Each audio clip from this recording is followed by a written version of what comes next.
Alright, let's get her going. Hello! Welcome to another day of FF14. What's up, everybody? How y'all doing? Hello, Mathamu. Hello, Kimo Dojo. Nobody. Remlock. Welcome, everybody.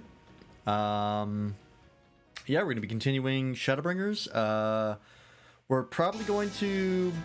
I mean, it's almost impossible that we don't. But we're most likely going to finish Shadowbringers this week. Probably not today, but there's a decent chance on Friday, Saturday at the very latest. It's almost confirmed to be completed either by or on Saturday this week. So, very exciting. I'm really looking forward to seeing what Shadowbringers has left in store. We're on quest level 76, I want to say. Yep. Best way out. 76. So yeah, we're gonna be continuing along and see what we got. But of course, before we can start, Mathamu thought about FF6 did not finish. Fair. So yeah, we'll get into it.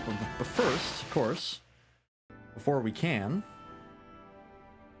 Yep. Hello. Before we get into it, though, we got to update the story map, and we covered a lot of ground last stream. You're out for now? Okay, good. Get out of here before you spoil yourself.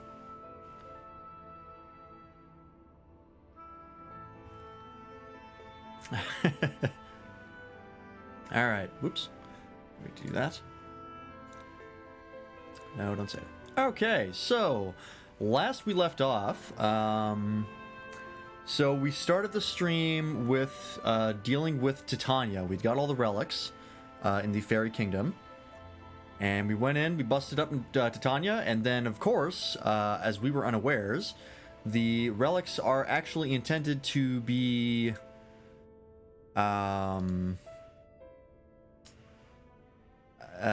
they're supposed to be used for the next Fairy King. There was like shoes, there was a scepter, there was a dress. I think the last one was a crown, maybe.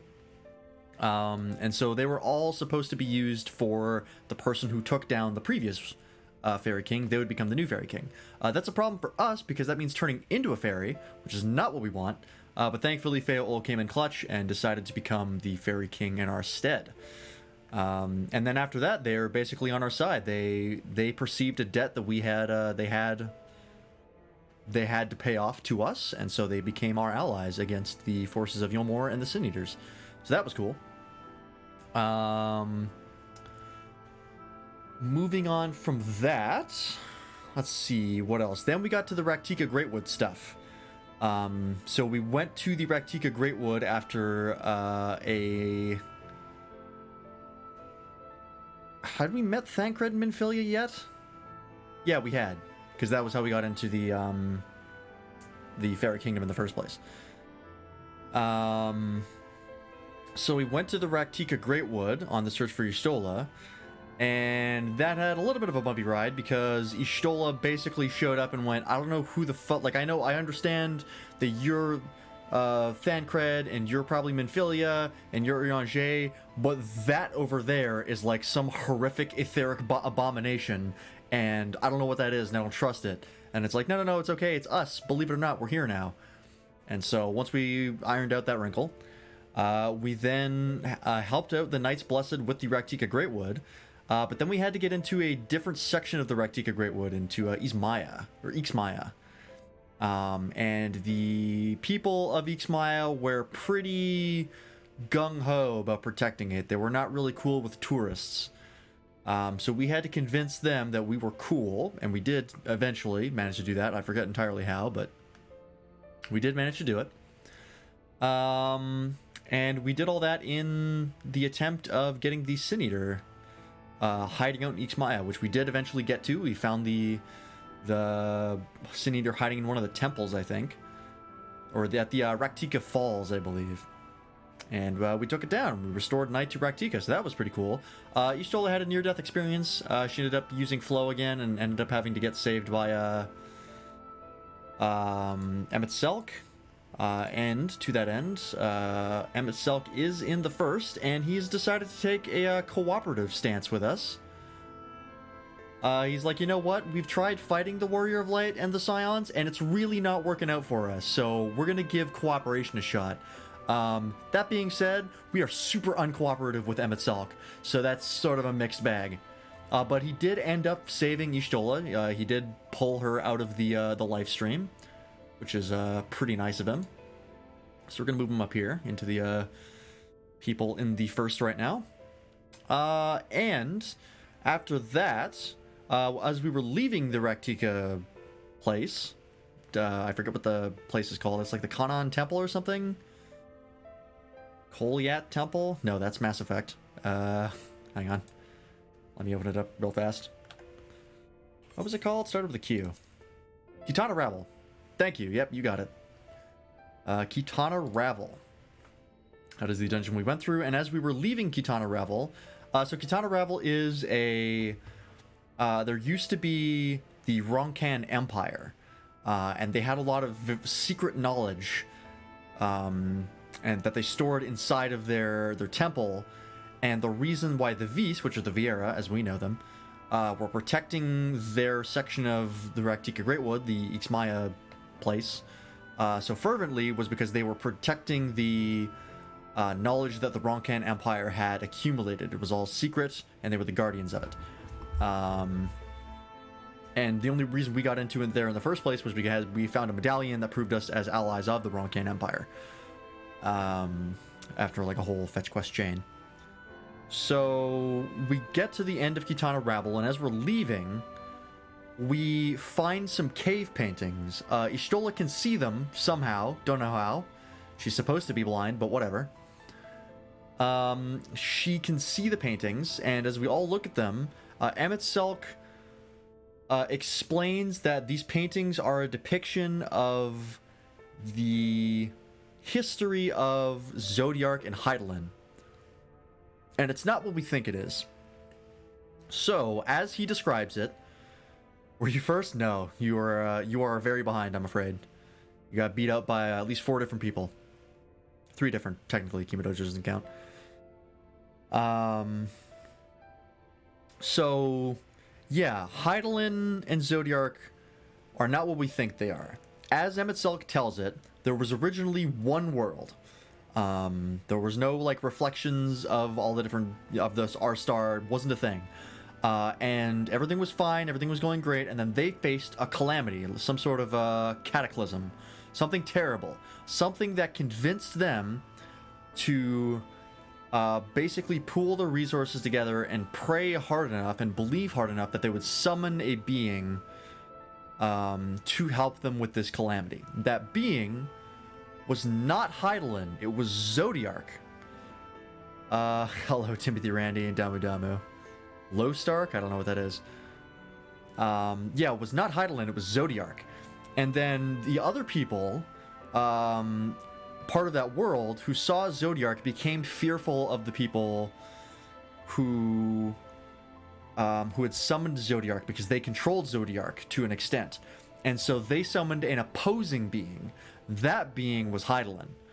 And the two beings fought, and in their struggle, the world itself was shattered into the 13 reflections, or 14 reflections, I forget how many. And Hydaelyn ended up winning. She came out ahead. So, and that is how Hydaelyn and Zodiark and the reflections of the source came to be.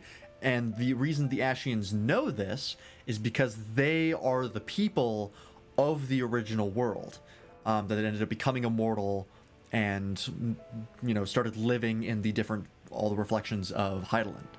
And that's the reason why they want to initiate the rejoining so badly, is because they want their world back. So that was pretty crazy. Also, as Thancred pointed out and Emmett Selk confirmed, Hydaelyn and Zodiark are not anything special. They're not gods as we know them. They're not any different than primals. They are just the most ancient of primals. They were the first primals. So that was pretty nuts. That was a nice little plot bomb to end off that dungeon on. And so yeah, as a result, we're actually gonna draw Hydaelyn and Zodiark on here because I feel like they're actually going to get important. I'm gonna move. Whoopsie daisy. Nope. No. I'm gonna move Xenos and Varus over. Move them roughly over here. Oh. Unfortunately, Varus is a big boy. Hang on. Do this a little tighter. Of course, I'm working in Paint and not Photoshop. Otherwise, this would be significantly easier. There we go. That's an improvement. Pop him over there, and we'll redraw Shinryu's wing here. I got kind of cut off. There we go. So yeah, let's draw Hydaelyn here. We'll use the light color that we've been using. We'll draw Hydaelyn over here by the people aligned with the light. So we'll just do a big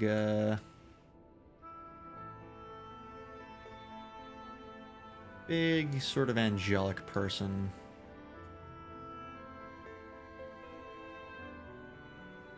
I can do that halo better. Come on. Let me get this halo properly. There we go, that's better. We'll draw some wings.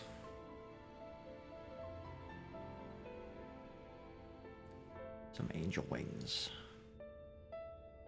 Nope.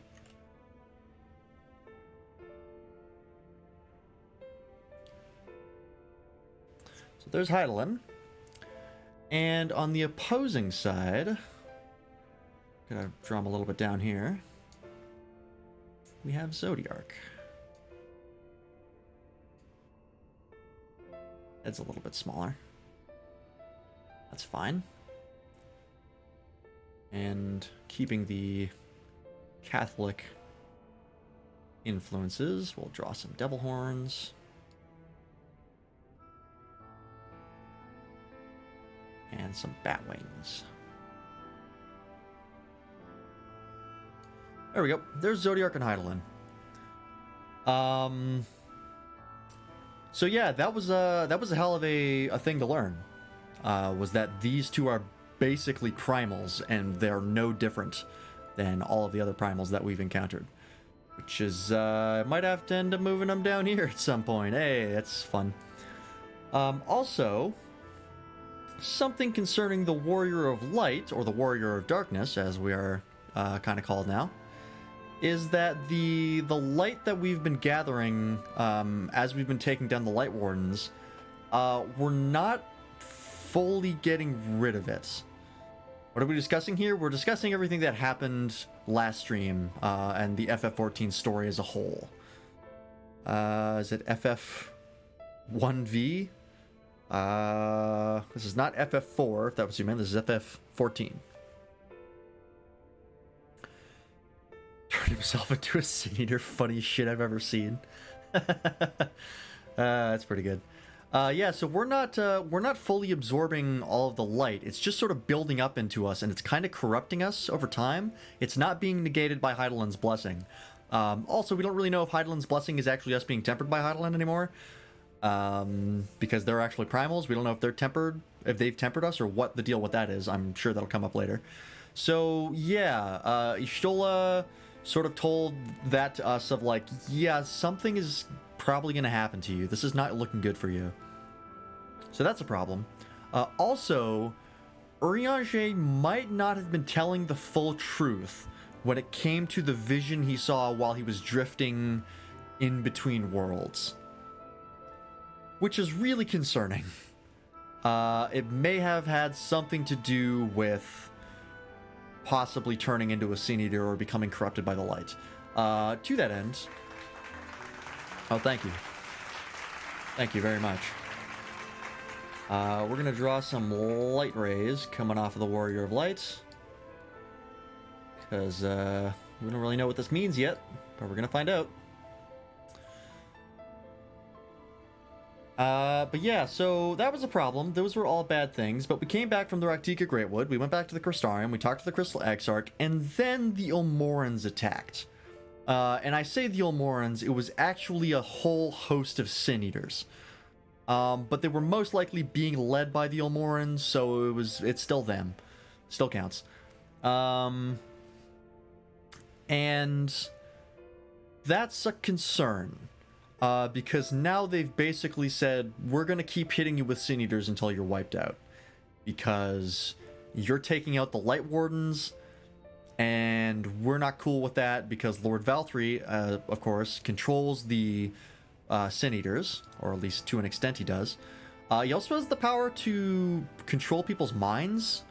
I think that was also something that came up. To that end, we're going to actually draw Lord Valtteri here. And it should be very easy. Because he's a large, fat man. And if you're looking at this and going, these proportions are awfully exaggerated for a large, fat man, this is actually probably the closest proportions I've ever drawn for any of these characters. And we're giving him the little curl of blonde that he's got up there.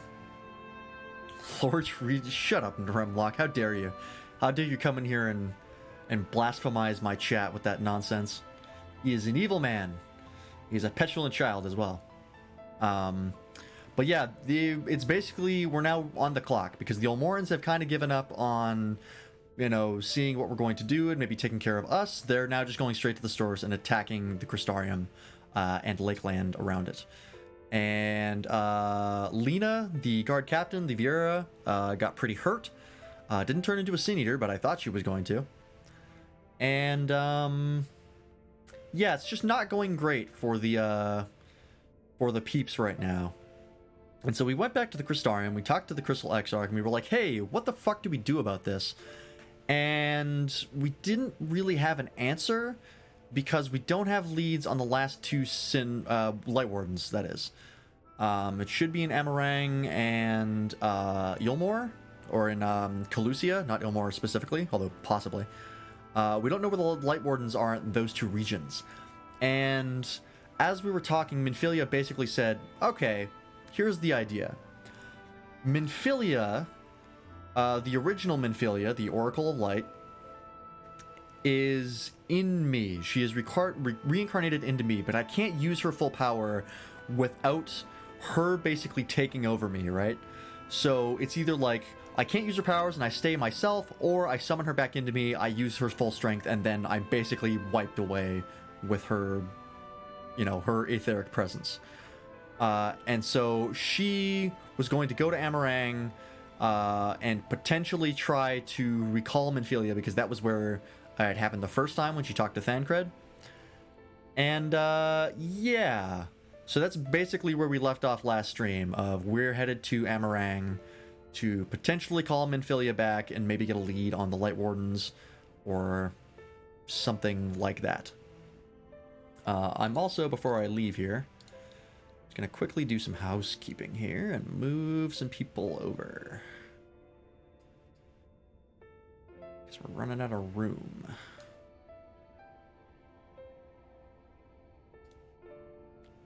Redraw Raban's legs. There we go. Move Kryl over a bit.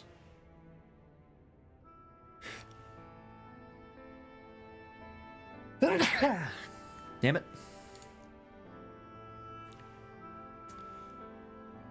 Let's make a little bit more room, because we're going to have more characters. Oh, also, something I should mention. We'll move you... It occurs to me that I put Sid up here and not Thancred. This is Thancred over by Kryl. Whoops. I keep confusing the two of them. Hang on, I'll fix that.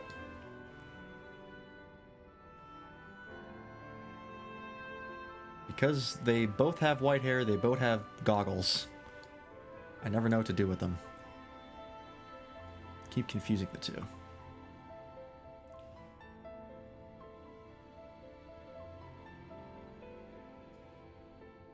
There we go. And we'll put Sid over there. Because Sid hasn't really been super plot relevant.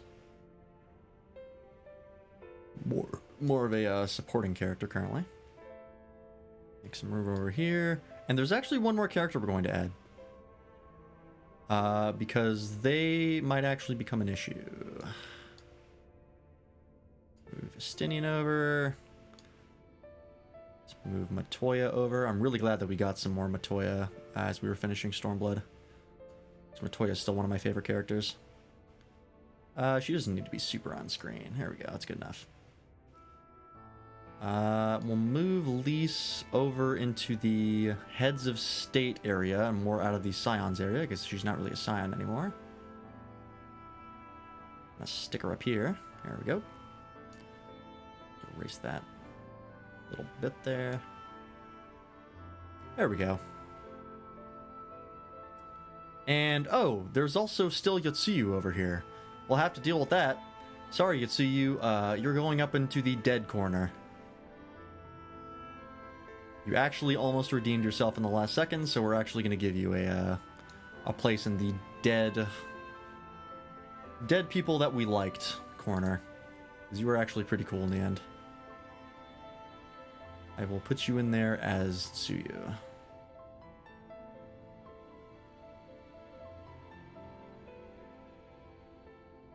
And we'll leave your primal down there, because your primal's not technically you.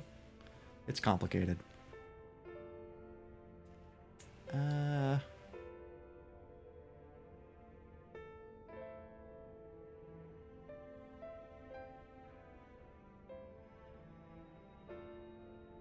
enough. Gotta kind of get the dongo in there. Very important. And of course, let's get you out of the center. Let's put you by Sid. Your boyfriend. There we go. There's, oh my god, I'm blanking on his name.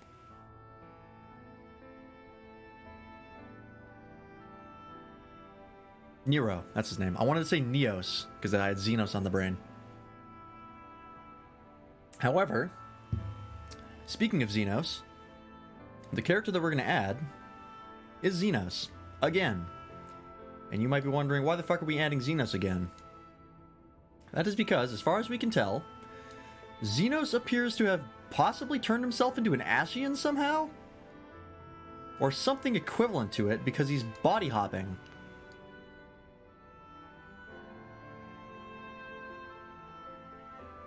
He's moved from the body of a resistance member to one of the Imperial generals.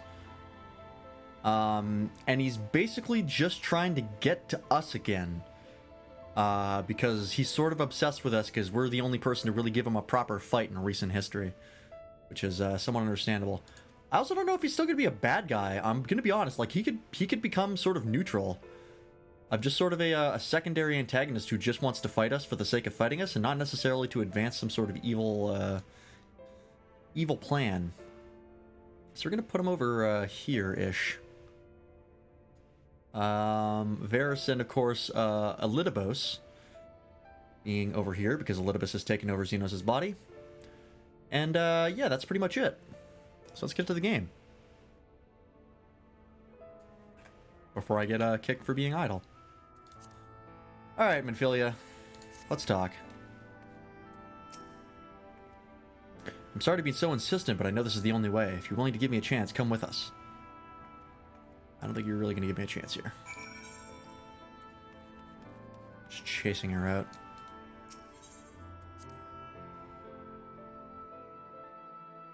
Oh, that occurs to me. Before I leave, I should grab, at the very least, a better weapon. Well, actually, no, they'll probably give me gear, so I don't have to worry about that. Fuck it, I'll just run there.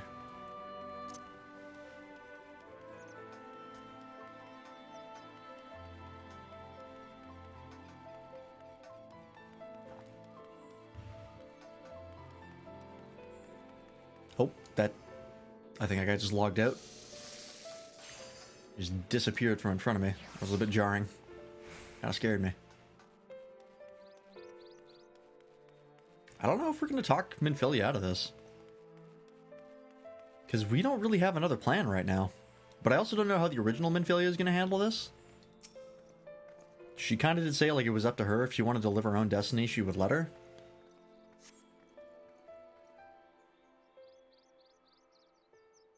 I don't know. We'll see.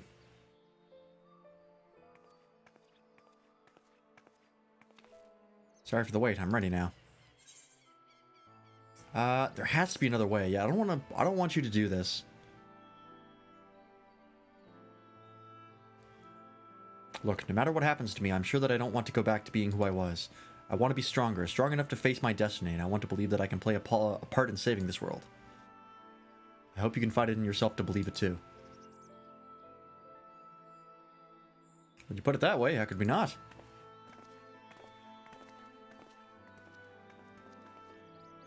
It is your decision to make. Just be sure that you are prepared when the time comes. Also, like, the Minfilia we know, the OG Minfilia, is like kind of Heidelin's agent. And we're kind of like maybe on the outs with Heidelin a little bit now. We don't really know if we should really be trusting Heidelin, considering that she's all gung-ho for the light, and the light has fucked up the first something horrific. So I don't really know if we should be fighting for her right now.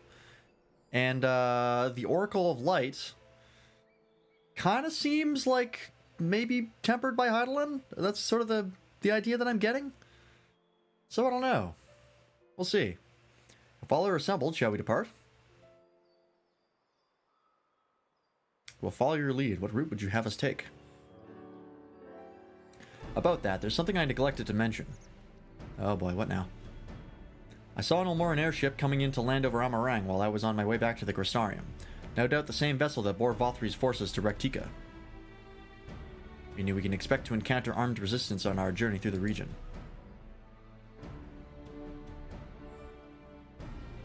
Right, now Nabatharang lies in the southern reaches of Amarang, and there are two routes we can take to get there. Oh. First is the eastern route, which would lead us past Mord Sook. The other is the western route, which would require us to pass through the Hills of Amber. Minfilia and I took the eastern route last time.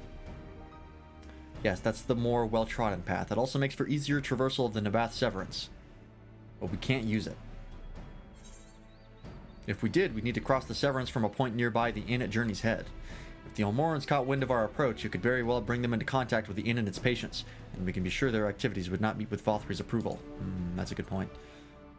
It would make the journey more arduous, but I believe it would be safer to take the western route, which brings me to my proposition. While you make for the Hills of Amber in the west, I will draw the Ilmorans' attention elsewhere, to an area in the east that I know to be uninhabited. That way, you'll have a chance at reaching Nabatharang unopposed and without risk to civilians. I cannot deny that it's a sound plan, but nor can I allow you to go alone. My skills will make your task at least somewhat easier, will they not? Well, hello, Damademu. I will accompany you as well. It will afford us a chance to have a proper conversation. And if I go with the others, I'm likely to say something Thancred will regret.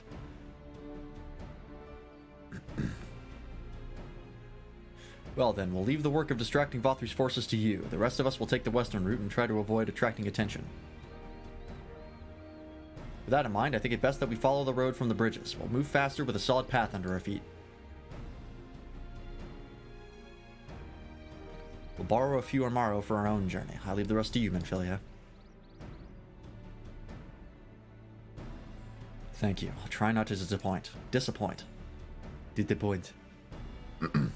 My mouth is a little dry. I think it was the chips I was eating. A lot of citric acid on them. Good though.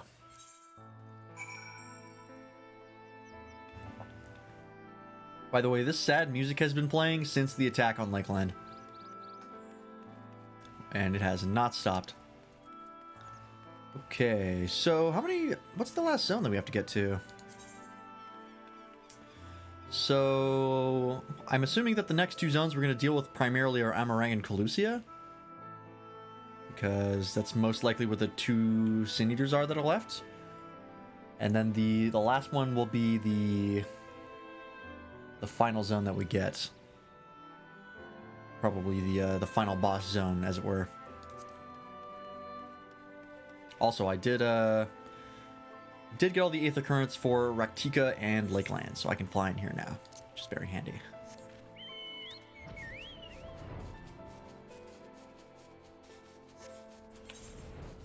Yeah, there's still a lot of Lakeland that I haven't gone around and looked at. I did also pick up the Pixie Beast Tribe as well. So we have more Beast Tribe stuff to do. I don't really care about their mount that much, but it'd be nice to get. There you are. The gate leading to Amarang is just up ahead. In all the time I've been here, I've never ventured into the Hills of Amber. Not that I'm particularly intimidated by new lands at this point, but we have more than enough reasons to be cautious as it is. Keep an eye on Minfilia for me, would you? Alright, let's go check them out. Hills of Amber sounds pretty cool.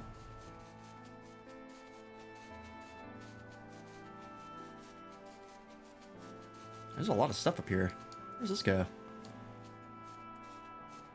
Oh, this is, that's the Fairy Kingdom, okay. Is that where we went? I thought we went up this way. No, that's the Raktika Greatwood. I don't have this area unlocked. That's weird.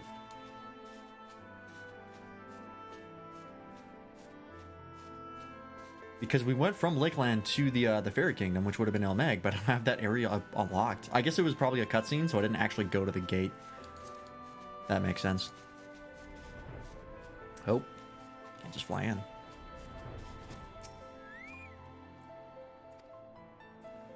I don't need to recover from battle. I'm built different. I'm the Warrior of Light. I'm slowly dying, but I will not stop.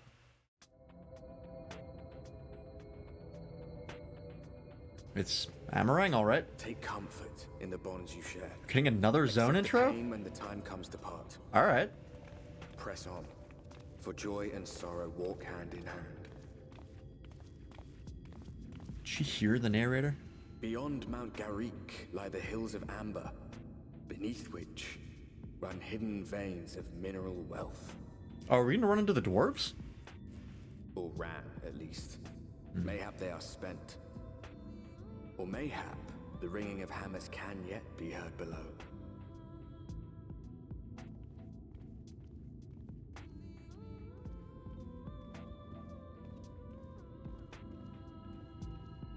This beat kind of reminds me of Sonic Adventure. I don't know why. And that's a cursed thing to say. But it is what it is. Alright, here we are. This place has been scarred by the flood too. Who can say what lies ahead? But whatever else this road may be, it is mine to travel, and I don't plan to take a moment of the time I spend upon it for granted. Titan Bronze, okay. I take it you're seeing what I'm seeing? Finding a village when we're hardly 10 paces into the hills is a surprising stroke of luck, especially given our recent fortunes, but you won't hear any complaints from me. Let's see if the folk who could live here can tell us what to expect from the road ahead. That looks like a very Western building. Like Old West, you know? That's interesting. Oh, okay. Wow, you are very excited, huh? Instead of doing the typical Toad thing of sucking me in. Oh, that's right. I put this on 5. Okay, I gotta get used to that. I wasted those stacks of Soul Reader. That's fine. Yeah, I tried putting Gluttony on 5 instead, and I'm putting Soulstone and Plentiful Harvest on Control 3 and 4, and I'm trying that out. I'm not super sold on it, but we're giving it a shot. I might try putting it on G and Shadow of Death and World of Death on 5 and Shift 5. But we'll see. In fact, you know what? I'm going to try that right now. I like having all my gauge using moves on my letter keys. Kind of condenses them all. And 5's not too bad to hit.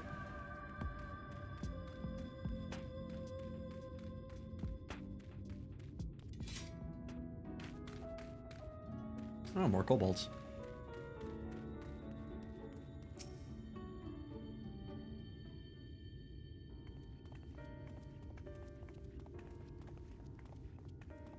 Howdy, hey, partner.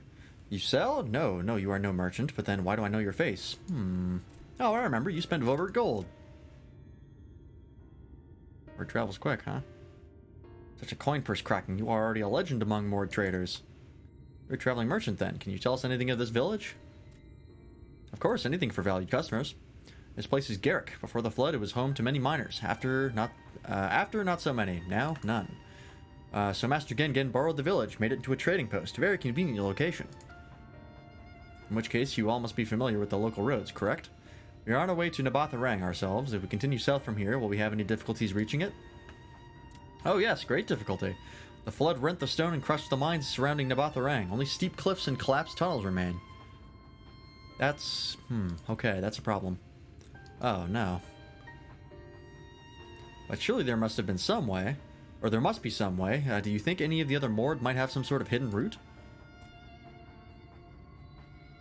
Perhaps. You ask, they tell. Tell for free, even, to friends of our best customer. Wonderful, thank you for your help.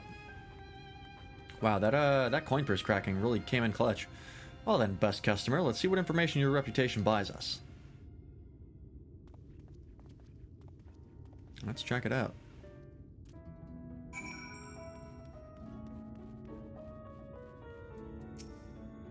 Wish to go to Namatharang. There was a way once, a gondola down from the cliffs, but it was built for those who had left something behind that they wished to retrieve. Now there's nothing left and no one to use it. You may search for it if you like, but I doubt that its rusted wires could bear your weight. Okay, there's a gondola. Can I go into these buildings? This one I can. Ah. Oh, that is a surprise. Not many bound for Nabatharang these days. I do know of a trolley that once went there. It used to travel between all the settlements and mines of the Hills of Amber. It is locked behind a gate, however. I assume that will have kept it from being stolen or damaged, but it also prevents it from being of much use. Okay. So there's a trolley as well. Unless they're both talking about the same thing. For Nabatharang, airship is best. Nothing is faster than an airship. The Olmorans have one, I hear. You can ask them to take you. That's not going to work out. That presents some issues. But I'll get back to you. Lance, I'm afraid I've learned little of use about how to reach Nabatharang. The Olmorans' presence, though, that's another matter. Apparently, though their armory is definitely in Amarang, there have been no sightings of Olmorans at all on the Hills of Amber. Perhaps we can take that as a sign that Alice's plan has borne fruit. Did you have any better luck finding us a route forward?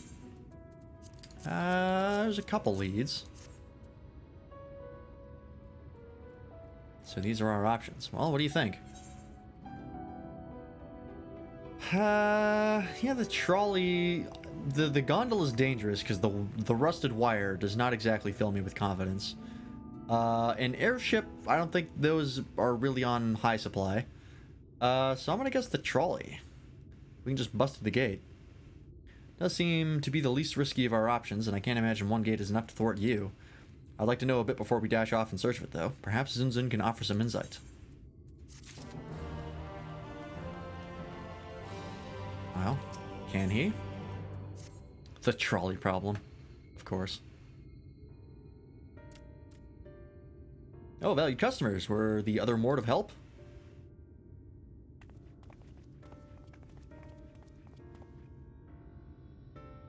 Of a fashion. They told us of a trolley that runs to Nabatharang, at least. But am I correct in thinking there was a reason you did not do so yourself when we first asked? Yes, the gate, you see, it is impassable. Before there was a hulking thing of stone, the Talos. It opened the gate, they say. But none operate such a thing now. I do not even know if it yet exists.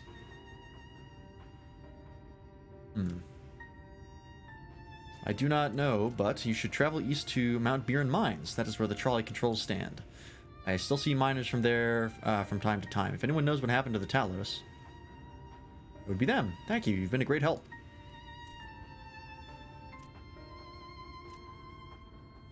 We're off to Mount Biran then. Let's hope that someone will be there to answer our questions. That would be nice. Don't let the high elves hear of this. Yeah. I'm surprised Dorian J is not throwing a fit, being an elf himself. And the Aldmeri Dominion is the worst. They're just awful. I haven't played Skyrim in a while. I've been thinking about going back to it for a bit, but I have other games that are kind of taking up my time right now. This being one of them. But also like Monster Hunter Rise, and I think I'm gonna probably let Master Duel simmer for a while. I'm pretty tired of playing ranked in that because it's Yu-Gi-Oh ranked, and that's meta Yu-Gi-Oh is awful. So I think I'm gonna. I've set it down for a couple days, and I don't think I'm in any danger of picking it back up. The scale of the track is impressive. I'll give them that. Now we only need to follow it until we come to the mines. But yeah, like I kind of wanted to play Fallout 4 again. I have a modded playthrough of that. That's pretty fun. New Vegas again a little bit. Skyrim again a little bit. I'm in a bit of a mood for it, so I might pick that up on my off time, but I also gotta play more Monster Hunter Rise. Gotta make more progress on that. I do have a pretty good setup for the rarity I'm at. The only other, the next set that I want to go for is the Gauss Harag set, because that's got an armor set that I want and a weapon that I want. A couple weapons I want, actually. So I'm going to be farming high rank Gauss Harag, but that's the next rarity, well, like, tier of monsters that I don't have access to yet. But once I get that, it'll be the next thing I go for. I'd also like a Rathalos set, because Rathalos is, in Rise is a very, very general utilitarian set, and it's easy to blend in other sets. Boy, these guys are very, very persistent.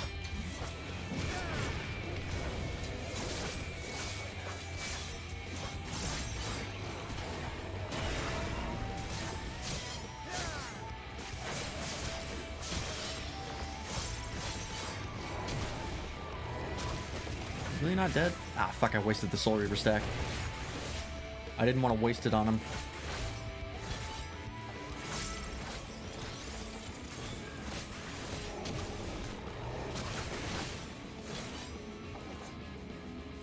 There we go.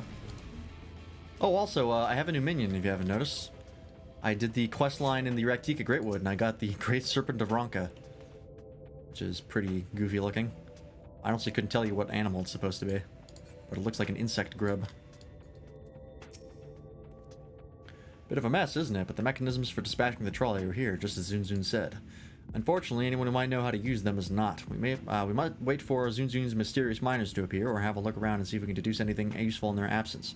I'm in favor of the latter. The Great Serpent, of course. You know what? You're absolutely right. It defies classification. Something near the entrance to the mines, proper caught Urianger's eye. Meet us there if you find anything. Okay, well there's something. An iron bar, or an iron rail.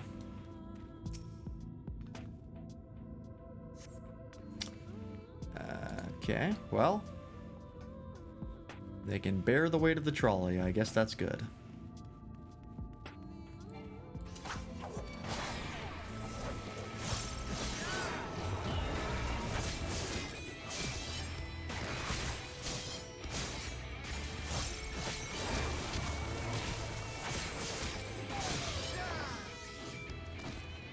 Here. Conspicuous cup. Cup is slightly warm and a fair amount of tea steeped over long if the color's any indication remains within. Ah! So there were people here and they saw us coming and ran for the hills. Interesting. I suppose the dwarves are not a terribly social people. Sticking with tradition.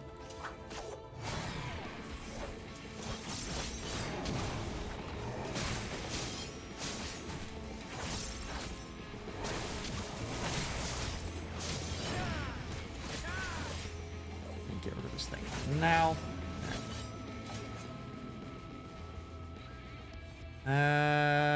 Nothing up here? Really? I thought something would be up here. I also can't see anything from up here, which is... Oh, I'm on the outside of the railing. Okay. Did not mean to do that. Yeah, I'm not seeing anything up here.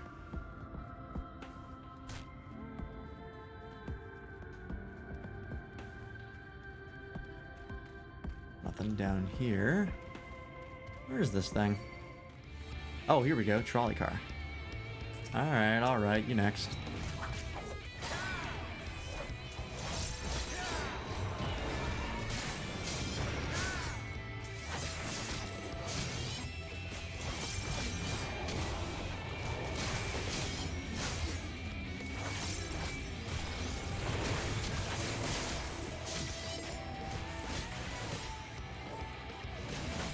Yeah, I think I might keep Shadow of Death and Wall of Death on 5 and Shift 5. Except I gotta remember to hit it. Very important. But that's not a problem of where it is on my hotbar, it's just a problem of me forgetting that I have to do that. Inches within, suggest must have been a passenger car. Appears to be well maintained. Ah, okay. There's gotta be someone here. Question is where? Alright.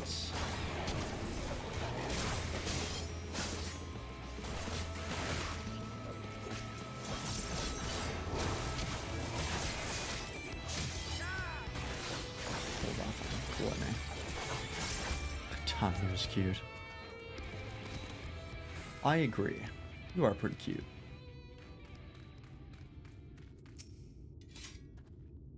Ah, Lance, what hast thou discerned?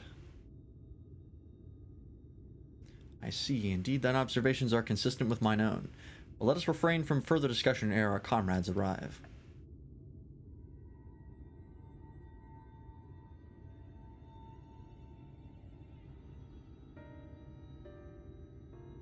Ample evidence of recent maintenance, and lukewarm tea besides. The levers for switching tracks looks like they were in good condition, though I couldn't move them myself. No ordinary person could, I think. It is my belief that no person is meant to.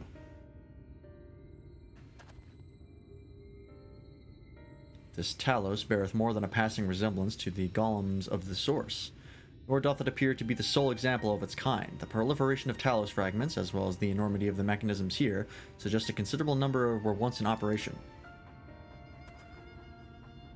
Alas, this specimen and its fellows now lie lifeless and broken, and I know not how to repair them that they might facilitate our passage through the gate. And without the aid of the Talos, even though it were somehow unable to unbar the trolley's path, we would still have no means of propelling it. I might not know how to repair the Talos, but someone must.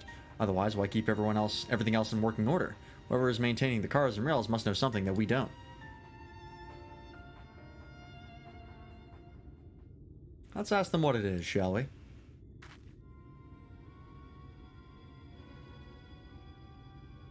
Lance, I do believe you'll find a person of some interest skulking in the shadows behind the warehouses on the northwestern side of the tracks.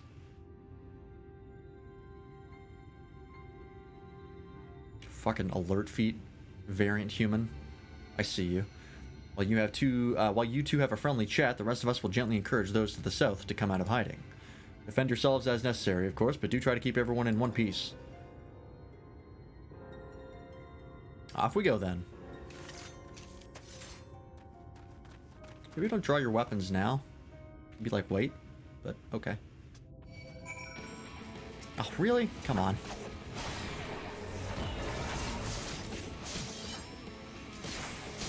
Come on now.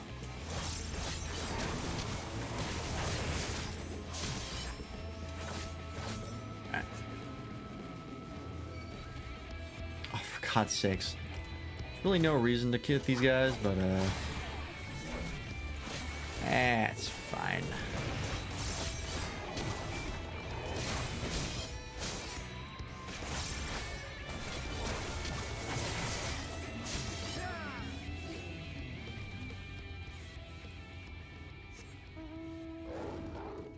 Alright, I'm gonna get to the location over here. Now I'm gonna go refill my water because I'm already out.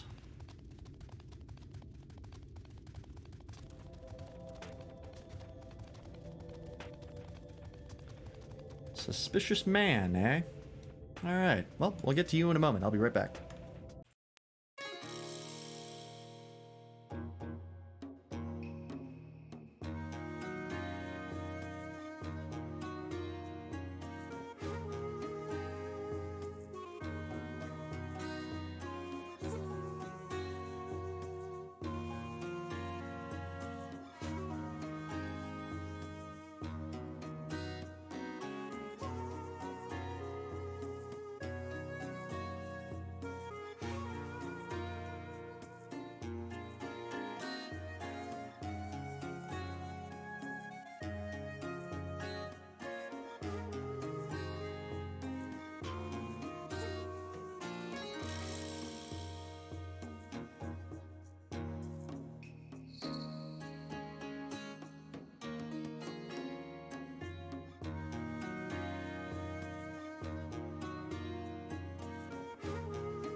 Let's talk to him. Wicked White, where did you come from?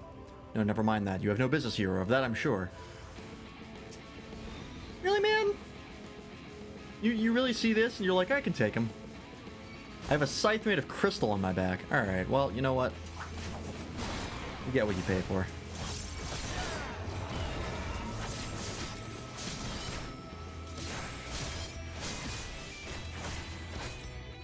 Oh no, his damage went up. Anyway. Yeah, if I see someone in like a war-torn world and he's genuinely carrying a scythe, I'm not fucking with that guy.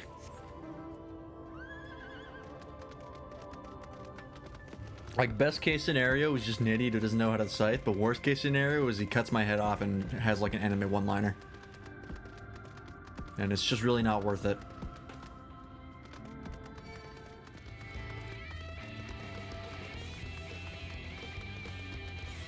These guys are dwarves, though. I was expecting them to be dwarves.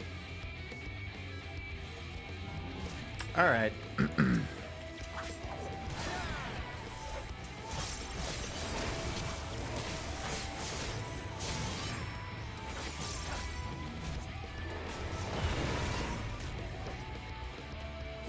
What happened to my soul reader stacks? Oh, I accidentally hit shift 4, I bet. That's fine. Misclick. Or miss button press, you know what I mean. Good to hear. These two weren't much trouble either. Let's see what they have to say for themselves. Damu Damu! Thank you for the raid. Very much appreciate that. That's very nice of you. And also thank you for the resulting host. It makes a big difference. These two weren't much trouble either. Let's see what they have to say for themselves. Ah, so we're not the brigands come to take what isn't ours. Do you honestly look like we need to steal? What, some rusted bits of iron? Don't be absurd. We're not here to rob you.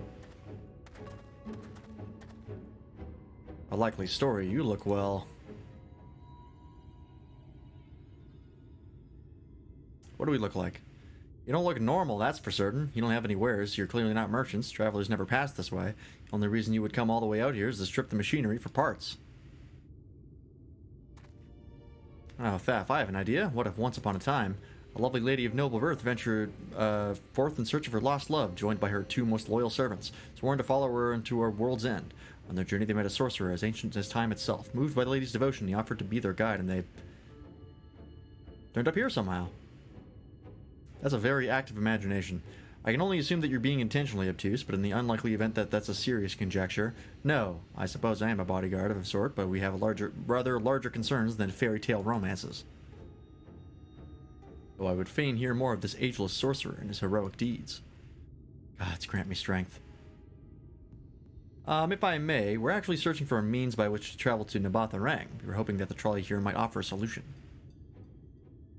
I realize that we haven't gotten off to the best of starts, but if you know anything about how we might get it working again... Trolley? The trolley! You should have led with that. We're always keen to discuss the trolley.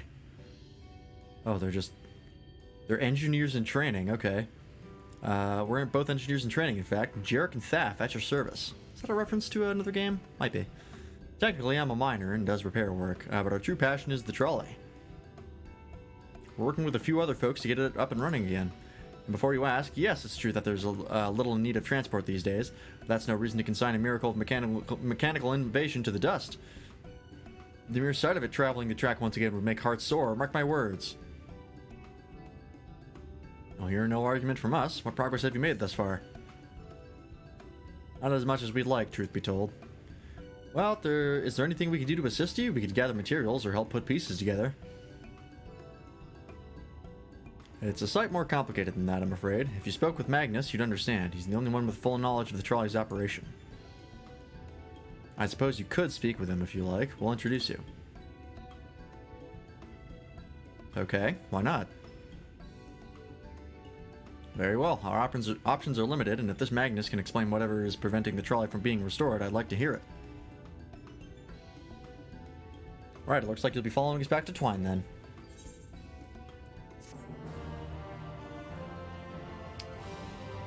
guys just really like trains.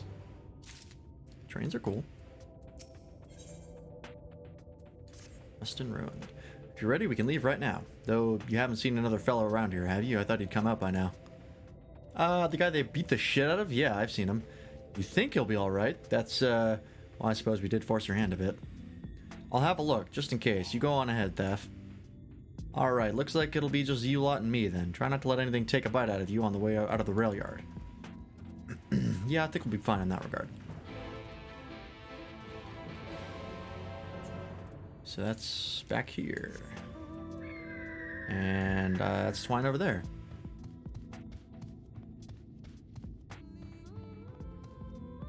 Kinda want to get that, but that's fine. I won't worry about it.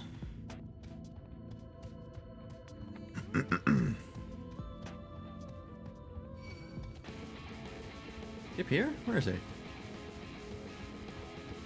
Oh no, there he is. Oh, come on now. Alright. So you have chosen death. Giga Scream.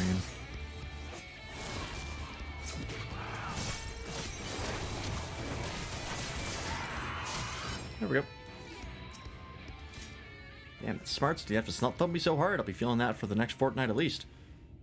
Not to be done about it now, though. I have pointed your over-eager companions in the right direction, and they've gone on ahead, so we need to get moving. Normally, we walk atop the tracks, but seeing as the young lady has a much shorter stride, that'll be a more perilous route than I'm comfortable suggesting. Wouldn't want anyone falling through the gaps. Also me, because I'm like this big, so I'd slip right through. Of course, the low road presents other dangers, but having been on the receiving end of your friend's blows, I'm not worried on that account. Okay, I guess we're taking the road.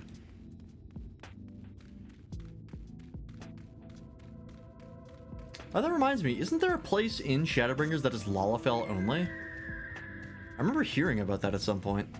I think it was Shadowbringers. Does anyone know what that is and where that is? I'd kind of like to check it out.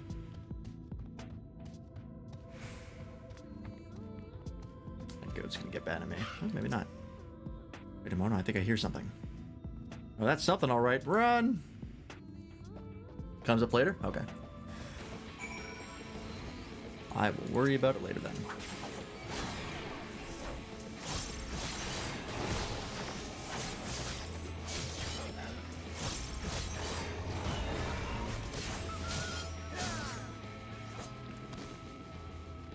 Where did he go? Across the bridge. Okay. I'm assuming that was a river at one point.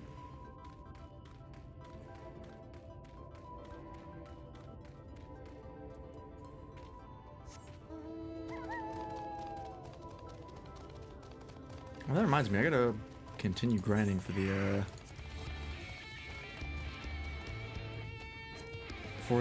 birds, the Heavensward birds.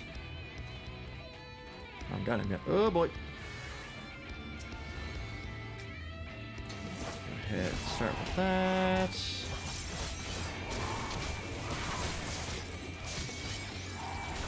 Remember, I have Crest of Time. Perfect for these situations.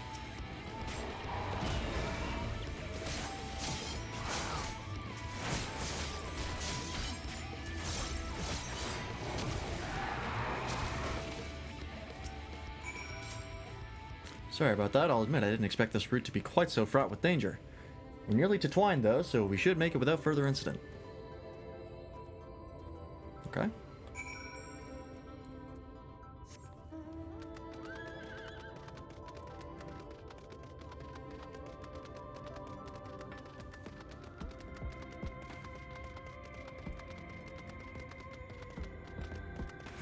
I wonder out of curiosity. Oh, come on, leave me alone.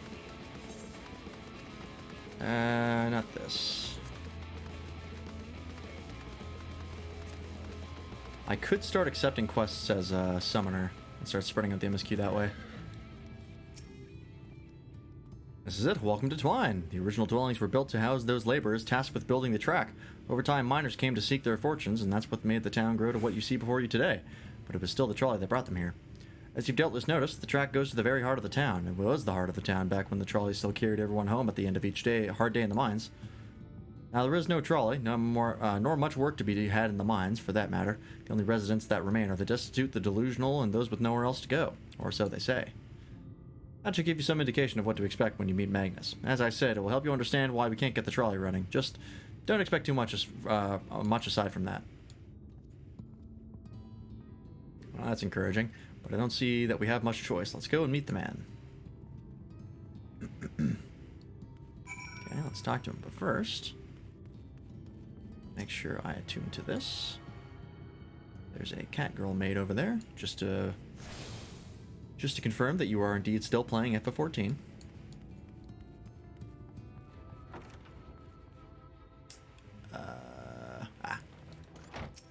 Ooh, another Catman. Catmandu.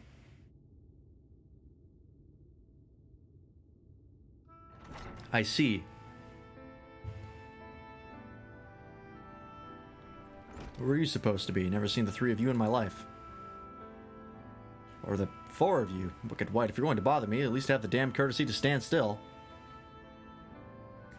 He thinks this one is deep in his cups. What gave it away? These are my guests, Magnus. We ran into them at the mines. They're looking for a way to reach Nabatha-Rang, so they came to ask about the trolley, you see. What? There's nothing in Nabatha-Rang, not anymore. It's getting cold in here. I gotta put on my hoodie.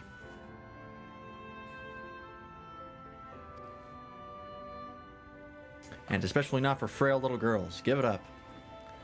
No, we must reach Nabatha-Rang. I must. So you have your heart set on it. The world doesn't care. The place is a ruin, nothing more. You're not getting there in the trolley. The thing doesn't run on hopes and dreams. We're not fools. It's a necessity that drives us to Nabatha-Rang. If you insist that the trolley is not an option, at least tell us why. No. I'm sick of people asking me about the blasted thing. Leave me be. Fuck you, then.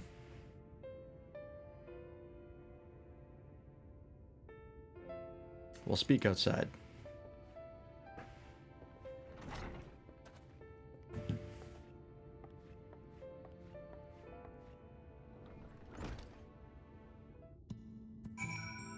Alright. Let's see. Yeah, I'll try accepting this as a summoner, getting the experience. Only said that because he thinks I'm weak, and he's right, but it can't be. I won't be forever. There has to be some way. I must find it.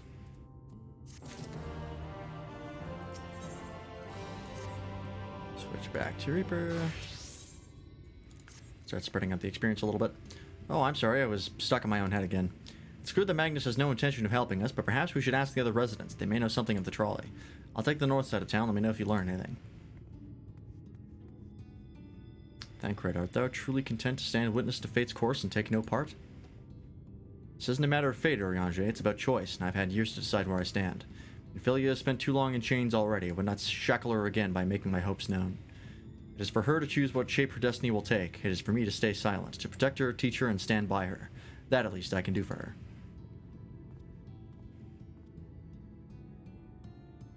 So be it. Come, let's make our own inquiries. Alright, maybe something knows something about Magnus. Is there a ship for Magnus and Magni? Solely because they have similar names? I wouldn't be surprised. Oh, there you are. You'll be pleased to know that I got our friend back home with no trouble, and he's just fine. He was a bit shaken up is all. Oh, really? I tried to do more than that, but I guess the plot didn't let me. And you, what did Magnus have to say? Told us to fuck off in no uncertain terms. I did have a faint hope that your need might prompt him to action where our interest is not, but I suppose that was foolish of me. I am sorry that we couldn't be of help, though. I could at least show you the trolley car we have here, if you like. You can give it a stroke or two. It has become some very smooth wood.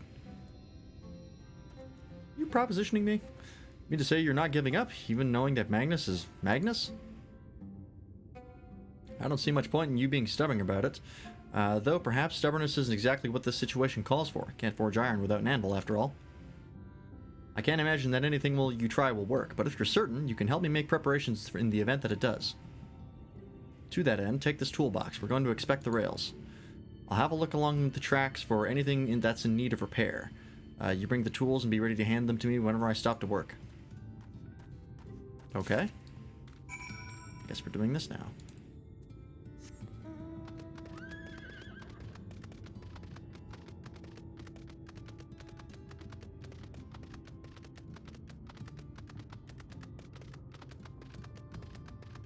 Yeah, I could see how this would be a little perilous. I even like... Okay, you can't actually slip through the holes, but you could see that I clearly would if my hitbox was real. The spot looks like it used a bit of work. Okay.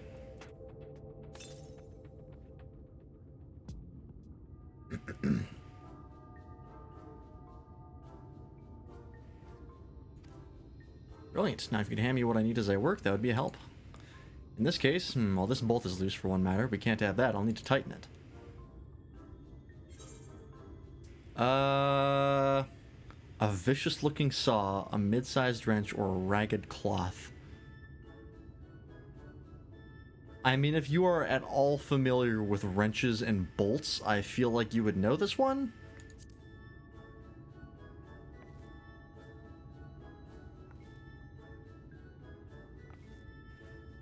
This one's a hexagon, and this one's a hexagon. Crazy. Thank you, this one will do nicely. Now give me one moment and... It's fucking round peg, round hole, man. There, I don't see any other problems here, so let's continue along the track.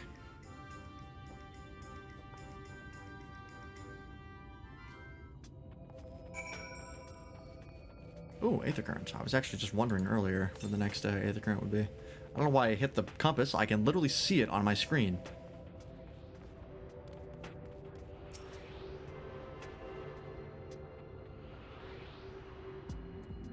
Alright, where's the next one? Oh, just a mile southeast, okay. No problem. It's probably way the fuck back there. I probably missed one. Out of curiosity. Oh, that's the last one. Then I have a bunch of quest ones. Noted.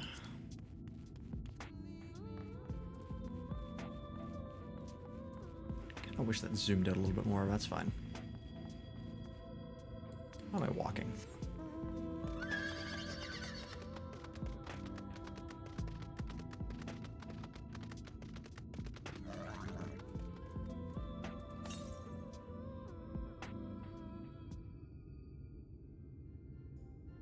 The way, like, all the items are accessed by, like, throwing some in the air and making, like a glass breaking noise and some sparkles, kind of reminds me of, like, capsules from Dragon Ball. Quite handy to have around, you know?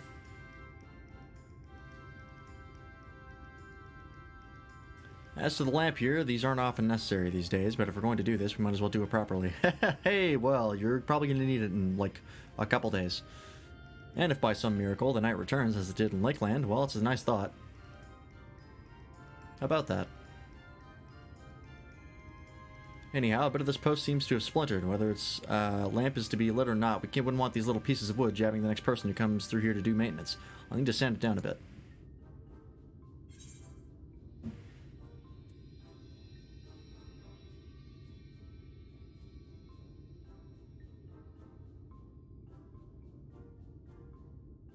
I got a message there. A rough file. We're not going to hammer the wood. That's not how it works.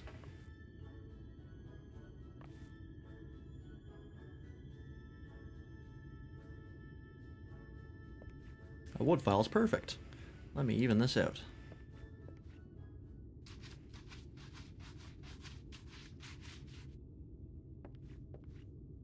That should do it. I'll bring some varnish along next time to finish the job. I haven't spotted any other problems, so we can move along now. Unless you'd like to take in the view of the tracks from here a bit longer, it's breathtaking, I know. I mean, it's pretty cool.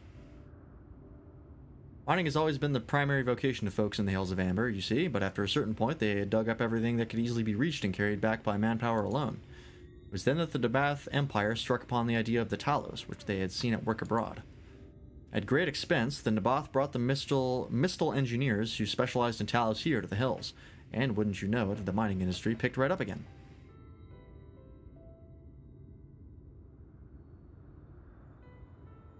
Twine itself sprung up around that time, as a matter of fact. It was named after the entwining of tales, the fruitful cooperation between the native Ronso and the newly come Mistle.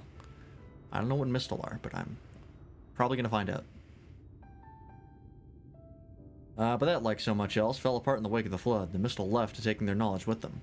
It was 15 years ago that the last of them, the folks from Daedalus Stoneworks, took off for Ilmore, and now no one remains that can repair and operate the Talos.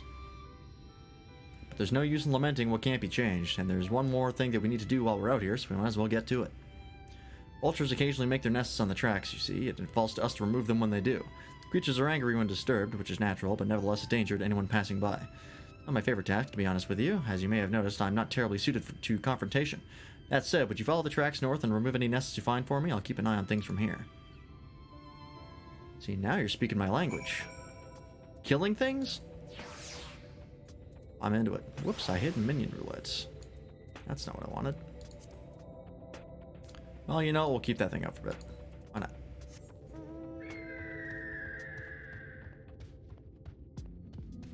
Cycle through the minions a bit. Can I fall through here? Oh, I absolutely can. Alright. I have a feeling the vulture that spawns is going to be way bigger than anything that would fit in that nest. Yep. How did I know?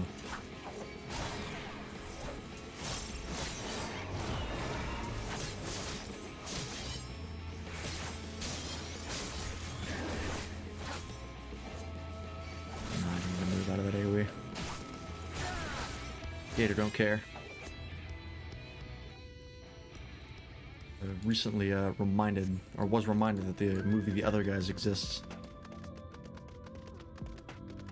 That's a good movie. I should rewatch it.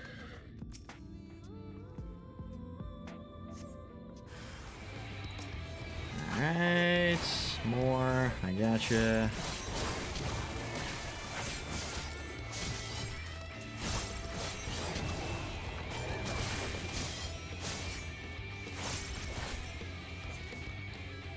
And one more.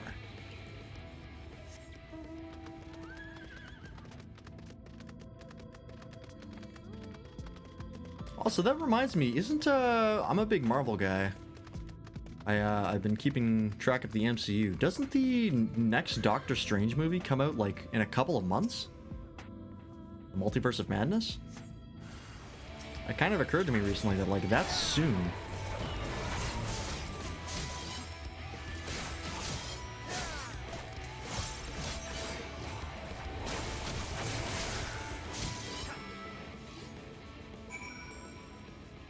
Okay, where do I have to go now? I'm very excited for that movie because that has a lot of interesting implications for the MCU as a whole. Especially given some of the promotional material with like movie posters and stuff. Very, very interesting stuff might happen. Because from what I've seen, I think we're going to run into a bunch of different versions of Doctor Strange. Which is very exciting.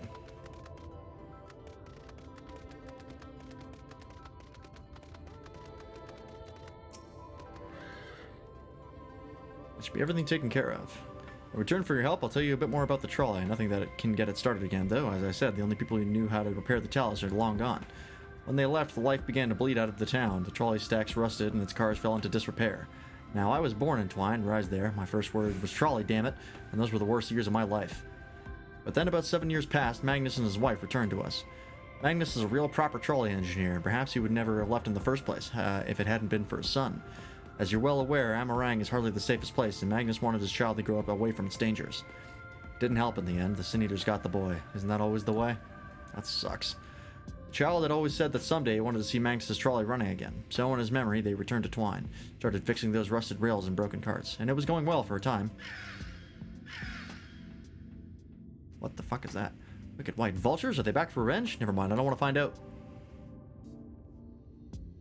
Okay, I'm assuming something happening to Magnus's wife.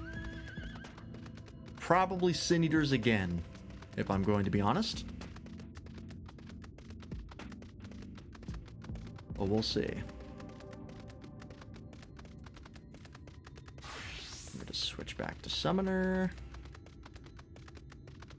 try to split up the experience between Summoner and Reaper now, because my Reaper is a fair bit ahead. Nice work out there. And now you know the story of the trolley. It won't do you much good without the Talos, though. If there was even a single one that still functioned, things might be different, but, well, here we are.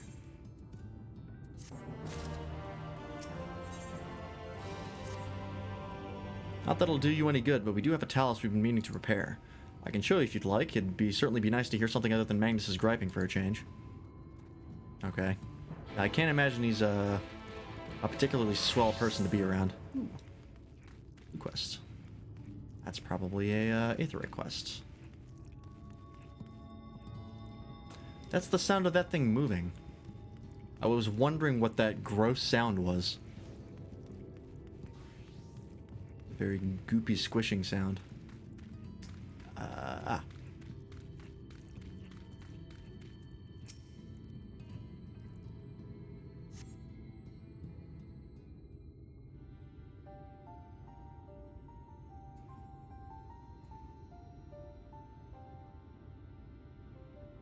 Oh, Credberry's playing Half-Life. Fun. And Fate Relays. Prey online. Okay. Clearing out my Discord alerts. Truly a most vexing state of affairs. I thought mayhap a closer examination might yield something of value. I see. The means to build Talos stone by stone are lost to us, is true, but here before us Silumber's a most fine specimen. Indeed, were it not for a few minor failings, it would be in working condition. It will likely require not but a few modest repairs and a suffusion of aether. Well, if you think you can get the thing up and running, far be it from me to stop you, but what exactly do you reckon is the problem?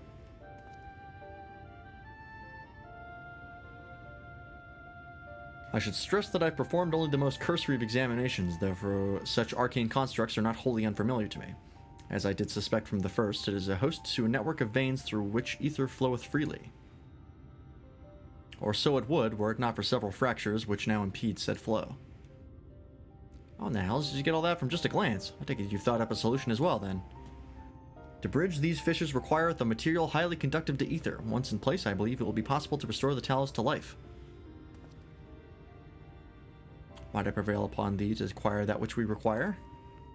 Not far beyond the walls of twine dwelleth a creature of living stone, the debitage? Sure. Full sure am I that the stone from such a being would prove most suitable to our needs. Very good. I shall have Thancred and Minfilia attend to me in the remaining preparations. I spied but 3 obstructions to the flow of aether in the Talos, and thus would I ask you to provide 3 stones of the debitage. All else will be made ready upon thy return. Debitage? I have no idea. I've never seen that word before.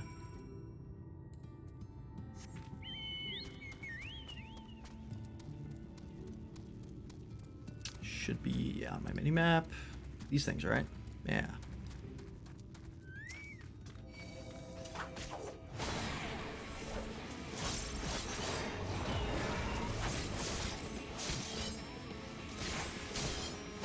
Whoop.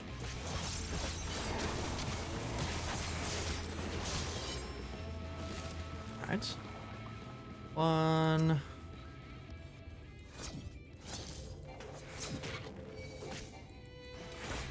Oops, gotta remember. There we go. What is that? What is that move he's hitting me with? She's going like...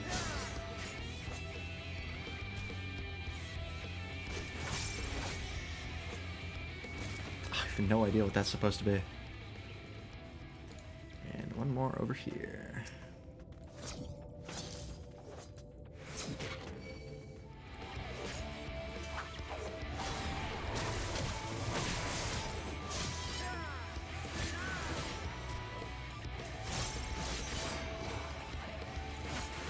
I'm just gonna hit the regular one. Save the Letney for something else. Alright, that's taken care of.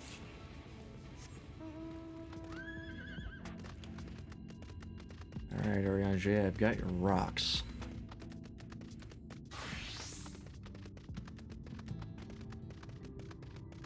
I feel like I could have gotten enough rocks from just one of them given the size, but whatever.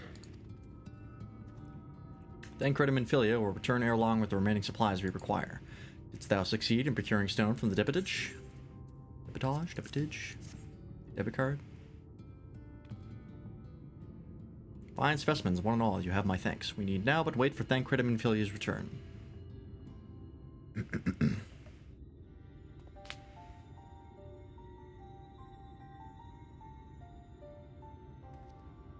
From end to end, the paths by which ether may flow through the Talos have been duly mended. They but require a sufficient endowment. It's like goat eyes, which is kind of weird.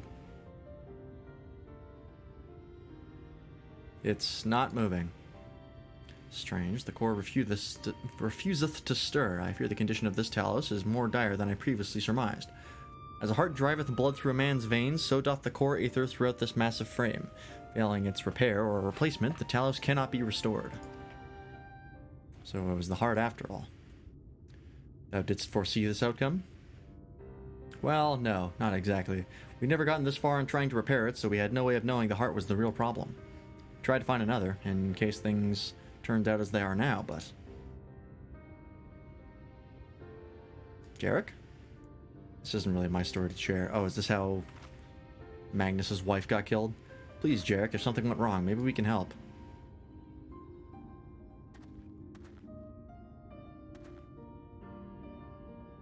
Alright.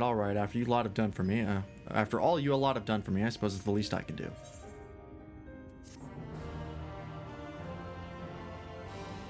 Okay.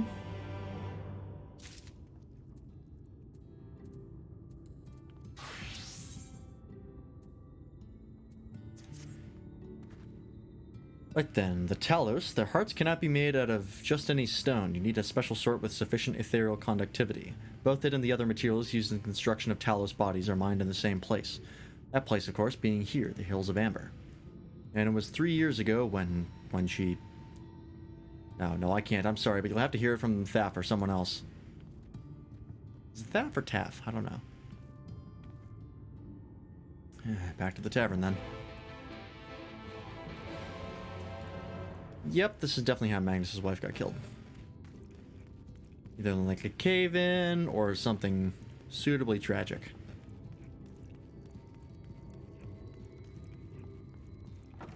I hope you like the sounds of that slime thing following me, because it is evocative. Still here, eh? You can ask again, but the answer's the same. Our trolleys are... What? God damn it, Jarek. You could have at least finished so I wouldn't have to clean up your mess. Seeing how you made such quick progress in fixing the Talos and all, he was probably thinking you could help change things around here. And I think he may be right. Gather your friends and I'll tell you what you want to know.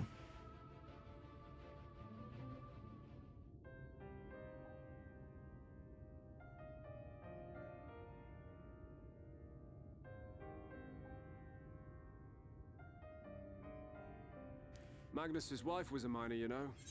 Greatest prospector there ever was. I fucking told you. When the started failing, she was the first to head out in search of more.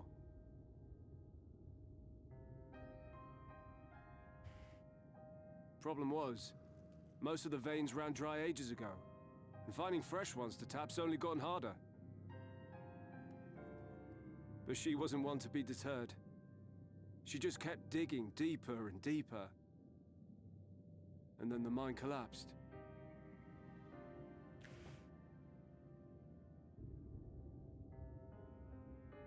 We labored day and night to clear away the rubble, but it took us 2 months to find her. Jesus. To find her body.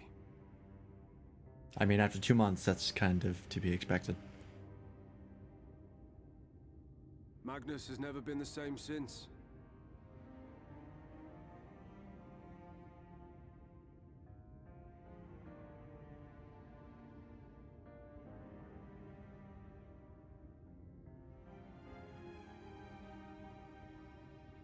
Where is he, if you don't mind my asking? Ah, yes, well, if he's not here, there's only one other place he'd be. At his wife's grave.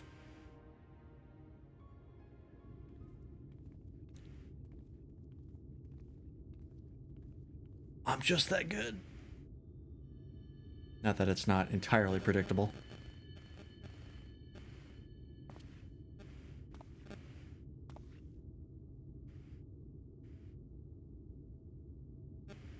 What? Oh, you again. How many times must I tell you? The trolley won't run! We'd be better off dismantling the damn thing and selling the parts for scrap. Nope. Who was that? Now, Sir Fufu peace Bear. off back to That's a wherever fun you name. I came like that. from. Thank you for the follow. Don't let me catch you around here again. Appreciate it. How you doing?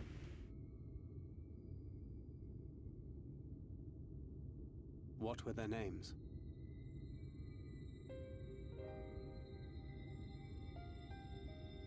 My son was named Skuli. My wife, Agna. What accent is this man? What is this accent that I'm hearing? I honestly can't place it. Being here with them, it beats going home. Home stopped being home when I lost them. It's like vaguely East European, but also kind of To try and Scottish. drown my sorrows, but somehow the bottle's never deep enough. No bottle is. Believe me, I know. You've lost someone too. Multiple. Not like you. Not my own flesh and blood. I grew up an orphan, so I never really knew what family meant.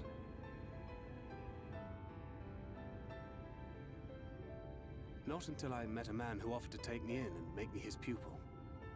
He was a kindly soul, always looking out for me, like a father. Not that I appreciated that at the time, or anything else for that matter.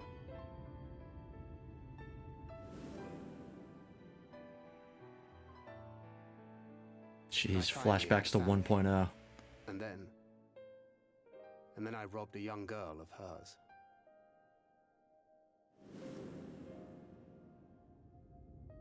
I did my best to make amends, to offer her comfort. But the more I look back on it, the more I The realize goob. just how inadequate my efforts were. True villain of I FF14. let her down. That is why I refuse to let her legacy die. I bet that that Gubu was controlled by All we Nashian. can do is press on. For I think those that's we've the lost, next plot bomb we're gonna get as for part of those we can Shadowbringers. yet save. It was actually Litibus. And that requires your Talos. Please, Magnus. You are our only hope of reaching Nabath Areng.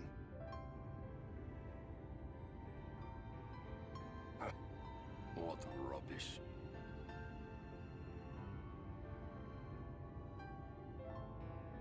This man has very anime hair.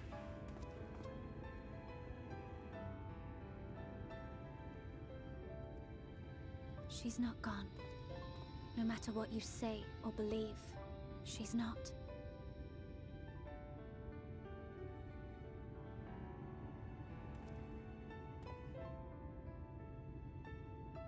We can still bring her back.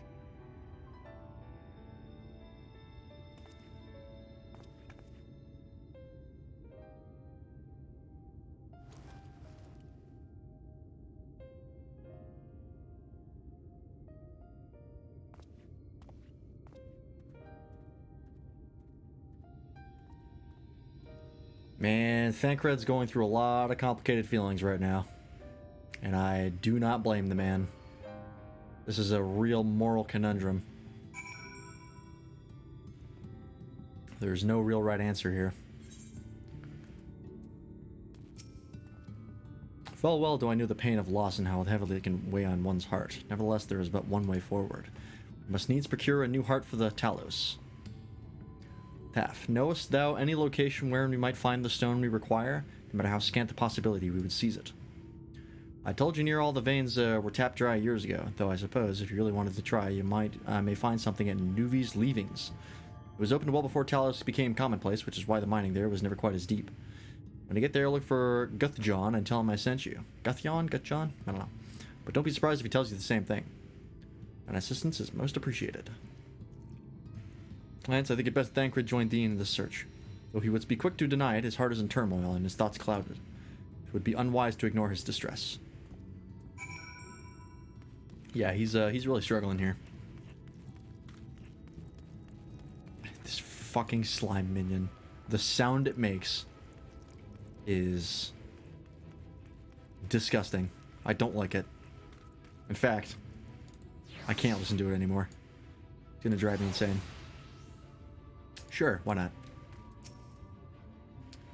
I have to say, whoops, hang on. The wrong class. At last, to lead on the stone, we need to power the Talos. I can't very well have you go your own. Lead the way. Decline. There we go. Gotta spread out the experience.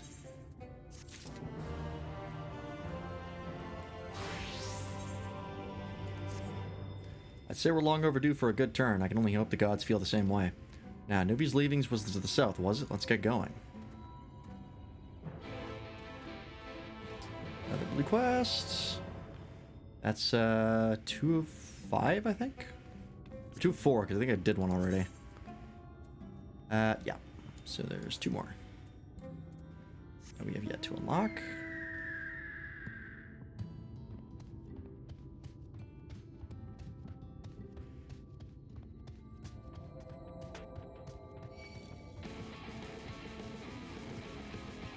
Yeah.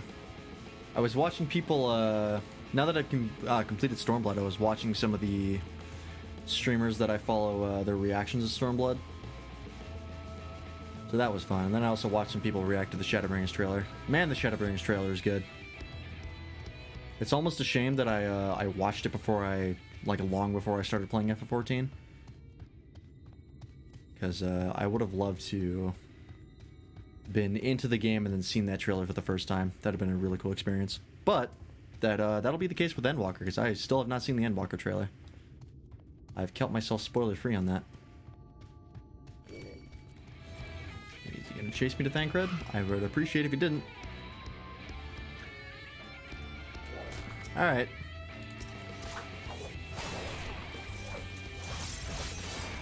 Thancred, you're not gonna help me out with this? Alright, buddy.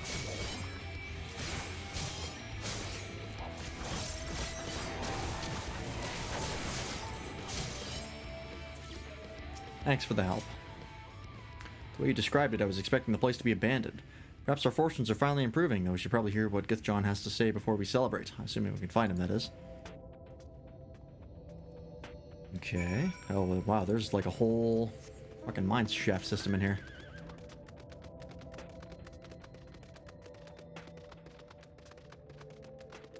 That one perception check, didn't even notice it. He's got the alert feat. His passive perception should be enough to notice. Like an automatic +5, it's busted. You have expertise in perception and a high wisdom, and you can have like 30 passive perception. I'm pretty sure I have one of my character concepts was a monk rogue hybrid. It was like Way of Shadow Monk and Rogue. And I was also a variant human with the alert feat. I think my passive perception at level 5 was like 28 or something ridiculous. It gets pretty stupid.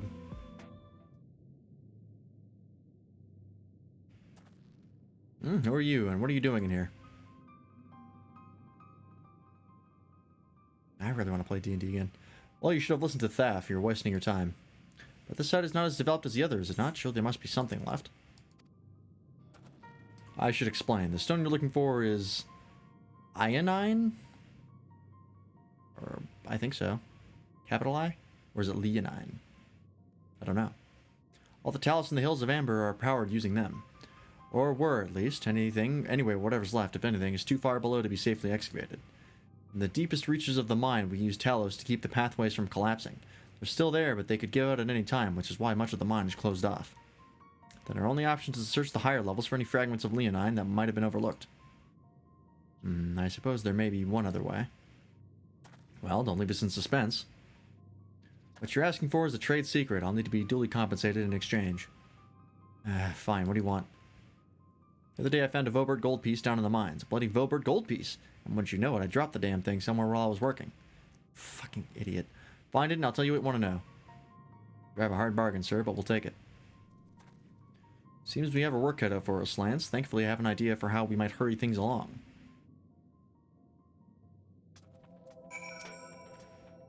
As I'm sure you've noticed, despite their best efforts to illuminate the corridors, it's rather dark in here, meaning it will be that much harder to find a single coin hiding in the shadows. That's why I propose we use these, sun drops. They help the eye take in more light. Why don't you start your search further in, and I'll handle this area here. I'll retrace your steps after in case you happen to miss it. If you feel the drop's effects wearing off, I can give you more, so don't worry. Huh. Dark sight. Oh, I have dark vision now. Great. Just like every other race in 5th edition. It's actually one of my home rules for, or home brews for my home games. As I take dark vision off of the majority of classes in the game. Because way too many classes have it that really shouldn't. Like, why do elves have dark vision? Dark vision is supposed to be for, like, things that spend a lot of time underground.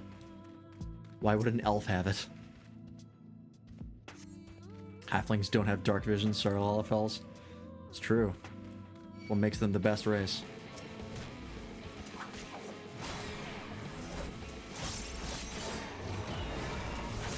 God, Gluttony is really cool. I love the visuals for that. But yeah, like, so many different... Like, if you have any Fey ancestry, you have dark vision, which doesn't make sense.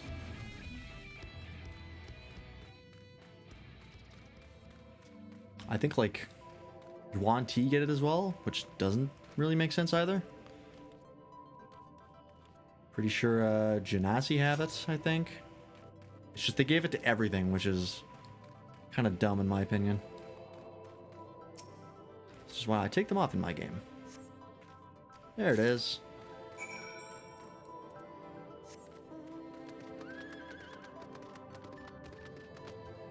Yeah, I think we're all waiting for 5.5. These most predatory snakes are nocturnal, so it might be from that. Maybe. That would kind of make sense.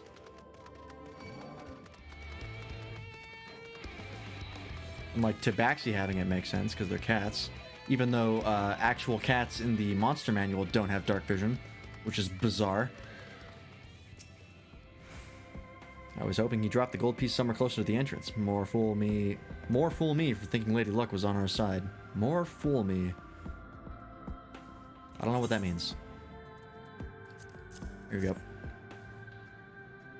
Or maybe she is, yours at least. And in the end, my contribution was little more than a poor company. You couldn't have done it without the sun drops. So you say, but you've proven knack for success regardless of circumstances. I doubt very much I could have discovered it unassisted. I only managed to survive the Korthan wilderness and the Imperial capital by virtue of extensive preparation, a habit of mine since childhood, and one of my few positive traits which endeared me to Louiswa, I imagine. It hasn't been easy finding ways to compensate for my condition. Every tool and trinket has proven vital in my continued success, such as it is. Had I not chosen to pursue the arcane arts rather than espionage, well, I'd rather not think on it. So long as I have the means to protect those dear to me and to see my duties through, that's all that matters. Let's hurry and see that return to Guthjon. The sooner we get back to Urianger and Philia, the better.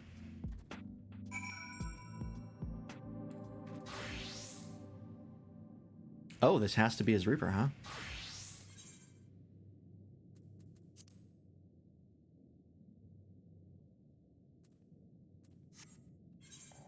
Oh, because it's level 77. That's why. Well, so much for that. You're back. Wait, does that mean... Sure does.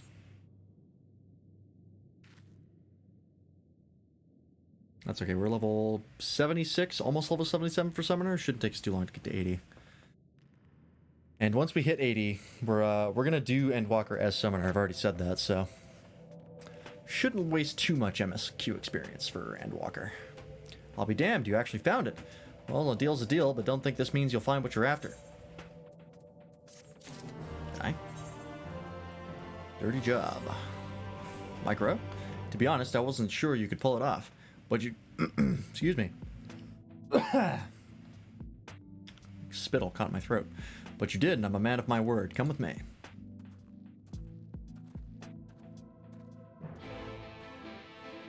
Okay, back outside.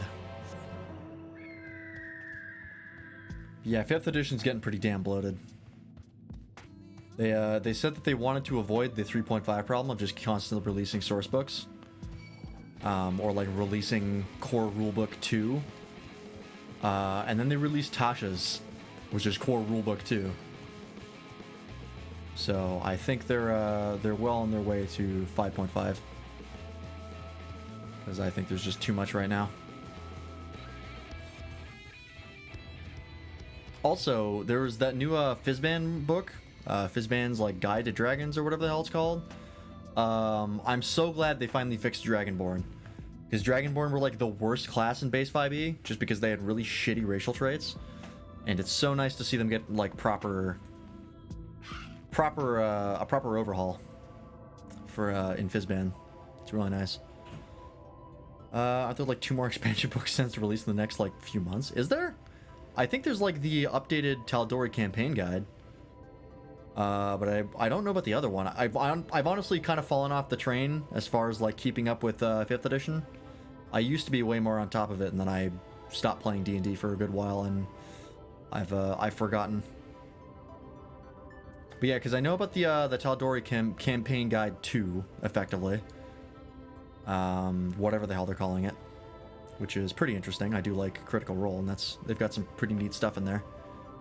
But yeah, besides Fizban was pretty... Are we thinking of Tal'Dorei and Fizban? Okay, that makes sense, because yeah, Fizban was pretty recent. So that makes sense. Because like, if they already had another book coming out after Fizban's, boy, that would be something. That is a quick turnaround. Every time I step out of those mines, the sky seems to get brighter. Those mines. I think I said mize, because I fumbled it. I'd never leave them if the air weren't so stale. You're not come to hear my grievances, you're after Leonine. First, I have to ask, you ever heard of rockworms? Is that an STD? Rockworms, I know them by another name, though I'm fairly certain the locals call them knockers. Yo baby, show me your rockworms! Aye, that they do. Whatever you want to call them, those little bastards may be the answer for your troubles. They can fit through cracks and crevices down where we could never hope to reach. And on occasion, they come back with something valuable. 100% STD. They dig up Leonine in the mines? It's a rare occurrence, but yes, that said, it usually amounts to no more than a few flakes. Well, only other option sounds tantamount to suicide, so how can we draw out these rockworms?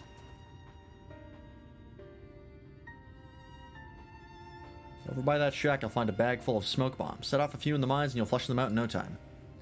Once they're out in the open, knock them senseless and check their backs.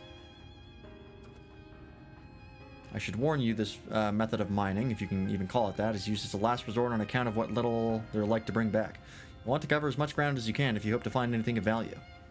Assuming you do find something, bring it here and I'll have a look. We should split up before to cover more ground, as she suggests. If you can cover these 3 areas on your map, I'll see to the parts between them.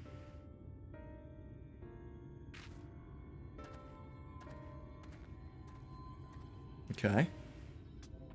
So we're gonna have to kill like 50 rockworms to get enough material, right? That's how this is gonna go. Oy, excuse me. Oh, excellent. All right.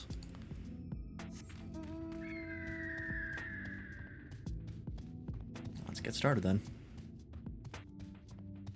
Yeah, I think I do like 5th edition, but there's a Star Wars overhaul for it called Star Wars 5e, and I like it more, one, just because it's Star Wars and I like Star Wars a lot, but two, it makes a lot of really good changes in the overhaul. Like the things that they made while they were porting it over to Star Wars, they fixed a lot of mechanical problems that the classes had, and I think ultimately it's a lot better made than base 5e. And I know that the developers think it's better as well, because some of the most recent stuff they've introduced for 5e has mechanics that are in Star Wars 5e. So it's I recommend checking it out. It's just like it's sw5e.com. It's actually really well made. And And because of that, I haven't been keeping tabs on base 5e in a while.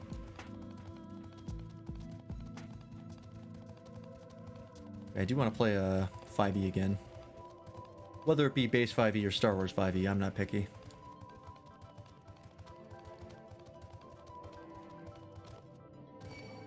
But I'm also like kind of busy right now, and if we were going to do it, it would be during the evenings when I stream, so...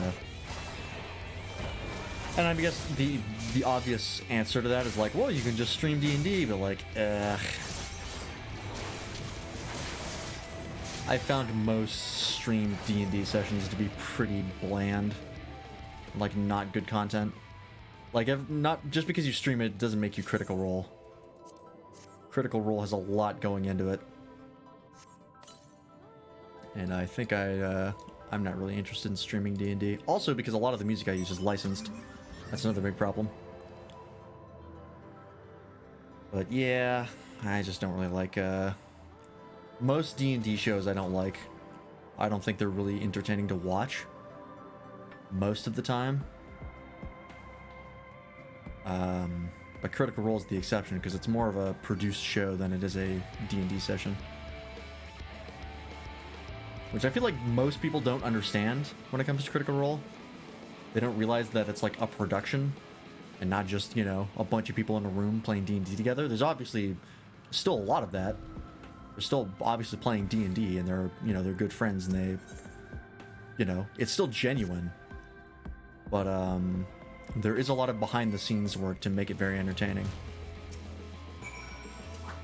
And I think a lot of people just don't realize that your home game's not going to be like Critical Role. Although I do appreciate that the actual cast and crew of Critical Role have made that very clear. Of like, yeah, please don't see our production as like an actual representation of what your average D&D game will be like. It's very different. They've been very honest with that, which I appreciate. But these, yeah, these are Coblins. Can I just AoE these things to death? No, there's only 2 of them. It's actually better to just do this. A lot of AoE, huh? That's cool. Okay. Oh, there's more. Can I... Okay, no. Soul Reaver does consume this... Or, Shadow of Death consumes the Soul Reaver stack. So if you have that stack, the only thing you can do is give it Guillotine or Gallows. Noted. There's another one in here somewhere. Where the hell is it? Back here more? Oh yeah, there it is.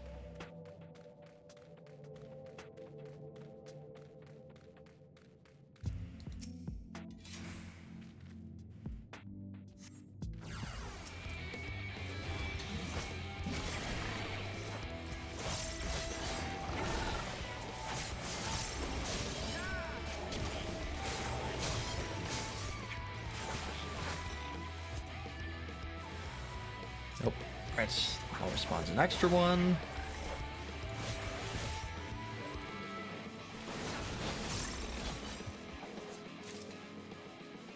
Okay, that's this area. I wasn't totally off when I said you have to kill 50 of these damn things. Just only slightly off.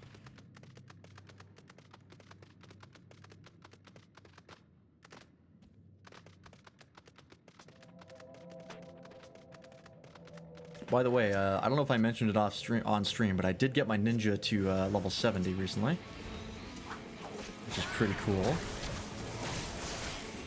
I've got the Ninki gauge stuff, which is pretty nifty. Has a fun new aspect to the rotation for ninja. And the next thing I'm leveling up to 70 is Red Mage, because I want to get to Verholy and Verflare. So I'm looking forward to that. And then after that, I don't know. Might be Paladin.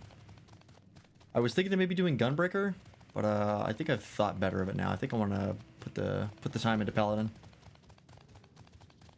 Because I do like Paladin, and I would like it even more if I had the magic rotation. Because the base rotation for it at level 60 is a little lacking.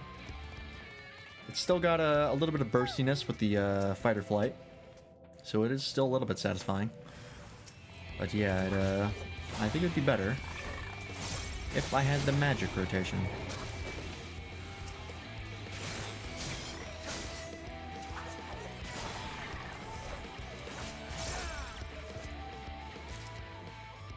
Okay, and there's the other one over there. And of course I want to get Paladin to 90 because I want blade spam, because who wouldn't want that? I saw the job actions trailer for Endwalker, and that made me like, alright, well, I guess I'm getting a level 90 Paladin at some point. Just play Dark Knight despite the devs. I like having fun. I say that as someone who was maining Dark Knight before the Endwalker changes. Or lack of changes, I should say. I want them to look at their stats for Dark Knight and be like, what the fuck? We have to do something.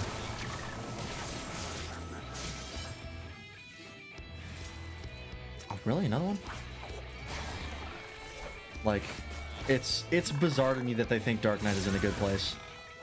Because they've said so in interviews where, like, they're not aware of the problems that people say they have with Dark Knight. Which is just like, do you play Dark Knight? Ever? Because, my god, it's not a class, it's a collection of buttons. I fucking overhauled it myself, hire me. It's just such a mess. But yeah, like, seeing the job actions trailer for Endwalker literally made me play Summoner and Paladin. I had no interest in Summoner until I saw what they did do it in Endwalker, and I was like, alright, I'm in. You got me. Nope, there, of course, there's another one. If there's not a Dark Knight overhaul, like, soon, I'm gonna be pretty upset.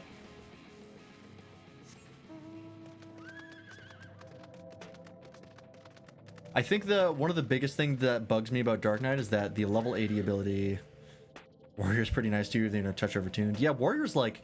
It's designed actually really well. It's fun to play. It's just like a little too good. That's the only problem I have with Warrior. It's like a longsword in Monster Hunter. It's like, you did a good job designing it. You just need to, like, tone it down a little bit. The only thing I don't like about Warrior is the visuals are kind of lacking, but it's only level 60 right now. So I feel like getting inner release, like, upgraded to, like, Fury or whatever it is would probably alleviate that. I press 2 buttons and become immortal, yeah. It's got confusing class design because the things that Warrior does are things that you would think Dark Knight would do, or Paladin. Like, why does Warrior have self-healing? It doesn't make sense. But it's fun, though. They did a good job designing it, even though it's backwards.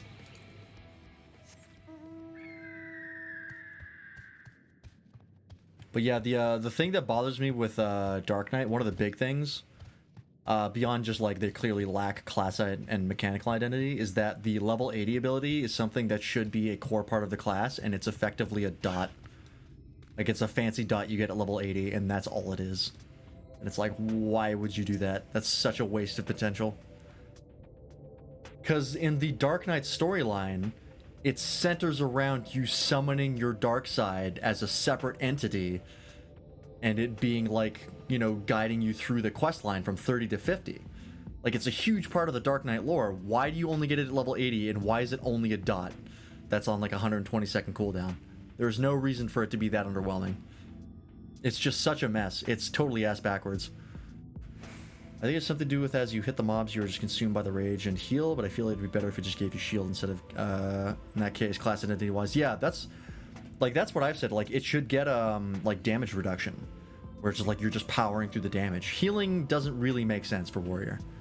I get that what they were going for, but it should be a shield or some sort of damage reduction. Although I feel like damage reduction would probably be busted as far as balancing, so shield probably makes more sense, but regardless. Yeah, it's just a little strange. There you are. Find anything promising? Oh, also, the fact that Dark Knight's class mechanic is a damage buff, which every melee DPS has, as well as Paladin and Gunbreaker, And apparently that's enough to give Dark Knight its own gauge, but not on any other class.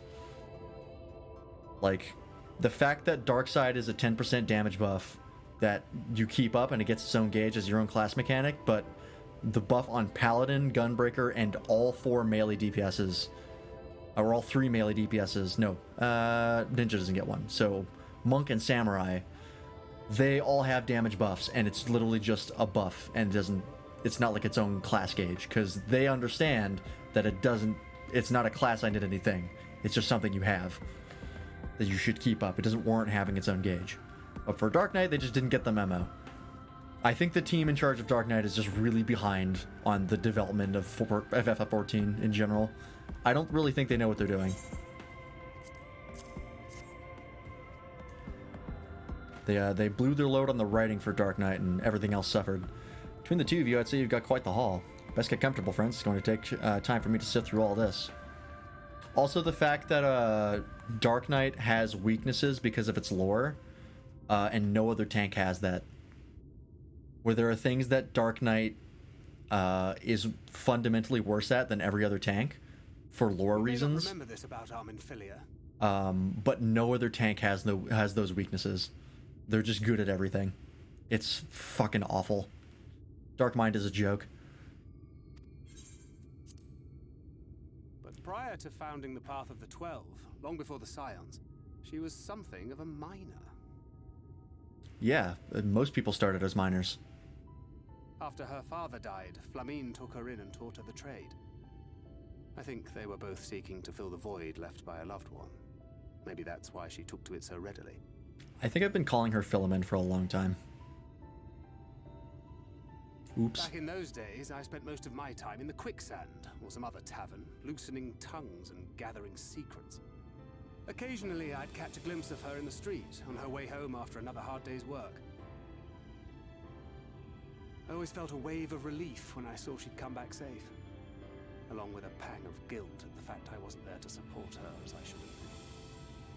Simply speaking with her more than once in a blue moon would have been a good start, but I could never bring myself to do it. Instead, I threw myself into my work and became every drunkard's best friend. You're that guy at the bar, huh? Yeah, not your finest hour. You get her dad killed and then just hang around in a bar all day. And Flamine has never let me live it down. Can you blame her? But that was a lifetime ago. Here and now, I have another chance to do things right, and I will not squander it again. Hey, come and see what I found. You're not going to believe this. Let me guess, you found enough Lionine to make the Talos work? What a coincidence. Tell me it's Leonine. Leonine, sorry. It is at that. You lot were born lucky. It's the plot armor. I recommend it. It's mostly broken pieces. But look at this.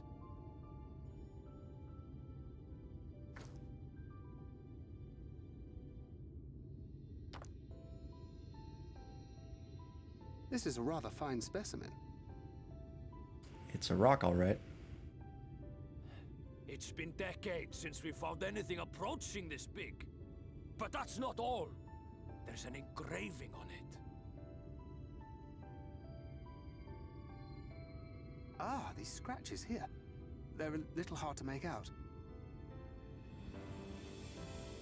To my beloved Magnus and Schoolie. What are the fucking odds? Are you kidding me? Yes! Do you see? It was a gift to Magnus from his wife. Even for, like, plot convenience, this is a little contrived. Like, come on now. She must have spent her final hours carving this message into the stone, in the hope that he might see it one day. Those rock-backed bastards must have made off with it before we could clear a path to her.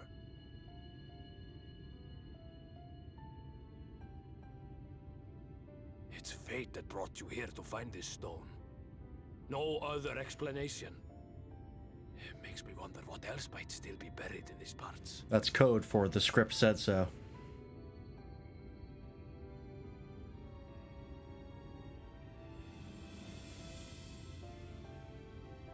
That's usually how fate and destiny works in games, is it's a crutch for the writers to go, yep, there was no other way it could have happened because we said so.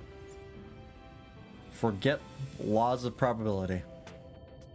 That's how it works in Kingdom Hearts.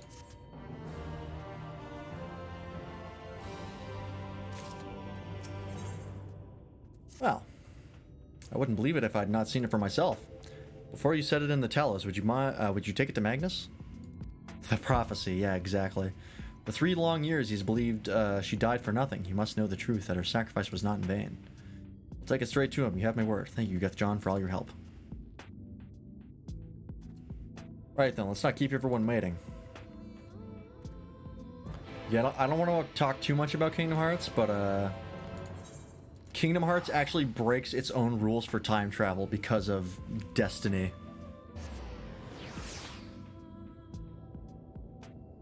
You have to add a 4th unwritten rule to time travel or the whole thing falls apart, because they explicitly break one of their own rules.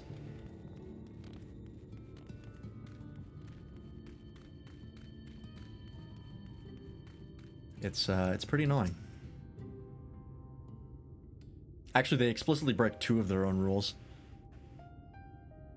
One of them is you can't go back in time and take your body with you unless you're Merlin, in which case, or unless you're Yen Sid, in which case he's just strong enough that he can just ignore that rule.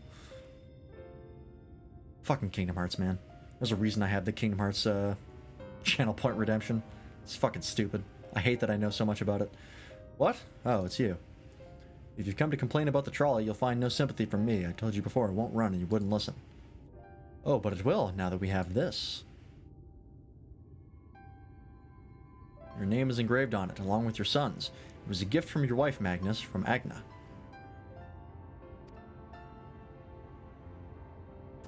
What reason does he have to believe that we didn't just scribble that on ourselves?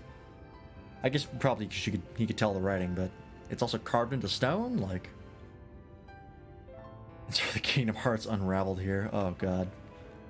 I miss those series. Those Unraveled series were great. Brian David Gilbert as a gift. I haven't kept up with what he's been doing. But I think I saw one of his videos after he left Polygon, and it was still pretty damn good. So I should catch up. No, she couldn't have.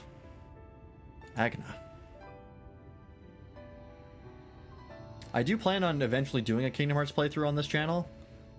Of the plot playthrough of like all the games in chronological order, but my god.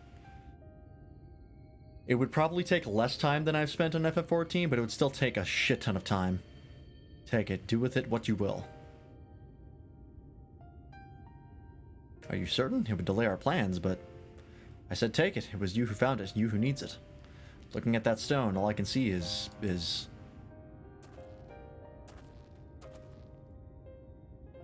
Please, just leave me be. I hope you'll be there when the Talos stirs to life. I'm sure she'd want you to see it.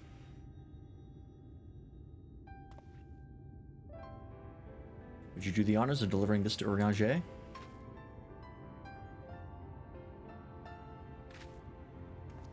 That is my 2nd title. 3rd title, really. Warrior of Light, Icon Slayer, Errand Boy. I got a Titan Bronze weapon coffer, didn't I? Yeah, let me pop that open. It's about time.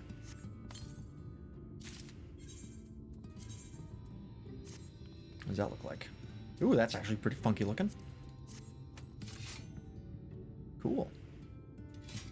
Something's gone wrong if it would take a college course to properly fully understand the plot of your game. Yeah, the Kingdom Hearts plot, here's the thing. You can get like 90% of the plot of Kingdom Hearts down pretty well if you just play the games in order. It's that last 10% that is an absolute fucking nightmare to try and learn. Because that's the stuff in like the secret reports and the stuff that happens in between Birth by Sleep and Kingdom Hearts 1 and like Ansem and the researchers, and oh god, learning that shit is torture. But if you just play the games in order, it's really not that hard to understand. Up until Kingdom Hearts 2, I'll say. Like, if you go from Birth by Sleep, Kingdom Hearts 1, Chain of Memories, 358 over 2 days, and Kingdom Hearts 2, and you play all those games in order, not that bad. It's still a little confusing, and you do have to suspend your disbelief for a fair few things. but you can at least get it and understand it. Dream Drop Distance and on, total mess. Dream Drop Distance is basically ruined the series when it came to its understandability. As well as Union Cross. Union Cross certainly did not make it any better.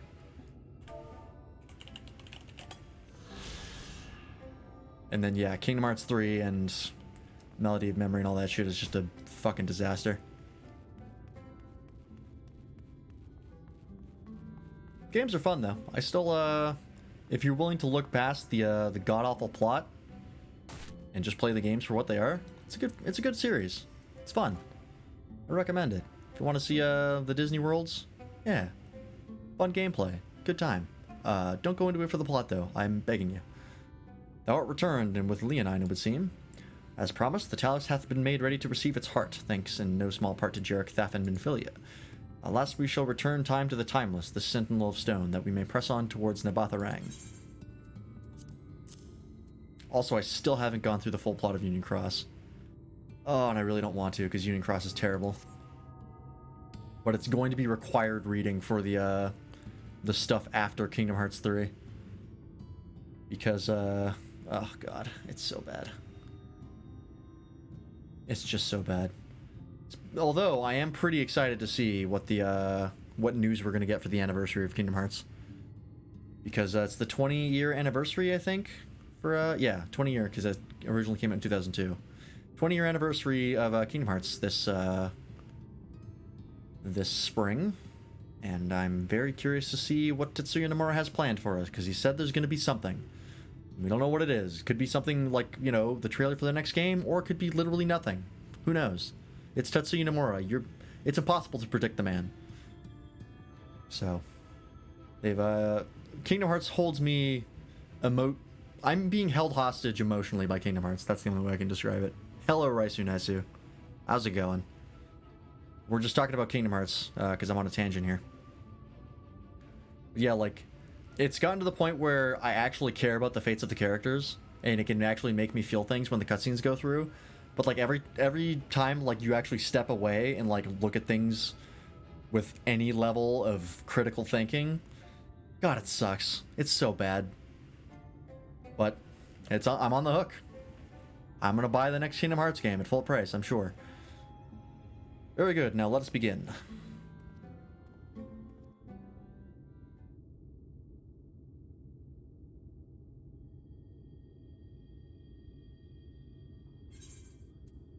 Preparations for the enchantment are complete.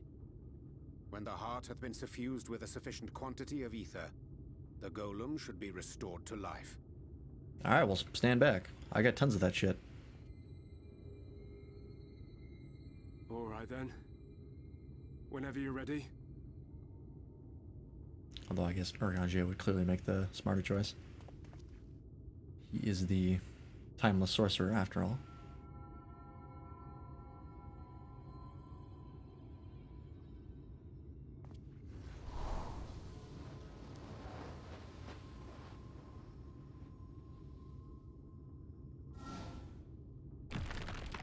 Yay!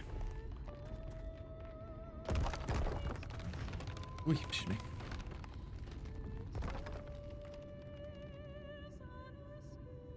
It's working!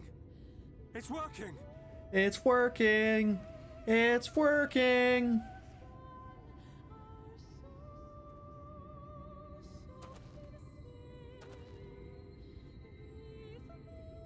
Magnus!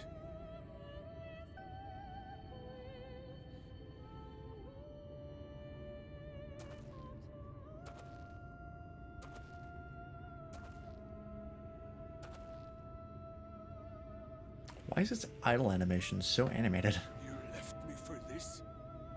This wretched heap of stone and rubble?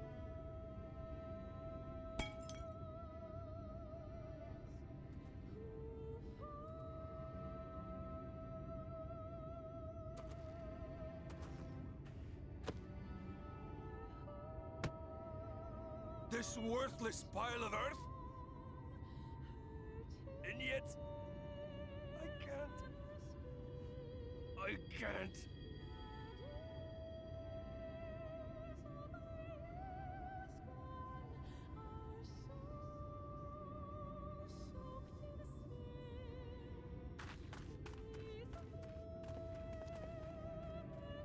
hell's she going?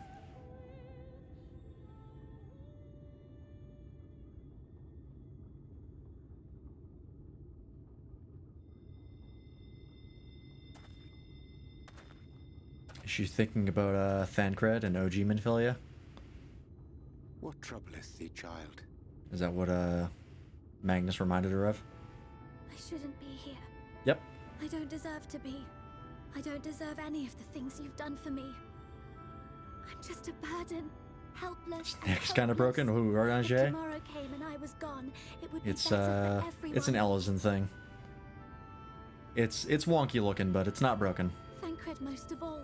He'll never admit it, but I can see it in his eyes.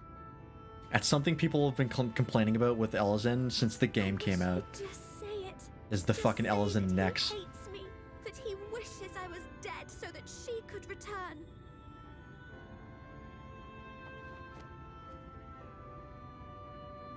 Does this character exist just to give head pats to? 'Twas I who set the My oracle God. on her path unto the first. I It's a condemned draft. you all to suffer these torments. 'Tis my sin alone, and one that will haunt me unto my dying day.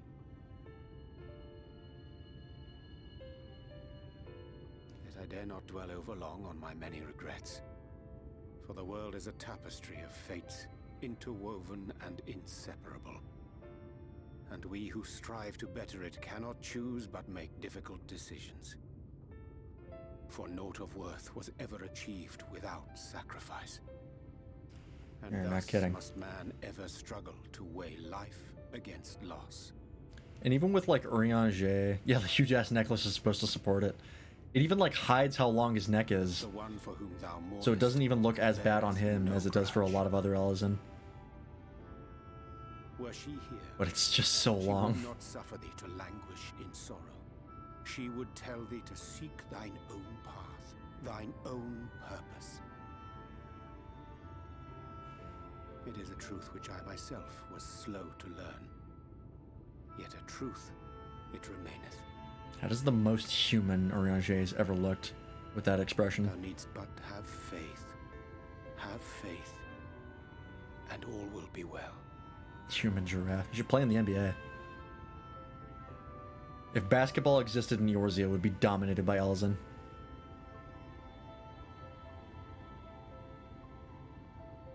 Like Ellison and Rogadin. Yeah, go talk to her, you idiot.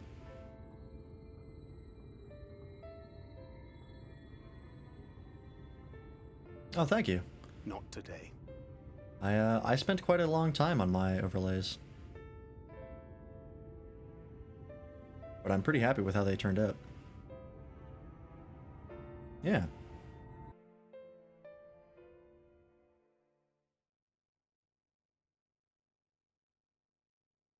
Oh, meanwhile in the Crystarium. Right, what is the Exarch up to?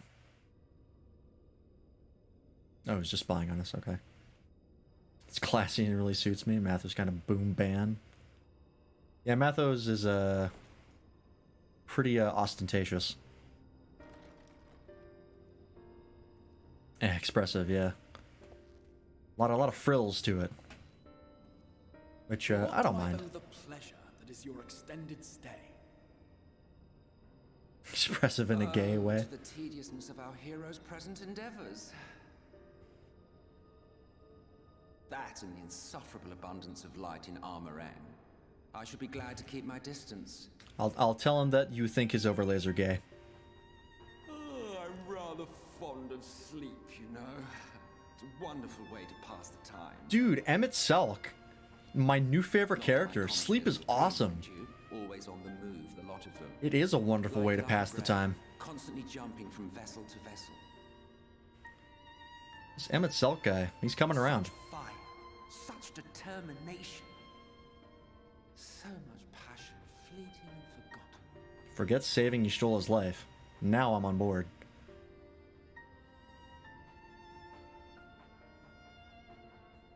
Come to think of it, Exarch, I don't believe I've ever seen you retire to your chambers for so much as 40 winks.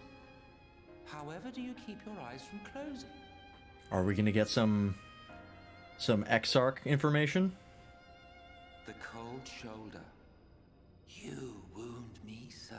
I don't think Crystal retains a lot of heat, so... Always so guarded Stupid in joke, our every goddammit. interaction. Interactions you curiously refrain from sharing with the Scions and their champion.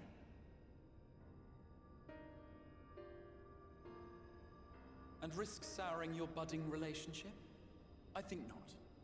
Much as I dislike you, there are more useful targets for his energies. And I'm not in the habit of pointing him at my enemies like a weapon. I mean, I would be okay with that, to be honest. Is that right? Fond of him, are you? I'm pretty fantastic. You continue to fascinate me, Exarch. Exarch. Simps for the Warrior of Light, confirmed. Who are you? Oh, please. Please say something. The once great nation whose ingenuity gave birth to this tower was shaped by my hand. As such, I know full well the wonders it can facilitate and those it cannot. Did Emmett Salk also have a hand in the Alligans? In these walls which could Jesus. have aided you in summoning our dear friend across time and space. Much less in possession of his mortal flesh, not even I could have performed such a feat. Interesting. I see. You had a hand in Allag as well. Okay, that's confirmed.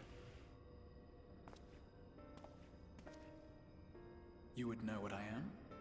Oh, please. I am the adjudicator of the sacred history with which you dared trifle.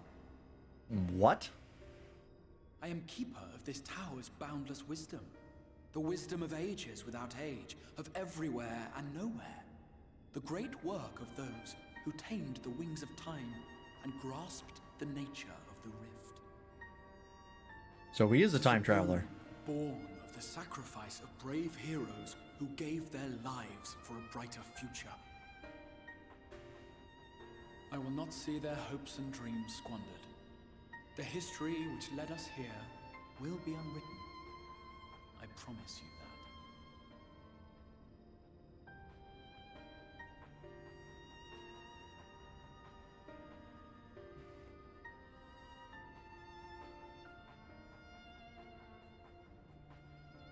Well, it seems we're both eager to fulfill our duties then. On that much, we are in agreement. Yeah, he's like some sort of time... He's definitely a time traveler. I don't know if he's like a time cop or something? Or just someone who kind of came back and tried to fix the future. But there's definitely some time travel happening here. When does Nodian Twitch stream? If you check the Discord and head on down to the stream schedule page, you can see all of our stream times. He's next streams on tomorrow, actually. We'll be playing Moon Hunters together. He won't be streaming solo until Friday.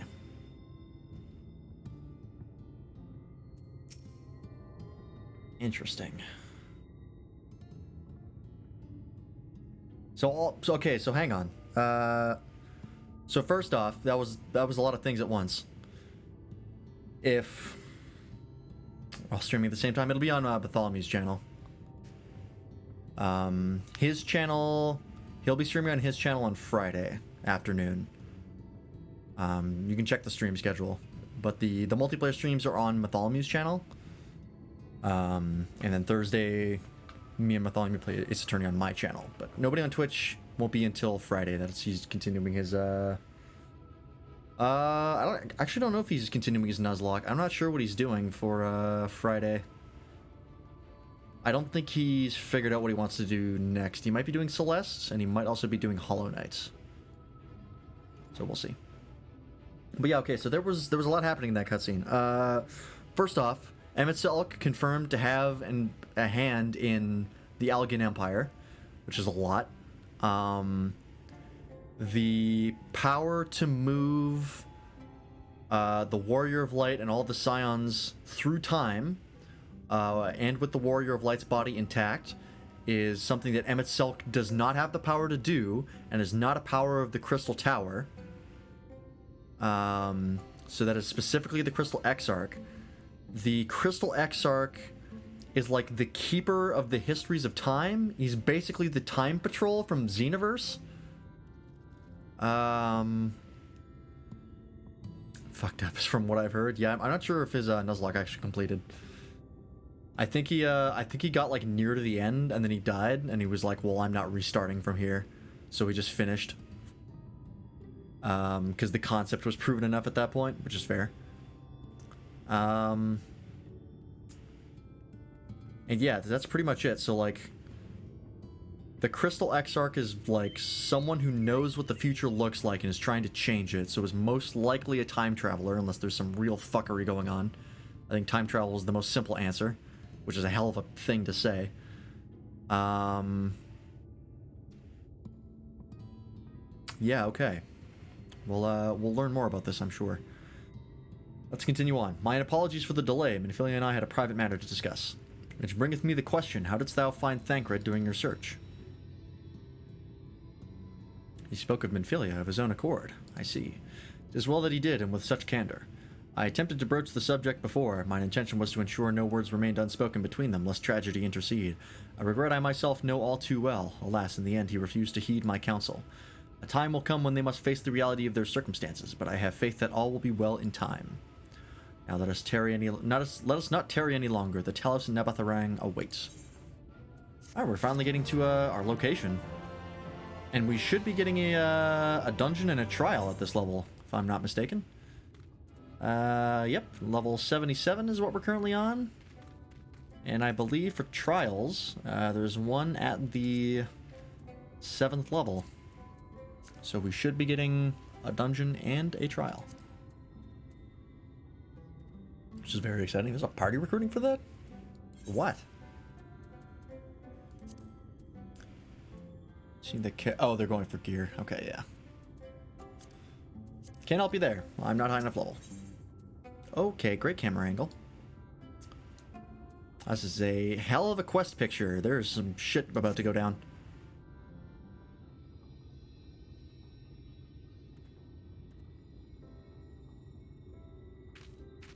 That thing really jiggles as part of its idle animation. Kind of weird. It's been years since I've seen a Talos in such fine shape. Would that Agna was here to see it, or our son.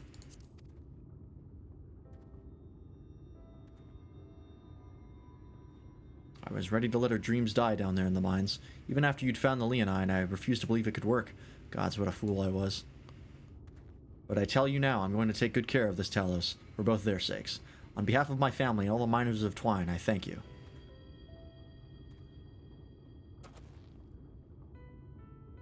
Well, enough chitter-chatter. Let's get you lot to Nabatharang, eh?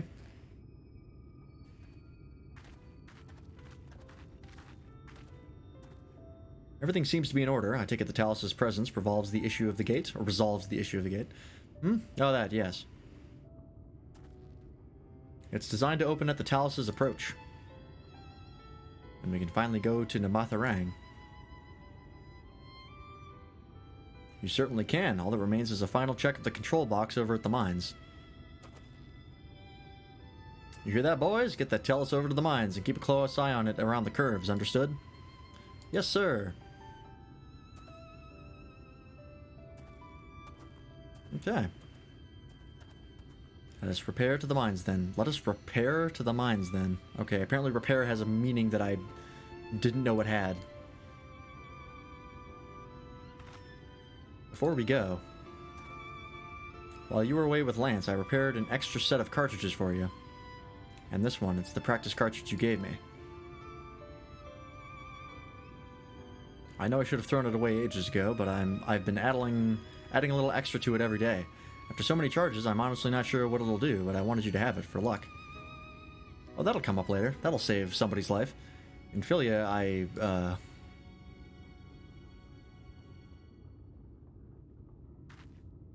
we should hurry. Magnus and the others are probably wondering where we are. That's a Chekhov's gun right there.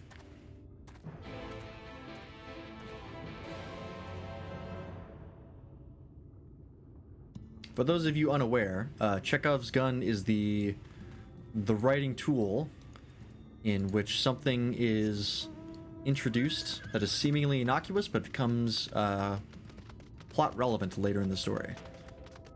So for example, if you bring the viewer's attention to a loaded gun on the wall, then at some point in the narrative, that gun will be fired.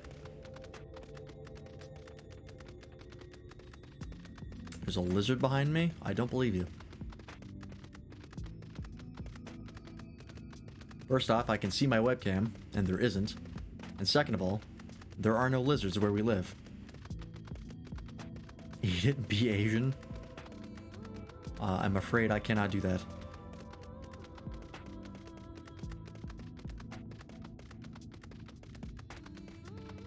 Though I wouldn't be against trying lizard meat. I don't really know what it would taste like.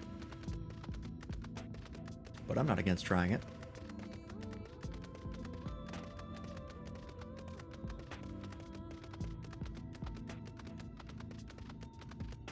How common collected I am. I am a pretty stoic person, generally speaking. I'm not super emotive. But that's just my brand. You missed the Chekhov's cannon conversation? Yeah, if that practice cartridge doesn't come in later, I'm gonna be pretty upset. I would be pretty damn mad.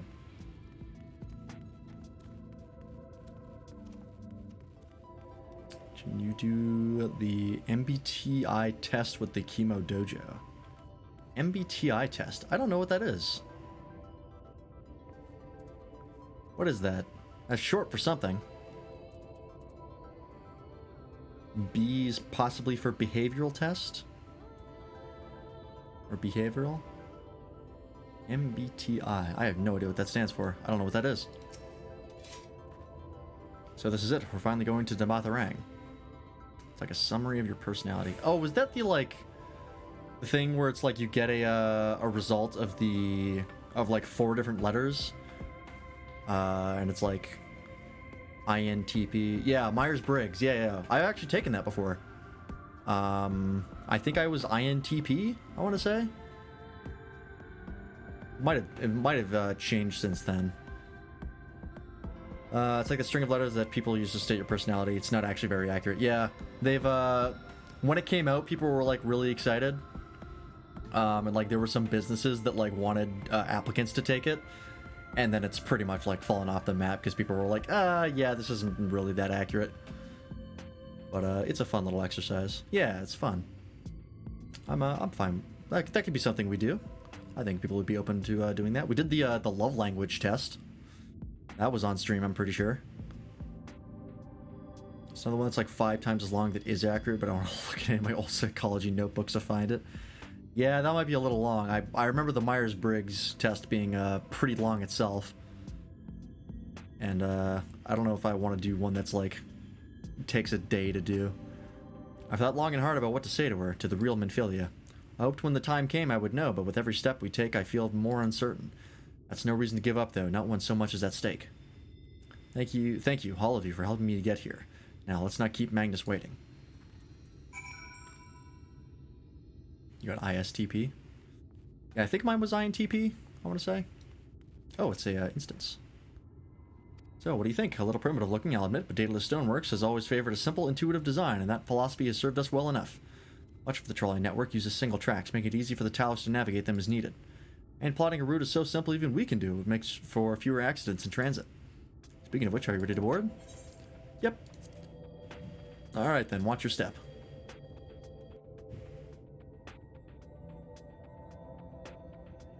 Yeah, I think we actually all did the Myers-Briggs tests while we were at EDEC.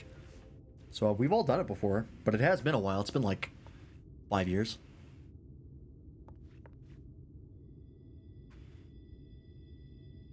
Oriange?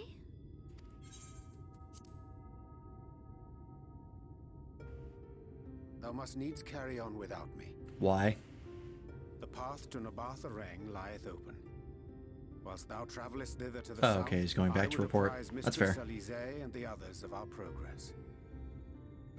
As circumstances permit, I will thereafter rejoin the hunt for the remaining Light Wardens. Same for many years.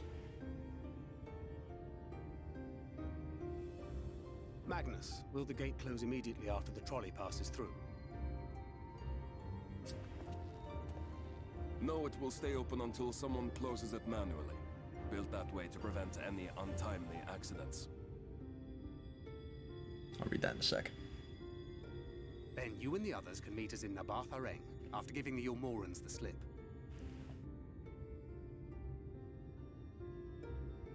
I do see where the tests are because of a bunch of INTPs are like you. Okay, yeah. Oriange. Very stoic and methodical. Yeah, that sounds about right. Thank you for everything. Remember, thou needst but have faith. If you finished with your goodbyes, I suggest you grab hold of something. Be a shame if you took a tumble. What is your accent? Oh my god, it's bothering me. I have no idea what his accent is supposed to be. It's so all over the place.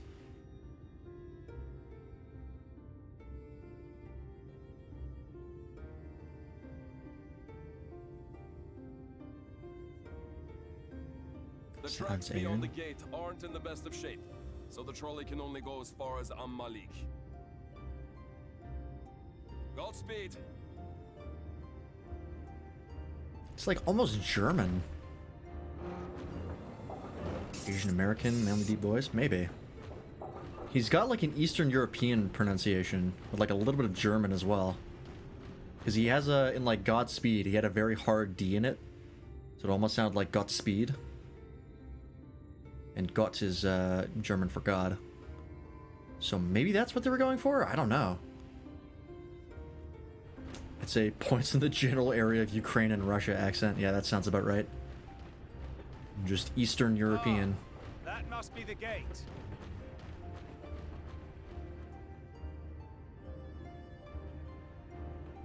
Austria instead. Yeah, Austria's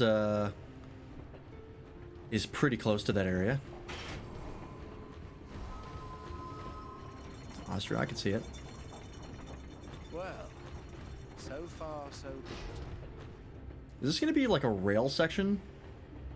Of like we're gonna have to fight people while we're on the trolley? Oh, fuck off. Wait, This guy, every time. Ranjit. Oh my god. Well. So much for that.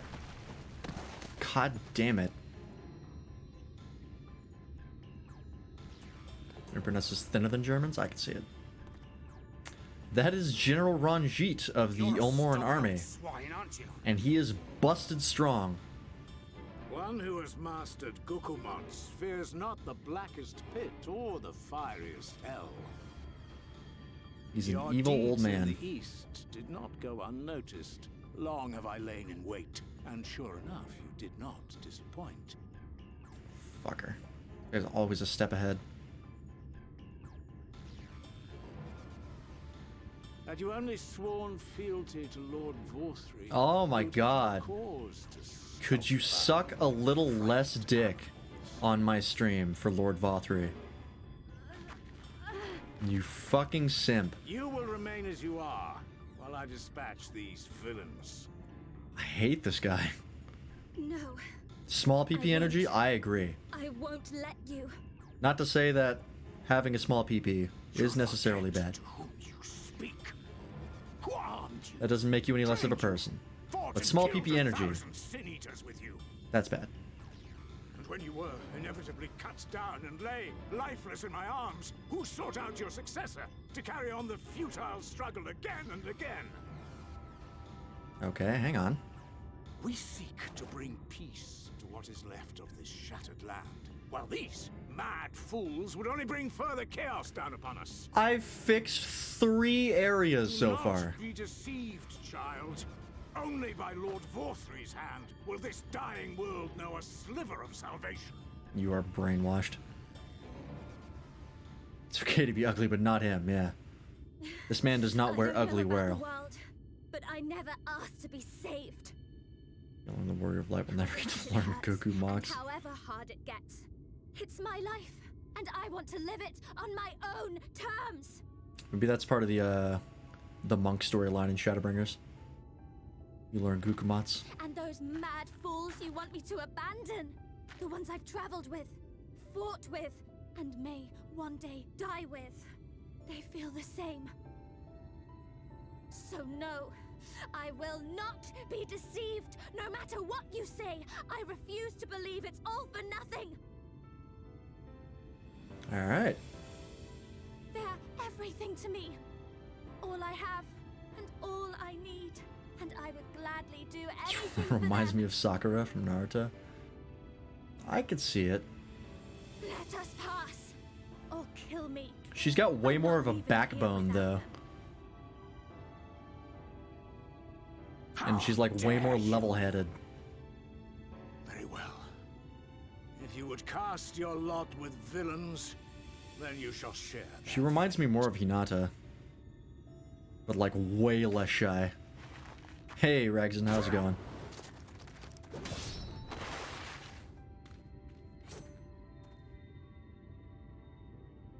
I heard what Reminds you me said, of the girl from... and I'm sorry for all the things I've left Oh, oh, what's her name? I've played that game.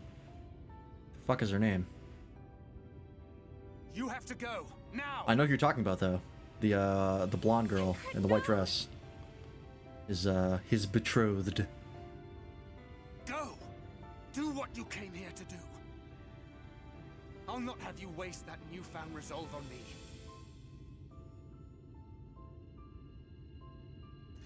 I leave her in your hands. Hurry! I don't think this is Thancred's last stand, but it honestly might be. Giving his life for a semblance of Minfilia is not a terrible way for him to go out. Daddy Thancred. He definitely got a lot more serious in this expansion. He was pretty jokey in A Realm Reborn. Not another step. Your fight is with me. And then even in Heaven's Word, he was a little, You think yourself a protector? As if a whelp like you could be a better father to her than me. Okay, that's what I was thinking. Like, this guy has got kind of a, he kind of sees himself as a father figure because he raises all of the, Minfilias. That's just why if he didn't wake everything up, none of that shit would have happened. Am I playing as Thancred? I sure am. Role-playing. Experiencing what it is to be someone else. Okay. What do I got here? Solid barrel combo, rough divide. Okay, that's my gap closer. That's my mitigation. That is a heal. And this is a buff. Okay. Thancred is daddy though? I think he definitely, he's a lot more daddy in this than he was previously in the game. I think he was kind of a playboy in A Realm Reborn and Heaven's Word and Stormblood. Stormblood, he was a little more serious, I think. But yeah, this is like he's much more serious than his previous incarnations. There's Buffy tank that does big PP energy. Oh yeah, the music in Shadowbringers? So good. Alright, let's do this.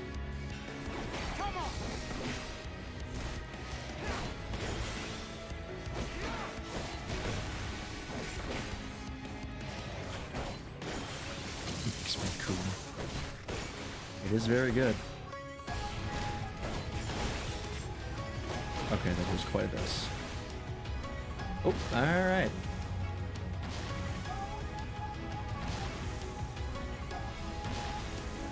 Nexus of Thunder. Okay. And gunblades are cool.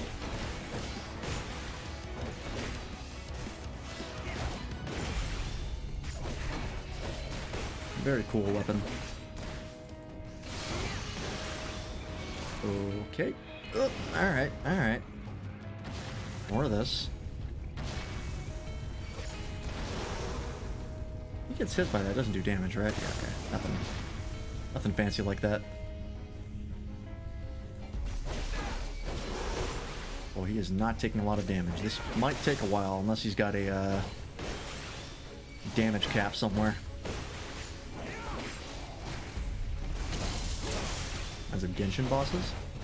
I've not played Genshin, so I cannot confirm that.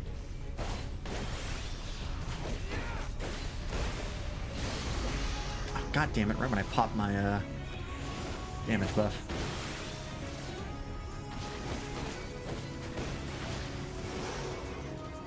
You gachas? Yeah, that's kind of my response to gacha games. I'm not a big fan.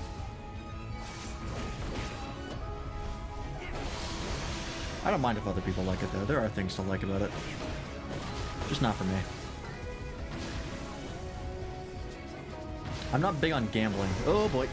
I fucked up. Nope, I'm fine. This is going well. Yeah. I'm not kidding, Thancred. Want to be Breath of the Wild? Yeah, I think Breath of the Wild had a lot to do with how Genshin was made. They really wanted that Breath of the Wild crowd. Oh Jesus, what's happening? Is he about to, like, fuse?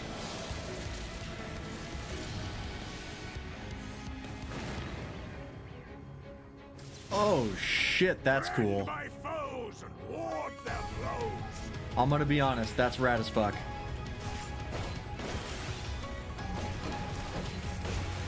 Oh my god, yep, alright. Please find the fact that I can drop $200 and get one 5-star book is disgusting. Yeah, it's never the gameplay of gacha games that really turns me off. That's like hit or miss. That's entirely depending on the game. It's just the monetization of it that I really don't like. Ugh.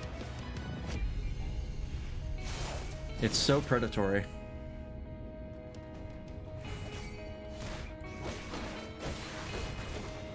Like, the only game I've played recently that's a gacha game is Master Duel, and even that is like, I'm already starting to feel like, man, I don't like having to constantly play this game or spend money on it.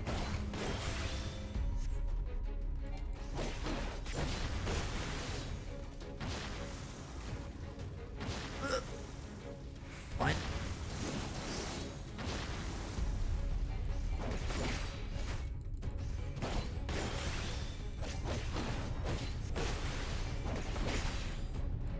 Yeah, I think ultimately the amount of whoa, that hurt. The amount of money you end up spending on games like that, and this isn't even like a gacha game problem. This is like free-to-play games in general. The amount of money you end up spending on them over time is just too much. That was me in Warframe for a long time, and I probably spent like $1,000 on Warframe before I was just like, I have to stop.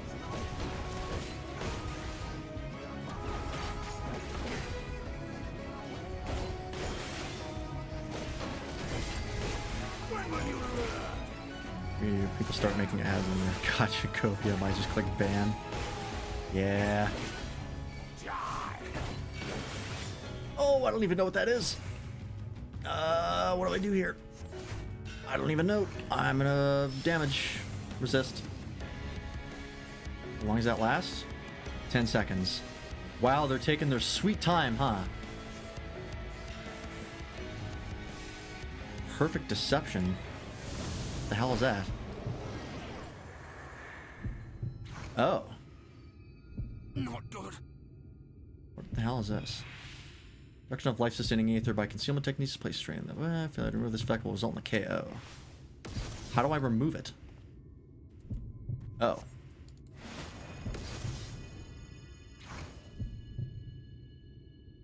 Fuck, he moved away.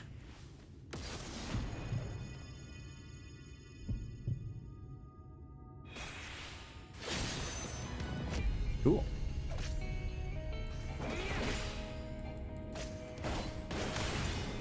Ow. Okay, that's cool.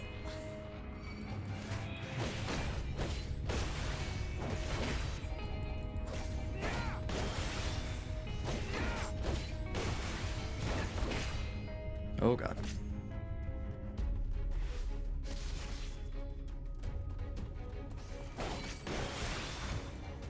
Oh, god damn it. This is really taking a hot minute. I don't mind these roleplay sections, but man, they take a long time. Oh, I don't think I made it out of that. Oh, I did. I disagree with that, but okay. I'll take it.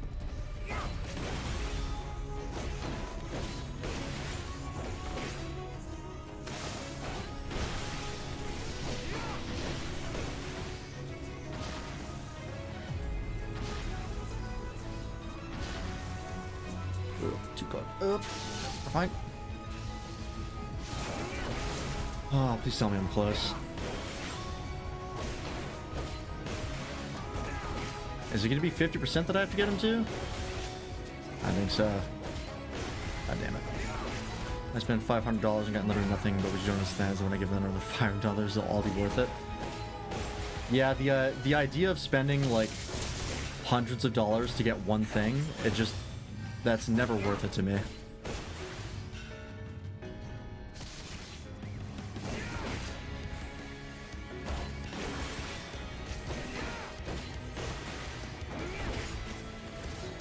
Oh boy.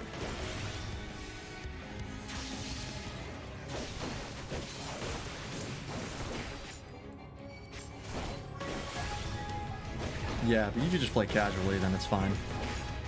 But it's very predatory. It's designed to make you spend as much money as possible. And I just don't like supporting them. And you presume to be her protector? And I'm not even like big on like other gambling as well. Oh, this again. Alright. Like I don't like things like Vegas and stuff like that. Of like going to like casinos.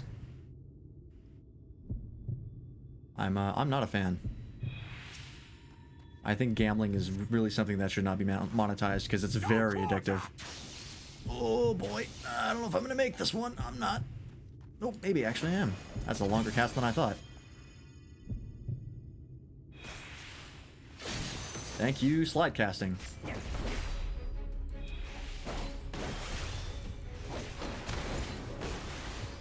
God damn it. Just like the game because it's cool. I mean, that's fair. It's just when it comes to like things that I think are cool, or like even if I found the game cool, I just wouldn't be comfortable supporting it.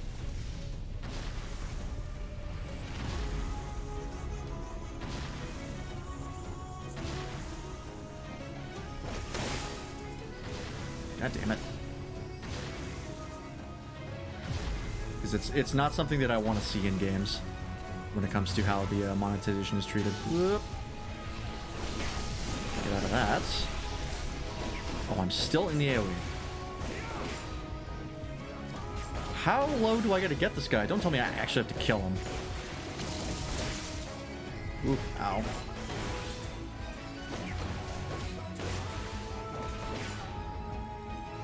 Yeah, it's like microtransactions and stuff like that. I just don't like the monetization practice because it encourages bad game design.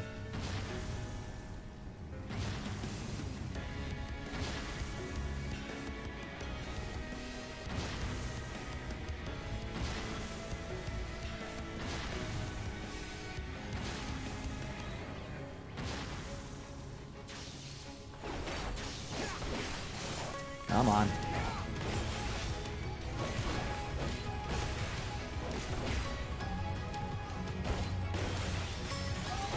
This is the thing I do Nebula. Okay, I mean that helped kind of.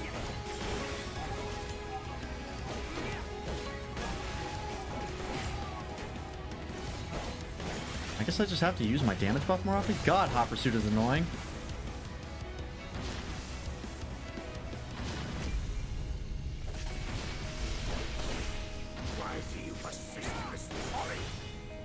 Alright, come on, 30%. That's got to be your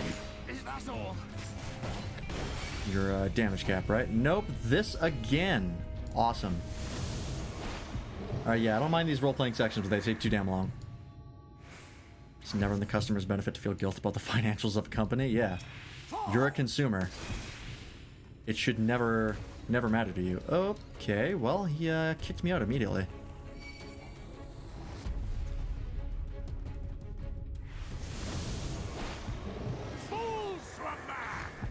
Uh-oh. He knows. He knows. Alright, it's scripted.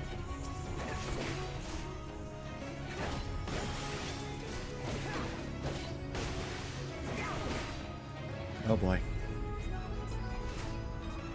Come on. Get up. Oh, maybe we shouldn't finish this. Because that's really not working out in Thancred's favor. Uh-oh. Uh-oh. Nope, I'm not making it out. Ow. Pop Nebula. I don't know if it's gonna work though. Uh-oh. Yep. Nope. He's kicking my shit in. Come on. Oh boy. I'm running out of cooldowns here.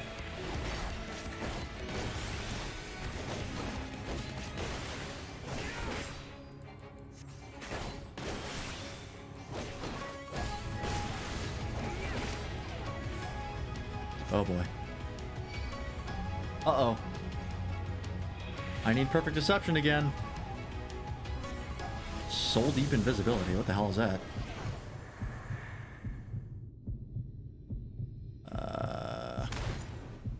Oof. It's my last one. Oh, come on. I'm doing my best here. Go, please.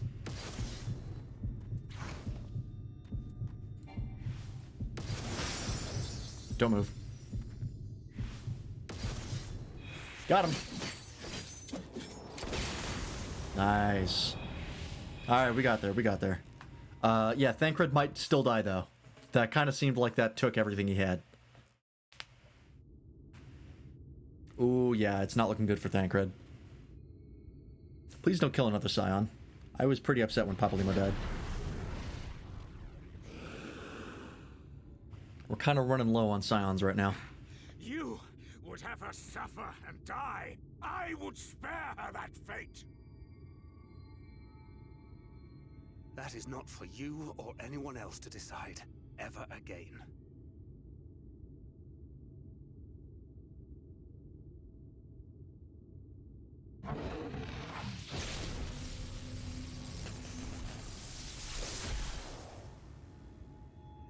Oh, he just teleported away? God damn it.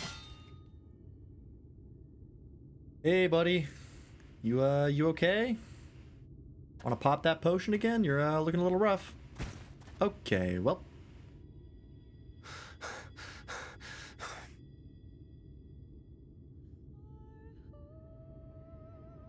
He just passed out, right? He's taking a nap.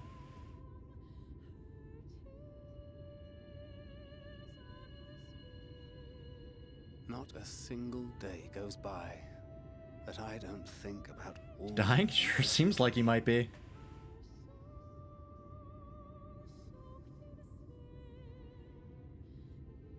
Countless memories.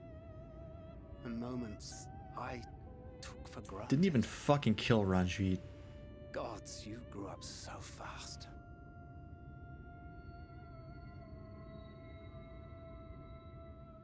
But you had to, didn't you? For those you had lost. For those you could yet save. A world teetering on the very brink of oblivion. For which you gave your everything. Without hesitation. Your kindness. Your compassion. Your love. Then and now.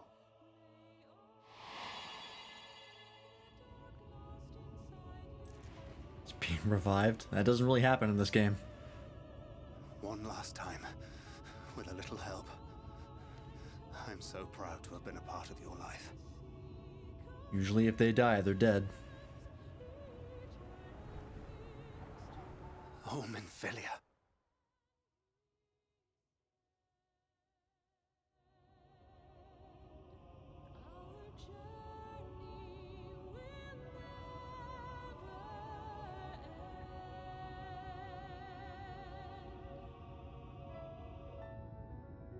I wonder what he said. Probably I love you, or something like that.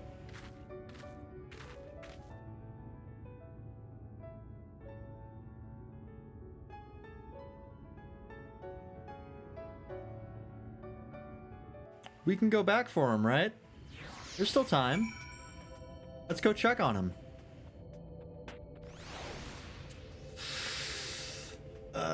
Well, he didn't die on screen. We don't know for sure that he's dead. I'd be willing to say there's a distinct possibility that it would still be alive. It's not like we saw him, like, physically expire on screen or, like, take a fatal hit, like Horschiffant did. Horschiffant died on screen. Papalimo died on screen. Kent died on screen. Isael died on screen. Gosetsu died off screen. And he came back. So there's a chance. Copium, shut up. God damn it. Also, I'm hidden inside this man's skirt. This is no, this is a man, yeah. Melviera. Anyways. Yeah, the music in Shadowbringers is really good.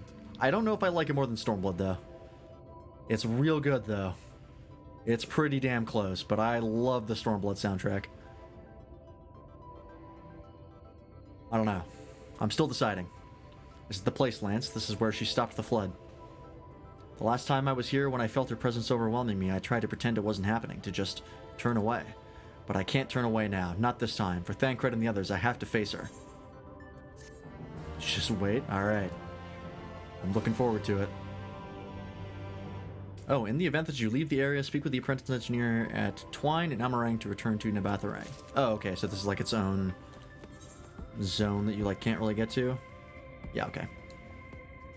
Getcha. Okay. I can sense her presence, albeit faintly. Come on, let's look over by the crystal wall. Oh, excuse me. Okay, where's this? Over here, okay. Yeah, the Stormblood had a really good soundtrack, and I think that's because the themes that you hear a lot, they put a lot of effort into. Like the dungeon boss theme. The dungeon boss theme for Stormblood, I think, is still my favorite. I do like Shadowbringers, but I think I like Stormblood's considerably more. Oh, well, before I grab that, I'm going to grab the Aether, because I want to be sure. This is actually the one that was on my compass, I think.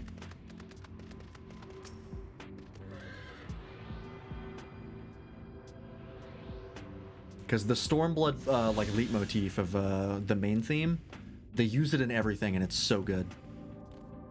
But the Shadowbringers theme is also very good. So I don't know, I can't decide yet. And also, Shadowbringers has Lahi. And like, how do you say anything could be better than Lahi? It's impossible. Can't be done. I've also heard the twinning, and I know that's Shadowbringers. Which is like, come on, it's the twinning. How do you not love it?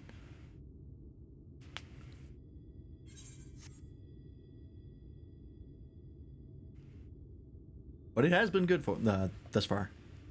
I'll make that clear. I do still really like it.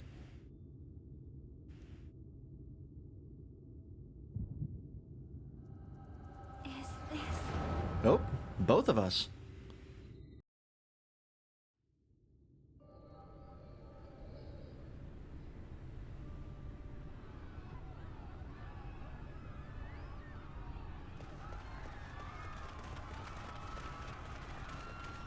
Run for your lives! It's the flood! The flood! Jesus.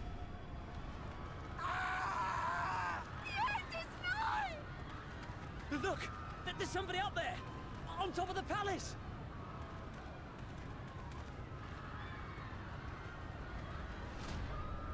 Wow, that guy has incredible eyes. Get that man a sniper rifle. How the hell did he see that? Is that that's the Warriors of Darkness. 5 of them. Yep.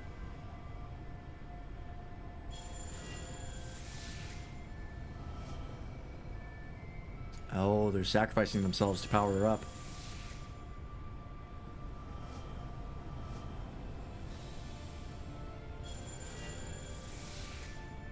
Oracle? Yeah, this is the Oracle of Light. Slash the voice of the mother slash original Menphilia.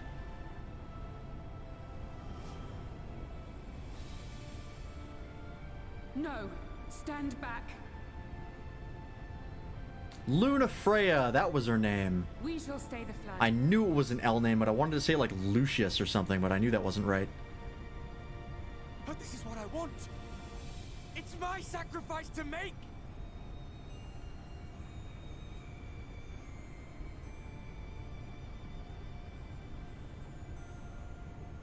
Your time has not yet come.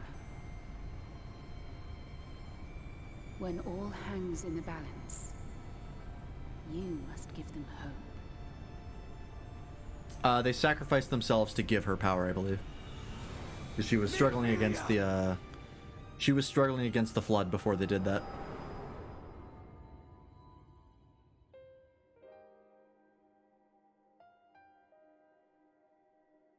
Oh, are we going to see Menphilia here? Oracle of Light? This place. Were those people? Those were the people who originated from the first and killed the Ashians here, and as a result, drowned the word in light, because there was no more darkness to stop it. That was a whole plot line in post Heaven's Word. Ours is a meeting long overdue. Full glad am I that we may finally speak.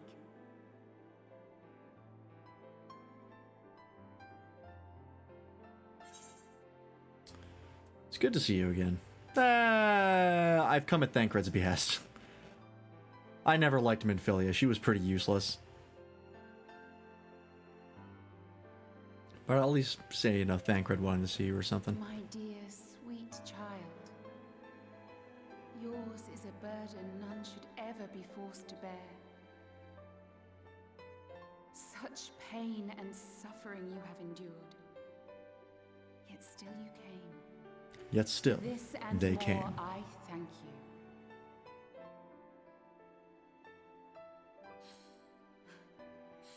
I've lost count of the times I've almost given up. Why are all oracles If people blonde? hadn't helped me every step of the way. Probably like a I Final never Fantasy would've made tradition it. at this point.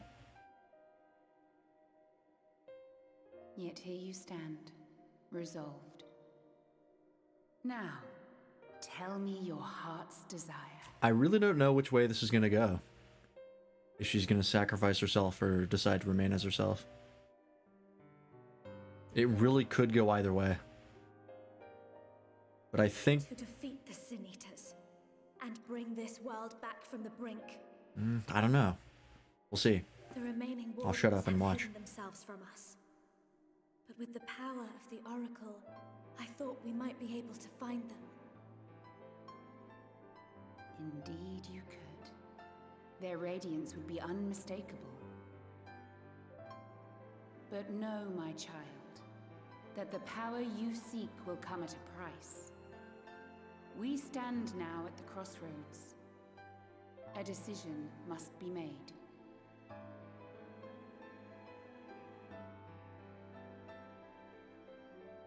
Tis only natural to be afraid, to hesitate. But for your many trials, you have grown stronger and wiser. And with the love and support of those you hold dear, you have grown to love yourself.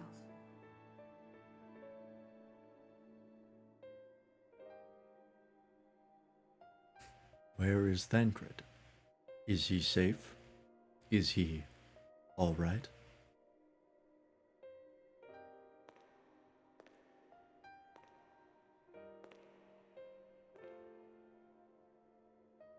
The flood has washed away so much of this world. So many people and places and possibilities. And all the heroes who fought to protect them. Yet here the Scions are, trying so hard to help those few of us who remain, and seeing how tirelessly they work, how completely committed they are to the cause. I can't help but believe.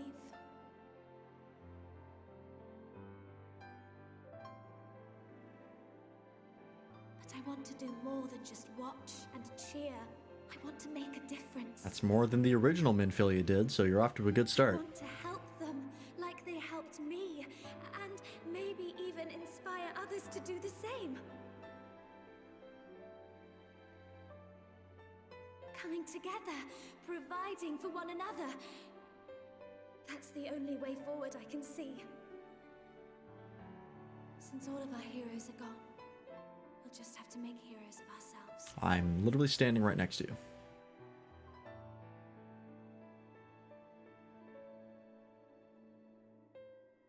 "'Tis a beautiful, wonderful dream. One we share.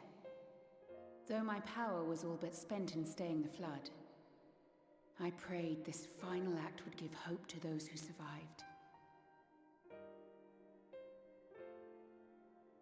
That self-same hope lives on in you.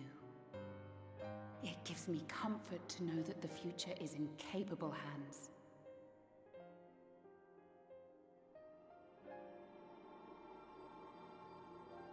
If ever you should falter, remember this.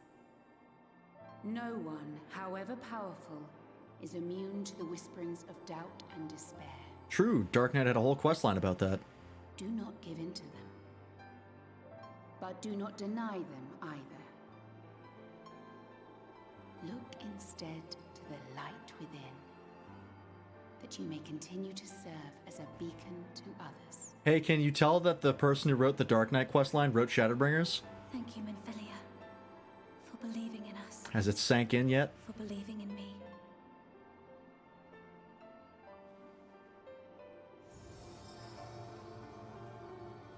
So what are they doing here? Is she going to remain as herself? Dearest friend, no words can express my gratitude to you for keeping her safe in these tumultuous times. You are a hero to us both. But not even the most valiant heroes can stand alone. Only together may you change the fate of two worlds. Well, we're kind of bleeding members here, so I appreciate the concern. Still don't know what's happening. Is she remaining as herself? Or did she fuse with Minfilia and Minfilia took over? Oh! Oh, her hair changed. It's not blonde anymore. Oh, interesting.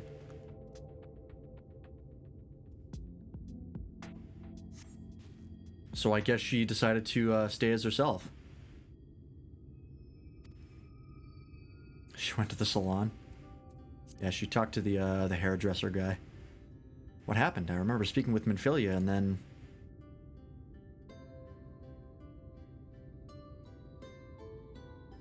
Is something wrong? Your hair. I think your eyes are, like, still pretty close to the original.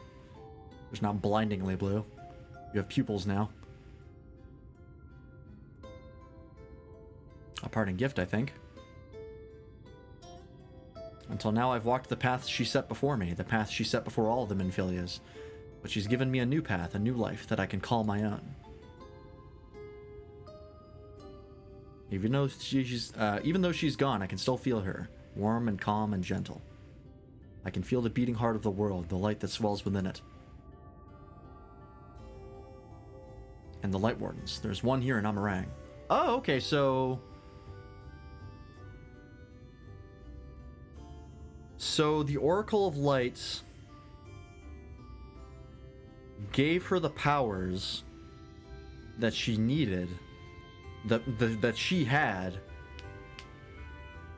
but I think she ceased to exist in that moment. Instead of the Oracle of Light taking over Minfilia, and then using her powers, I think she like sacrificed herself to give the powers to Minfilia.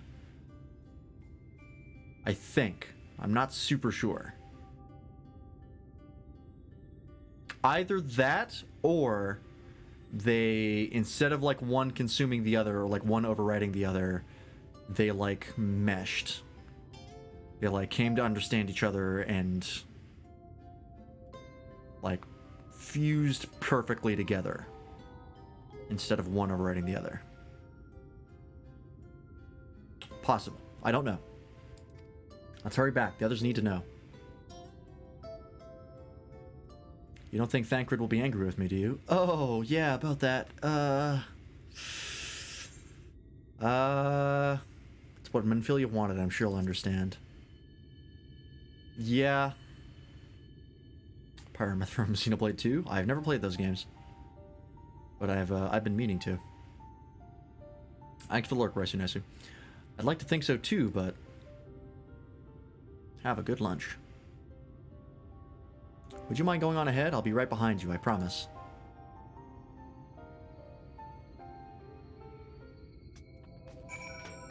Okay, well, I have to go back here, which is that way, okay. Yeah, I'm not sure what happened there. It was a little bit vague as to what became... It sounded like she sacrificed herself. The Oracle of Light. She sacrificed herself to give the powers to Minfilia without overriding her personality. Xenoblade Chronicles 1 is amazing for its story. 2 is a trope-heavy anime. Okay. That's not terrible. I don't mind a lot of tropes. One could argue that the Tales series is a trope-heavy anime, and I like the Tales series. Well, I like Tales of Berseria and Tales of Arise. I'm not that familiar with the Tales series.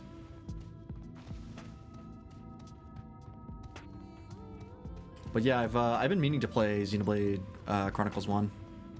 Or just Xenoblade Chronicles, I don't need to call it the first one. I've heard a lot of good things about it, so I'm curious to see what I would think of it.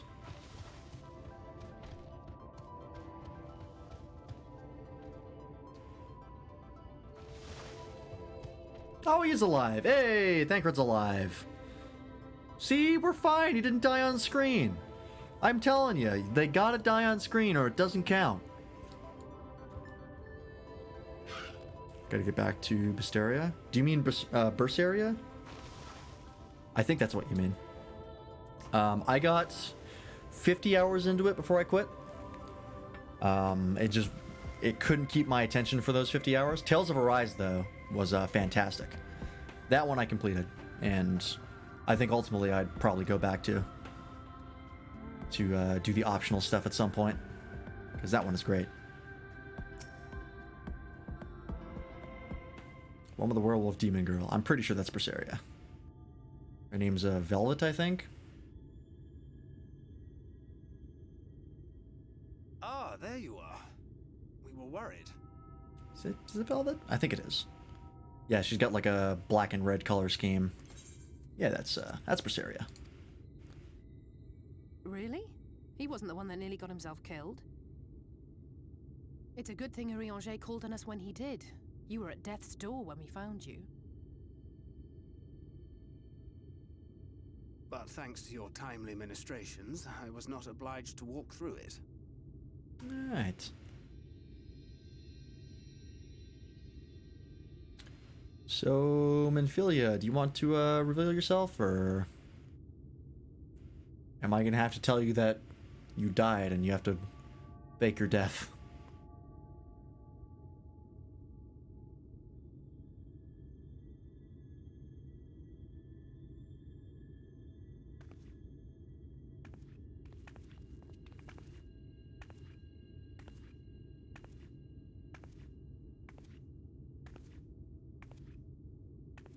Minfilia?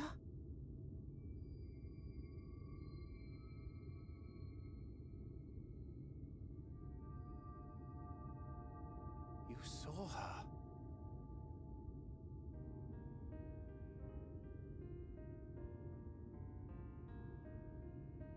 I know I haven't exactly been pulling my weight up till now, but that's all going to change starting today. Fuck, you're like 14. You've been doing a pretty decent job for I'll your do age. whatever it takes to make Minfilia's dream a reality. You have really tried.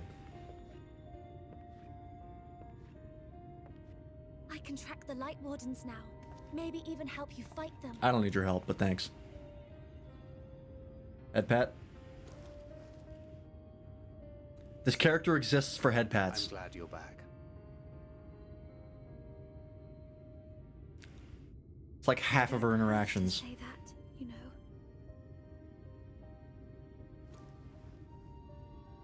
But I want to.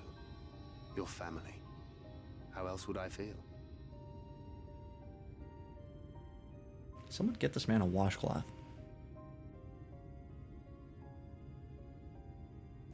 Single anime tier.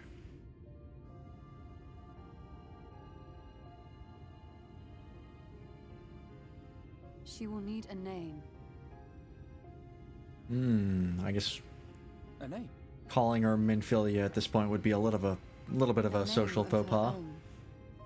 I would not have her walk in the shadow of another any longer.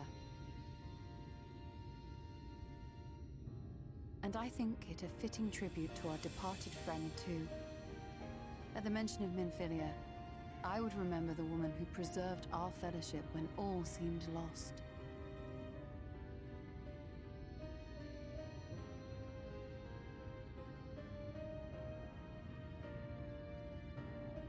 Do you remember what you were called before you were taken to Yulmore?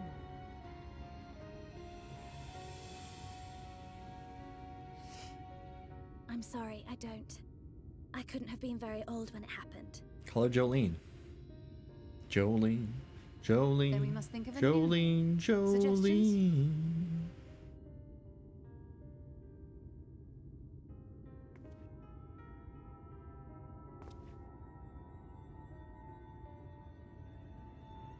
If the lady herself has no preference, I think the honor should rightly fall to Thancred.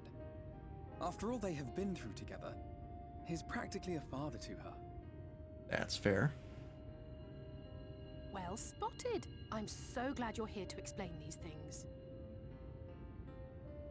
That sounded And what condescending. exactly is that supposed to mean? Oh, nothing.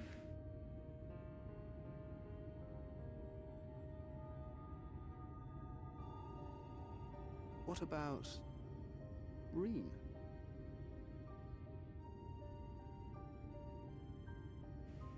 Ah, blessing in Fae.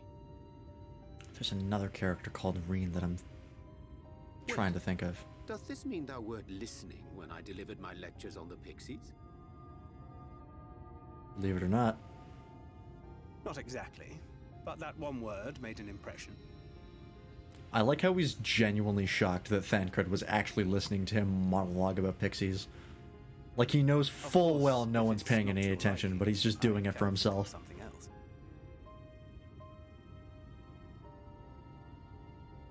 Reen. Yes, I rather like the sound of it. That's why there's a Thank character you. called Rin in Tales of Arise. It's the That settles it then. caster lady Welcome aboard, with the book and the owl. I think it's Rin. Or Reen. I won't let you down. Rinwell, that's her name. It's not just Reen, it's Rinwell.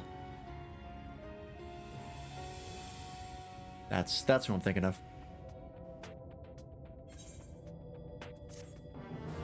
Go play Tales of Arise, it's good. I recommend it. Fresh starts. It's already 11:20. I don't think I'm gonna go late tonight. I did get woken up kind of early today, so I don't think I have the energy. Also, I kind of want to save the end of Shadowbringers for like Friday and Saturday. So, but I think at the rate we're going, we'll probably finish it on Friday. Potentially Saturday. We'll see. Honestly, don't know how to repay you for all you've done, but I promise to do whatever I can to help. There might be some more cutscenes as the expansion wraps up. Are certain you're up to fighting so soon? I can't imagine the power of the Oracle, something one learns to wield in the space of a few hours. Maybe not, but the presence of the Light Wardens is unmistakable to me now.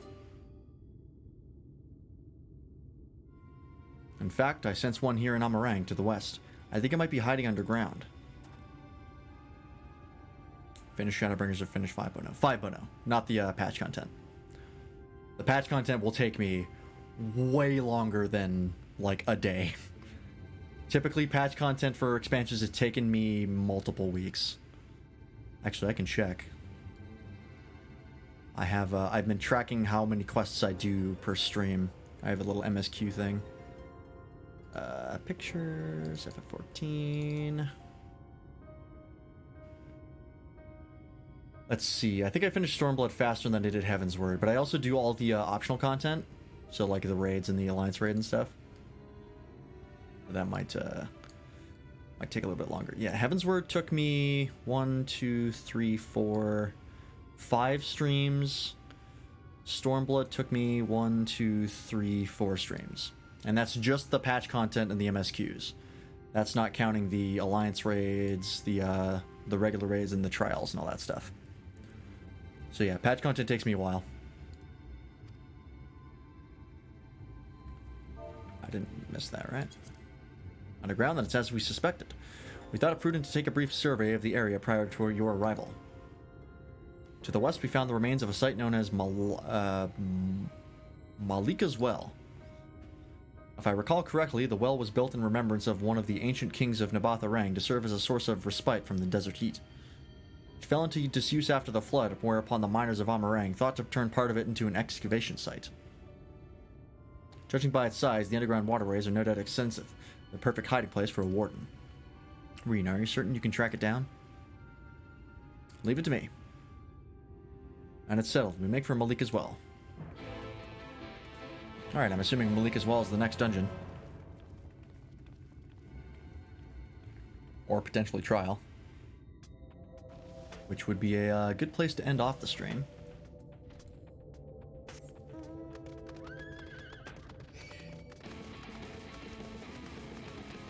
But yeah, we're definitely finishing 5.0 this week. That's for sure.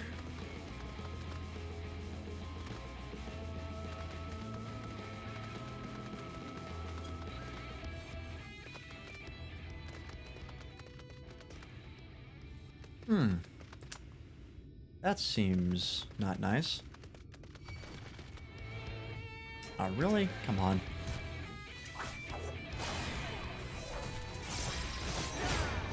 Ow.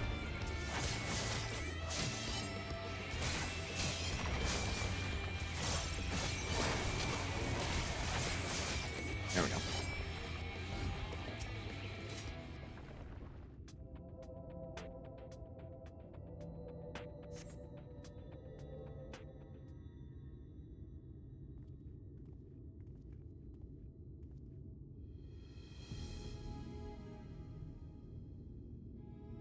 It's here. I can taste its ether on the wind.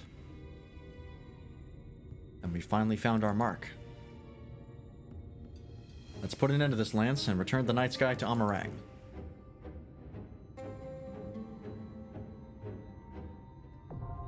Yep, Malika's Well now accessible. I'm assuming this is a dungeon, because all the people are outside. Yep. Malika's Well. Alright. Let's go ahead and queue up for this, and yeah. Inventory time, 20 minutes. That long, eh? That's a bit annoying. Guess not a lot of people queuing for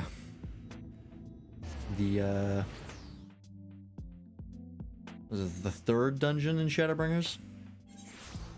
I think the community has slightly moved on. While we wait, though, let me go ahead and pop. I didn't even get all the gear pieces. Didn't get an arm piece and didn't get a foot piece. That's kind of annoying. Well, I can always go buy it. I have the cash.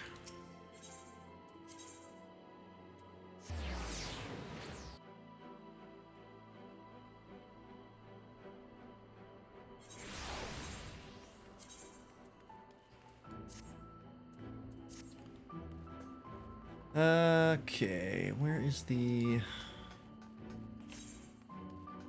armorer?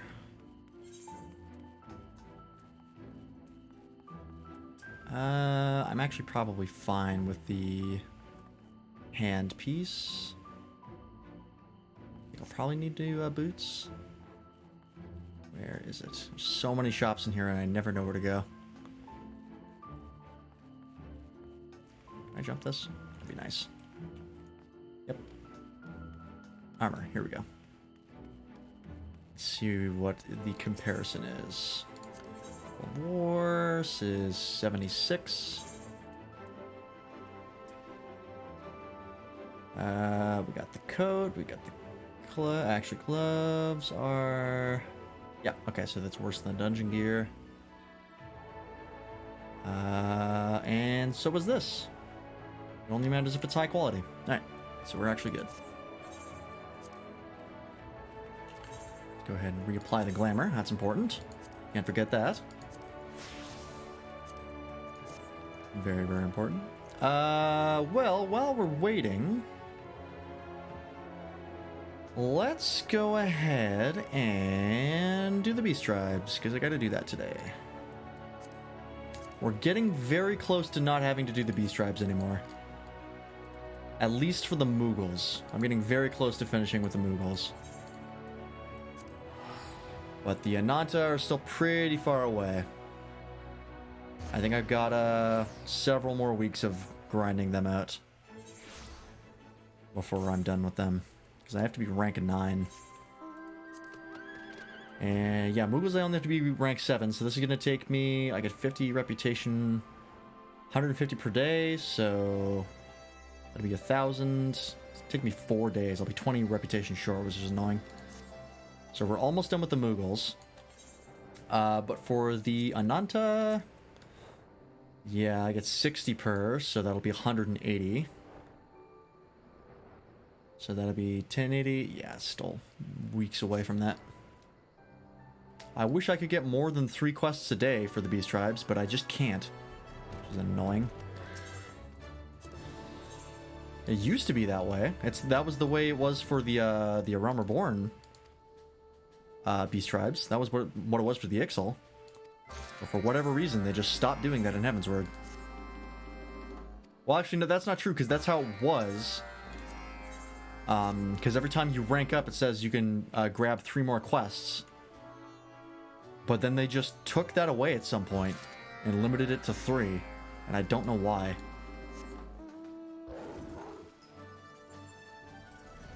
Maybe they just, they reworked the reputation values, so you would be getting the same amount of reputation as if you were going to take multiple quests. It just gives you the same amount in 3 quests. Oh, this one. This one's annoying.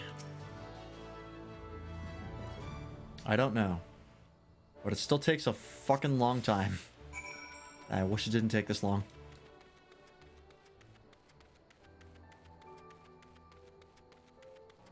That said, I think the mounts are worth it, at least for these ones. Because the Mughal mount is very unique, and the Ananta mount is rad as hell. It's really solid XP at level, so they don't want people spamming to level. That's what I thought the case was. But then I started doing the Stormblood XP ones. And it gave me fucking nothing, but that might have been because I was already at level 70. No, that's not the case, because I did it for Ninja, and it gave me almost no XP. It was terrible for XP. Because Giant Sprout said the same thing, but I think it's, they changed that. I think they reduced the XP value so they can't be used to level. Because he said the same thing, and then, like, on one of the days, I was, like, level 60 Ninja, and I did the Ananta quest, and it gave me, like, nothing. So I think they changed that. Oh, wait time went down. That's nice.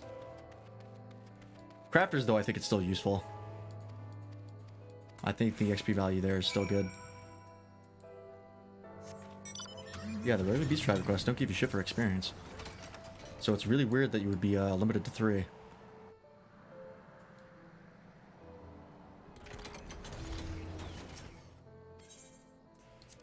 Oh, nope, not that.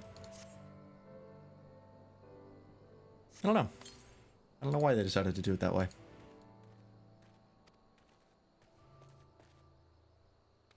Speaking of leveling, I am actually pretty close to on level for Shadowbringers. It didn't overlevel me as much as Stormblood did. Stormblood XP was ridiculous. Like, at this point in Stormblood, I think I was already past the level cap. Oops, nope, that's the growth formula. Stormblood MSQ XP, for whatever reason, is absolutely bonkers. Come back to finish these later.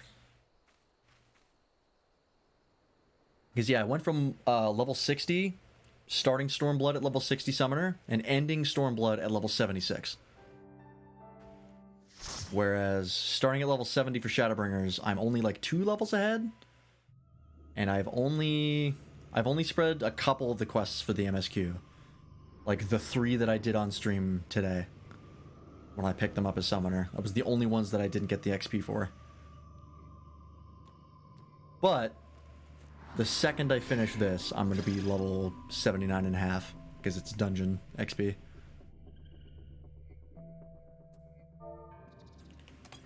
Alright. See what we got. Reaper, Summoner, Warrior, White Mage. Excellent. I can't help but notice we're not moving. Oh, there's the tank. That's a good start. Okay, we're good. I think everybody was psyched out waiting for someone to make a move.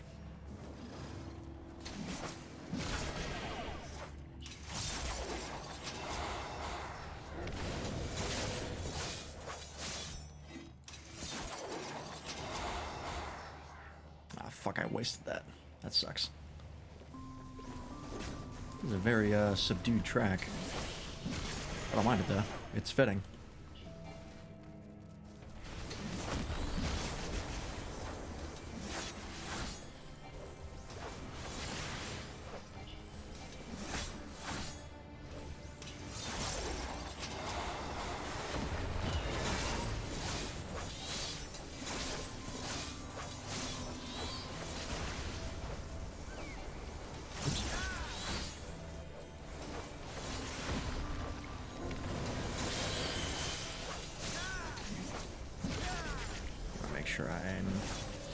Getting my gauge back.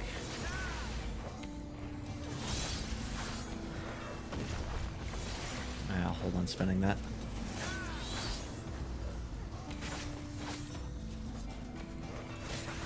I'd like to go into the next encounter with full gauge. Ow! Right in my face. Oops, nope.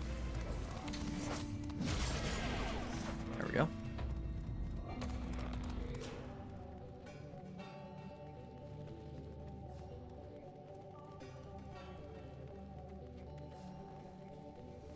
I don't mind this dungeon so far. It's alright. I would say it lacks a little compared to the first two dungeons.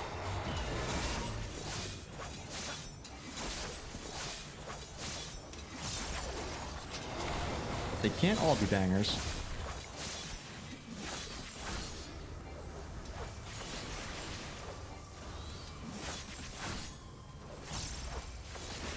I think it might be because this reminds me too much of Copper Bell and Halatali for me to like it.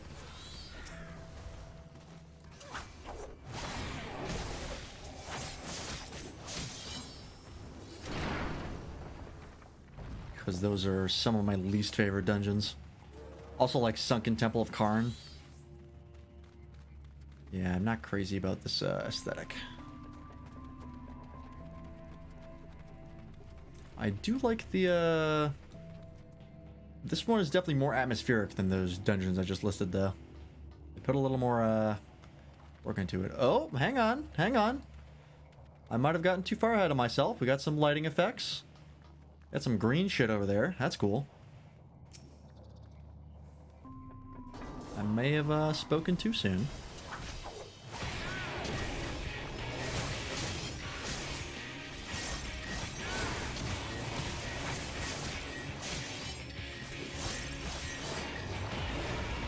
Good old Bahamut blocking my view.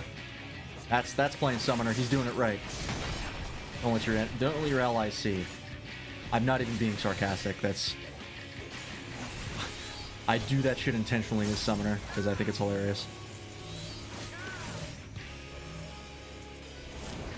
I am not upset at all.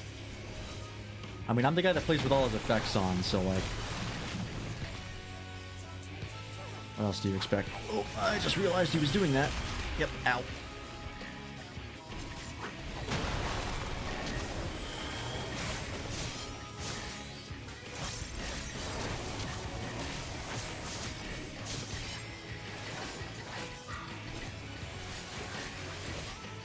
Okay.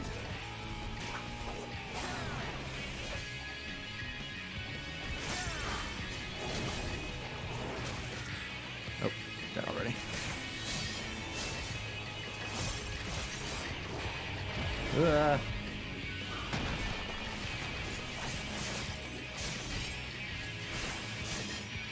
Alright. This guy's not too complicated so far. Fairly straightforward. Get on the stacks, don't get in the AoEs. Kill the ads. The basics.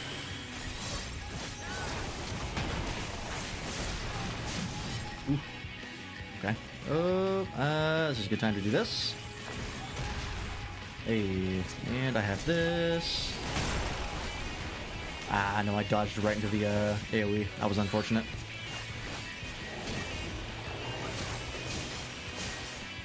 That's okay. As long as I didn't die. I didn't get a vulnerability stack either, so not a big deal.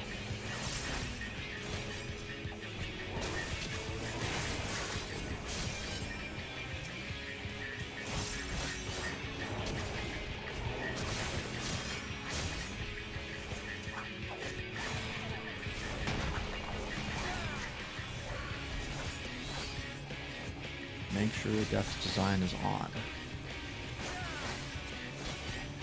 The one annoying thing about Reaper is having to make sure that Death's Design is always on. But I mean, in the grand scheme of things, it's really not that bad. It's one semi-annoying thing in a class that runs like butter.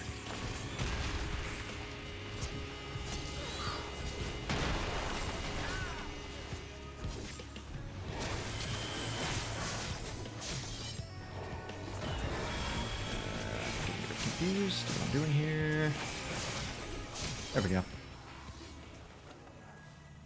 Okay. Pretty straightforward.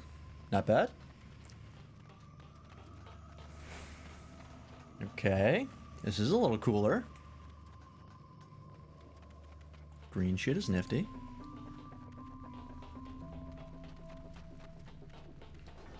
The music in here is pretty subdued.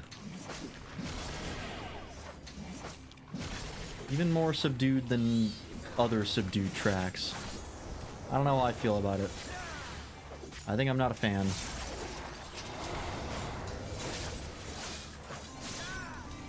Because half the time you can barely even tell there is music. Oops.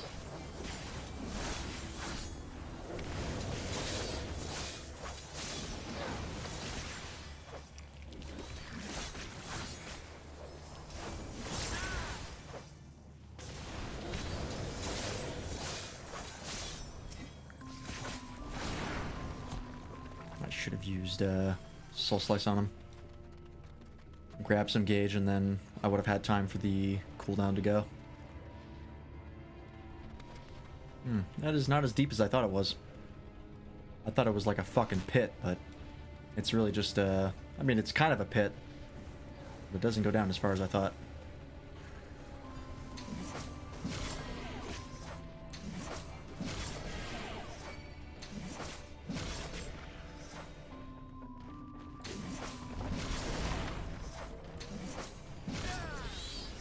Ooh, lots of guys in here. Lots of fellas.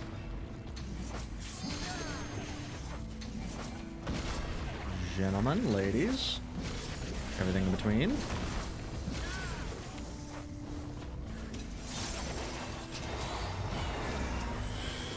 Why does that not count? There we go.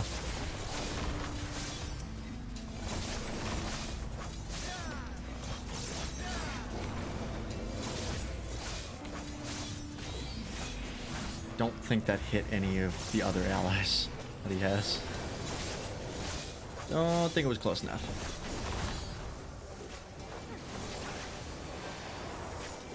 Oh, there's a dude attacking the healer, or the summoner.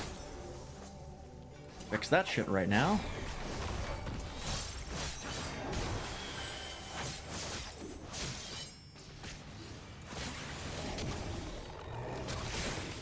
Alright, taken care of. Make sure Death's design.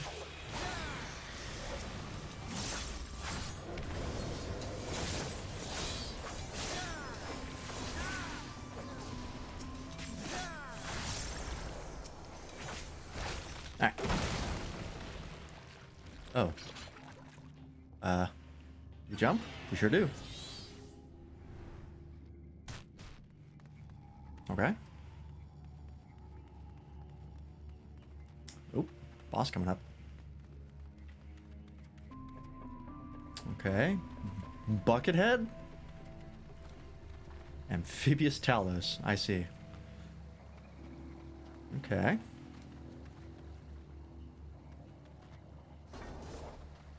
Let's do it.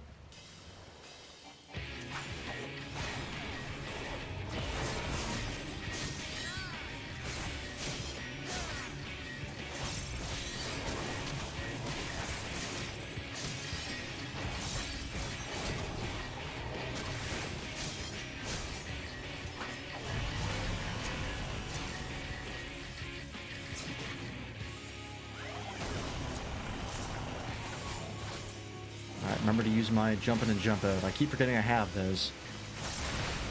Ow. Alright. Oh, it's gonna go in a circle.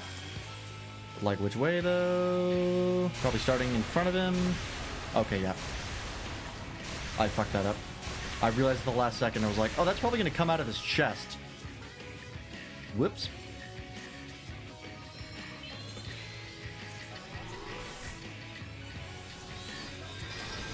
That's okay. We're learning.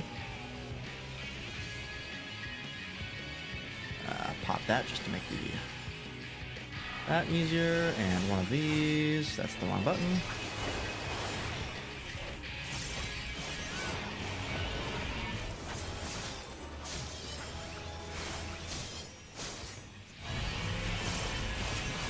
Jump out. Because I can do that. Jump back in. I don't want to move, so I'm just going to waste the positional on that. Any damage. Okay. Get behind him this time, idiot.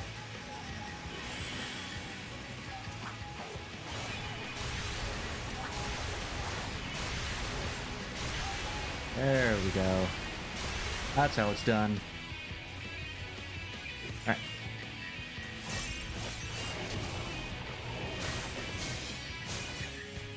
Remembering which positional is which here, which is good. Flank then rear, flank then rear. Gotta remember. I'm getting it, I'm getting it. It's only taken me, how many streams? Oh, the gluttony's on cooldown. Alright.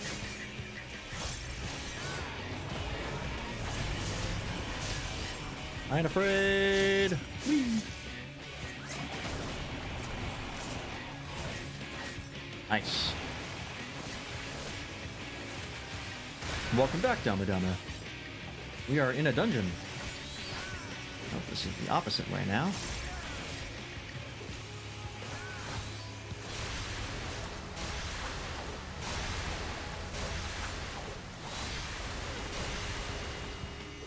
Good old Akmorn, completely occluding the boss. Love it. This man plays summoner well.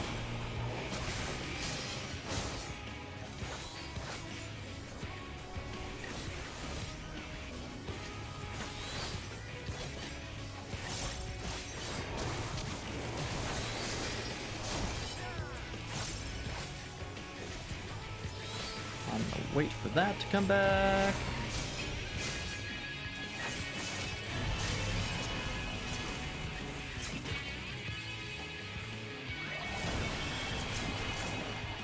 And he is almost done. Come on. There we go. Alright, that was a little interesting. Had to do some thinking. But I liked it. I liked it. Ah, here we go. Now we got some Sin Eaters. This is gonna be like a crystal Sin Eater? That's kind of cool. I can dig it.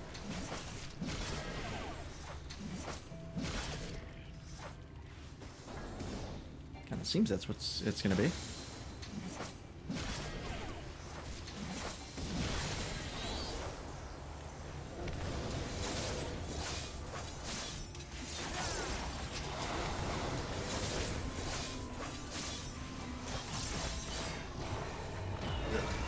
Fine.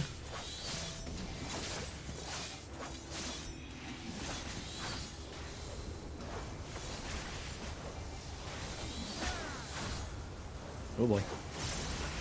I started at the last second. Alright, fine.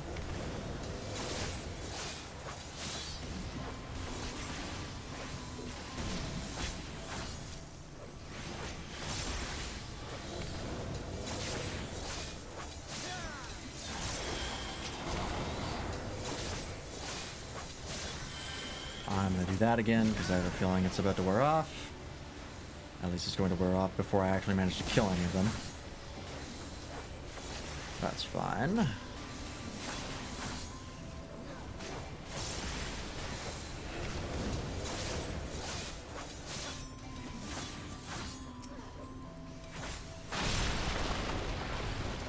Ooh, okay, okay. This is pretty nifty looking. Everything's all crystallized. I can dig it. Agree on everything. Kind of a cool color palette here. Oh, we're gonna focus on this one. That's the wrong button.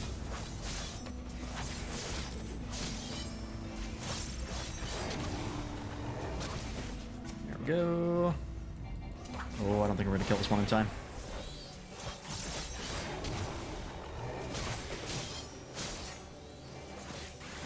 Nope, we didn't. That's fine. It's almost dead. Okay, cool, cool, cool. I feel like these guys are too far apart to be AoE'd properly.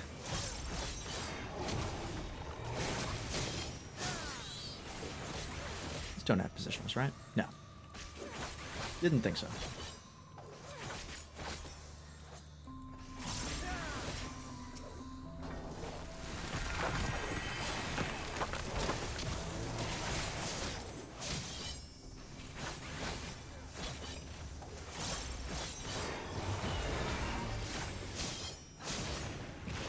Acclaim, like the critically acclaimed MMORPG Final Fantasy XIV.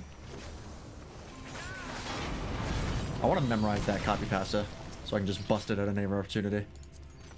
That'd be pretty great. I feel like that would be worthwhile. I should have a chat command for that. Like exclamation mark FF14. Oh, here we go. Oh my. Light Warden Storage.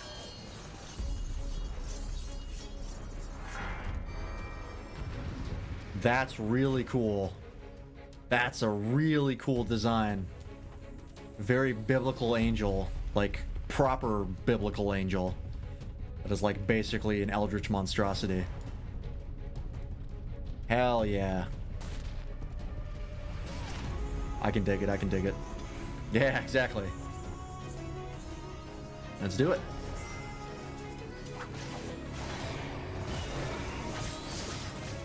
And miss that positional, that's fine.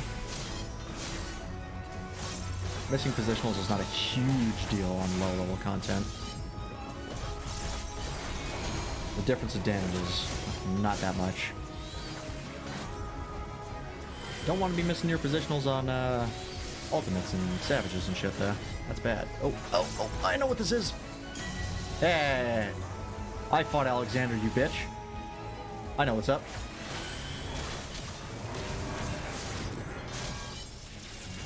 Oh, center?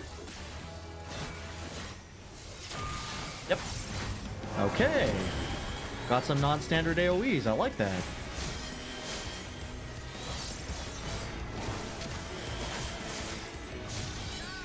Crystal nail. Oh, okay.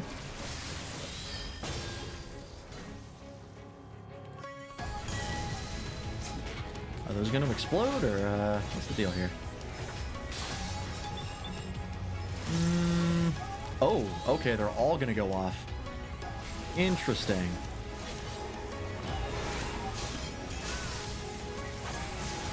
Oh no. Oh, yep, I saw that one too late. That's fine. We got one hit. Okay, that's cool. You gotta do some thinking as to where it's safe. I like that.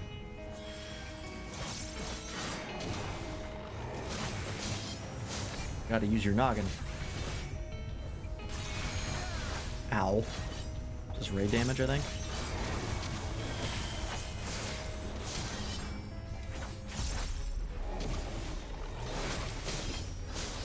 Gotta remember to pop Crest of Time when applicable. Yeah.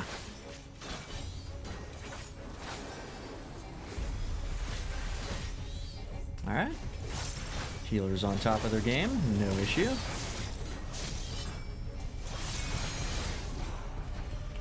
For that to come back. You're supposed to be doing something here, just keep spamming that move. Oh no, there he goes.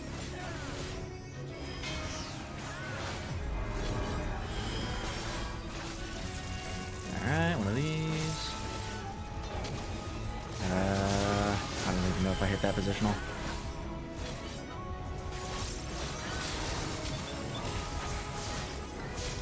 Okay, one by one. I see. Running from one to the other. I can dig it.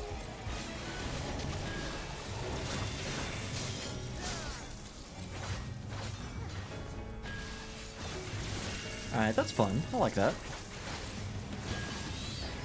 Kind of a challenge to keep your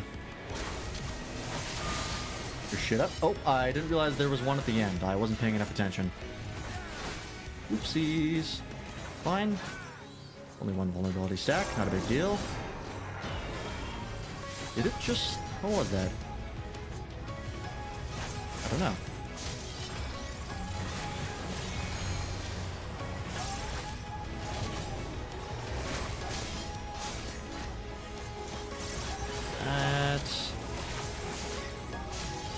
I'm going to limit break at 10%, I think. It's a decent time for it, I think. Like 7%. I thought it might have been 7%, but I think it was, oh, you know what I'm forgetting to do? Fucking Death Design. I've gone this whole fight without doing it. God damn it.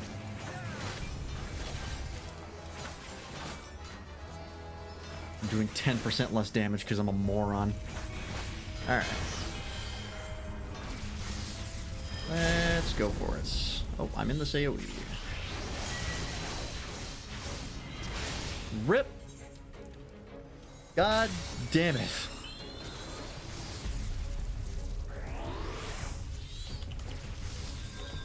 I wasted the limit break because I was too close.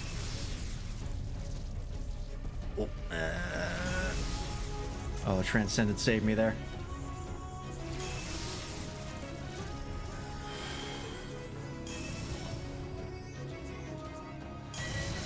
Okay, okay.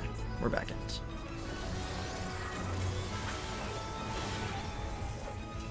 We've only wasted a little bit of everybody's time.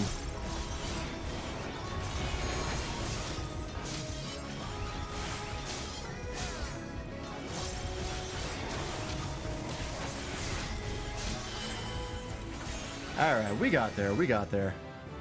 Only fucked up slightly. And I leveled up. Level 79.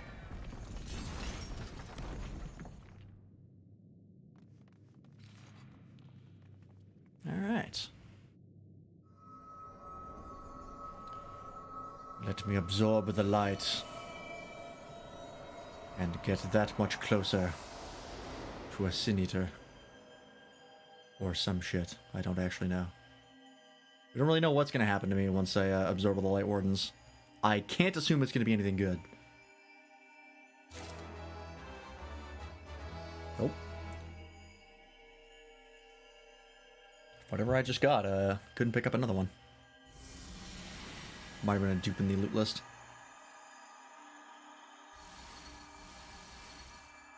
Yeah, real Shadow of the Colossus vibes.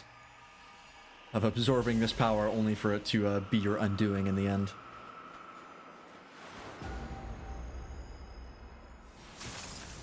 Oh, yeah, that's a new one. That's not good. That's my organs crystallizing. Doctors do not recommend that.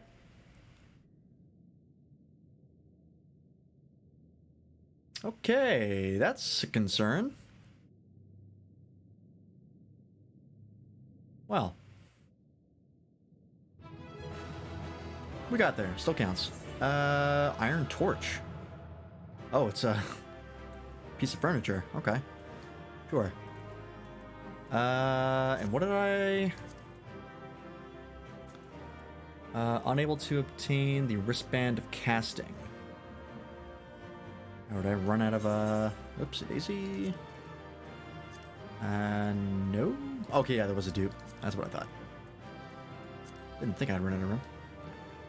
It's just that more food hitting you, it's fine. Yeah, it's just the, it's that, like, crazy spicy meat hitting me, like, however long it's been. It's not actually digesting. It's just slowly eating away at my stomach. Also, I got a commendation for that.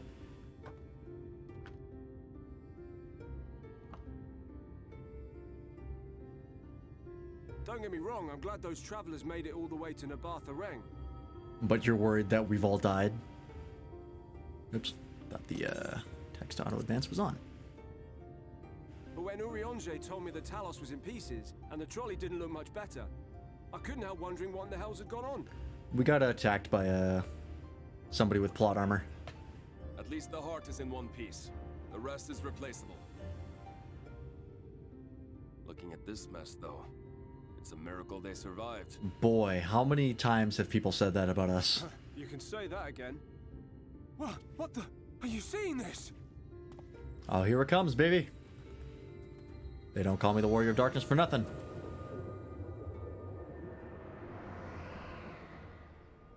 Hell yeah. The sky. It...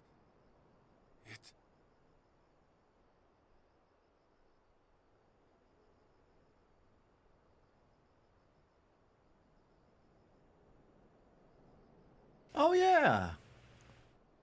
Wayrick or Wellrick or whatever the hell his name is. Halrick. Maybe. I don't remember. Wouldn't it be great if he turned into a Sin Eater right then and there? Wouldn't that be depressing? Oh, and it's daytime already. That was fast.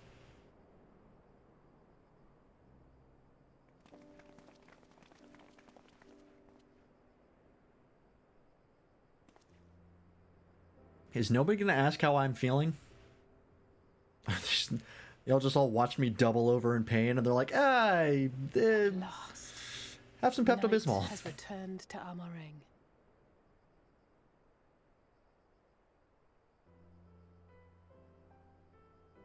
We'll save this broken world yet, Tesleen. You see if we don't.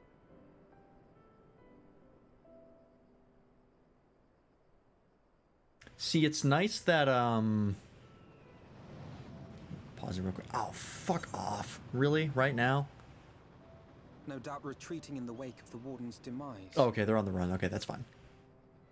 I did fall over a few times in that fight. You know what? You've got me there.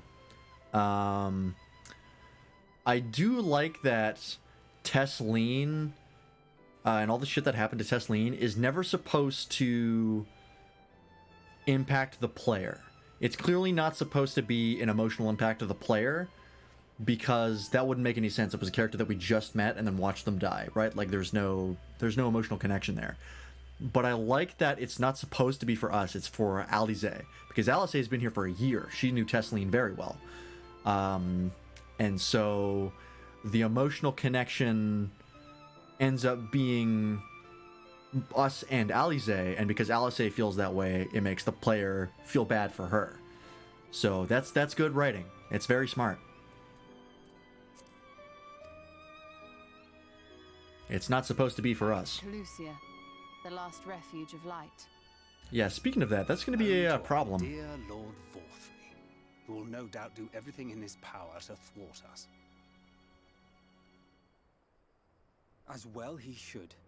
For defeat there would spell the end for both him and his heavenly host.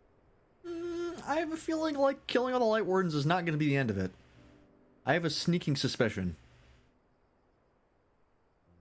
There the fate of this star shall be decided. I feel like we're going to kill the last Light Warden and things are not going to go well. Something's going to happen and it's going to be a problem. Alright. We did it. We really did it. I only wish there were time to visit the inn. We can but hope the return of the night has granted the residents some shred of comfort. They thought the world beyond changing, but today I think we proved them wrong. We will fix this broken land, Lance, together. Alright.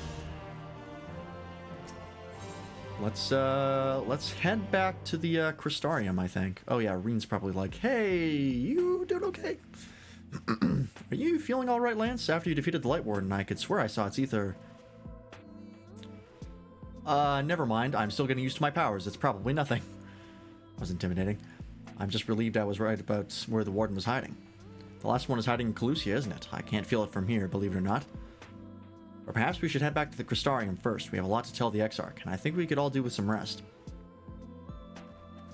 I also appreciate how this is, She sees it too, then. Oh, hang on. Okay, yeah. I also appreciate that the quest structure for Shadowbringers has very clear, like, chapters, separated by the Light Wardens. It's an easy way to sort of be, you know, get like a solid start in the beginning for a plot line. Simple but effective, especially from a gameplay perspective. It gives you a reason, a better reason as to why you're fighting the boss, other than just they're in your way.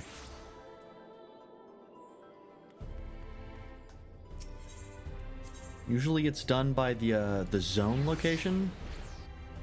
That was sort of how it worked in Heavensward, of like you were on a journey, and so every time you were in a zone, that was its own little struggle to get past. Stormblood kind of struggled in that aspect of you were going from zone to zone and just sort of talking to resistance people and convincing them to fight for you, but the actual gameplay of that was sort of a little bit up in the air because you never really knew what that was going to take. So it was a little more difficult to define a beginning and end. The others are with the Exarch. Before we join them, there's something I wish to confirm. Tell me, Reen, have you noticed anything particular about Lance's appearance of late? Anything at all? Speak freely, he won't mind. Well, he's gotten pretty fat. Well, since Minfilia bequeathed her power to me, I've been able to see the light inside him, though I didn't think of anything of it at first. But after we defeated the Warden in Amarang, I realized something was wrong. You've absorbed its ether, Lance, and the light within you has grown monstrous. Then it is as I suspected. How are you feeling? Oh, that's bad. That was another one of my organs. That was my spleen. Lance.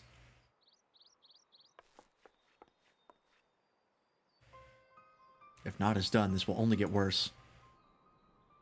Reen, with the power of the Oracle, you have gained some measure of control over light, have you not? Is there anything you can do for him? Extinguishing it is out of the question. Even at her strongest, Minfilia could only hold back the light. I might be able to suppress it, but I don't know for how long. Then we have no choice but to rely on Urianger and his secrets. If the next battle is to be the last, you may yet be able to play your part, but you will need all of your strength. I will discuss strategy with the others and see that everything is made ready for our departure. You are to return to your chambers and rest until then. Understood? Yes, Mother.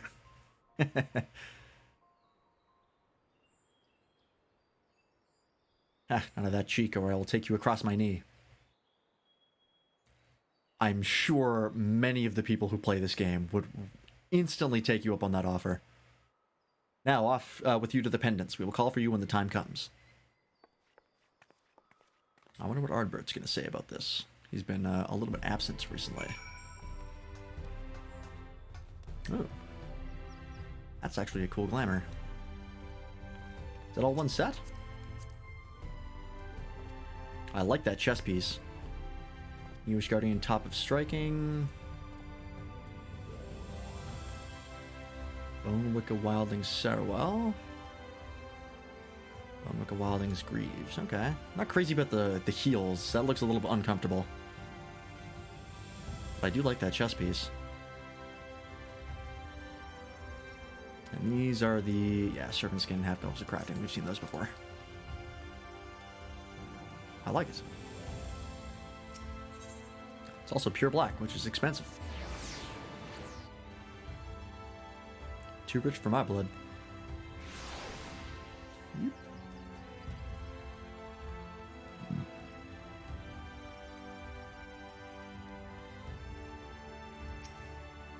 Everything all right, sir? You don't seem quite yourself. Perhaps a hot meal and a freshly made bed will improve matters. It won't. The room is ready if you'd care to retire. Very good. If you should have need of anything at all, pray do not hesitate to call. I think those are bad. Have you seen our casting boots from the PvP vendor?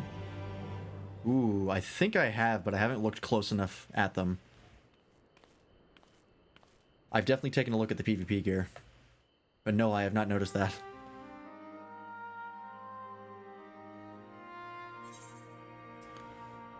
Yeah, where was he? Why did you stay behind? What was the deal with that? I don't want to call him out and be like a dick, but I want to see what he's thinking. And sometimes the dead would rather not be disturbed. But enough about me. What of Armorang? Okay, you wanted a break. Fair. You're kind of living a tortured existence.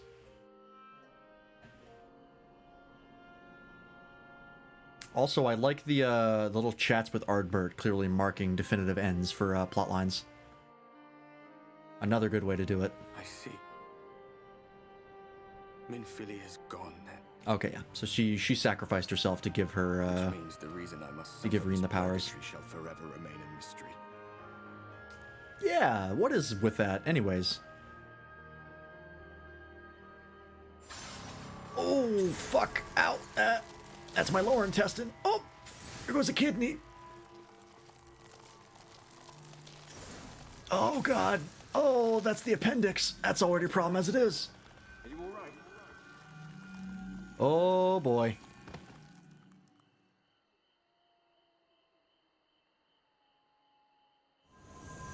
Oh. Hello. What was that? What'd you do? Pray tell. Did he fix me? Am I better? What just happened? Great question. How am I feeling?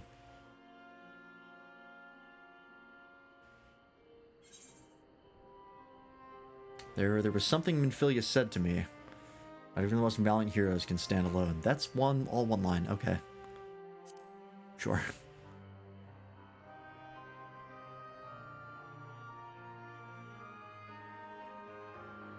Minfilia said my time had not yet come. That I still had a role to play. Not even the most valiant heroes can stand alone. That is what she said. No, it couldn't be. There's only one hero. Oh, come on, man. Not me. Chin up. I'm just a shadow. Get that self-deprecation out of there. Yeah, even I'm like, oh. Get out of here with that shit. So is he like a light ether sink? Like he can just absorb all the light ether that's in me? I don't even know if he absorbed it or what he did. We might see when next we talk to Reen or Y'shtola. Hello. Forgive the intrusion, but Minfilia, that is Reen, and the others were asking after you. Okay, they told me to go rest. What changed? Is everything all right? I'm talking to a ghost, but besides that, I'm doing all right.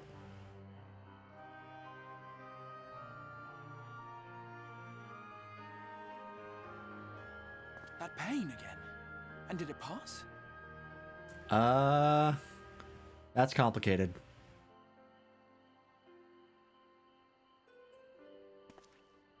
Thank goodness for that. I would not wish to see you suffer.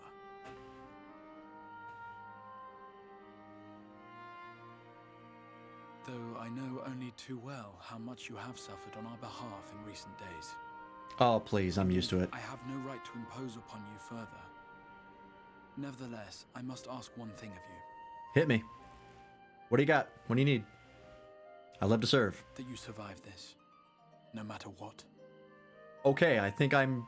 When the dust Can do. settles, you must return to your world. For the battles to come, and the wars yet unwon. I don't think you really had to ask me that, but, The final Light Warden is all that I like stands life. between us It's pretty cool. and victory. There is still much we must do to prepare. But for now, I will see if there is aught that may remedy the strange affliction which plagues you. Is it that strange? I'm filled with light ether. Ooh, that's a good question. When the Warden is dead, will your work finally be done? Kinda wanna know. Yes, I believe it will. Once the tyranny of Okay. light is ended, the people of the Crystarium will be safe. And the future that must be shall come to pass. I'll not keep you from your rest any longer. Take as much time as you like.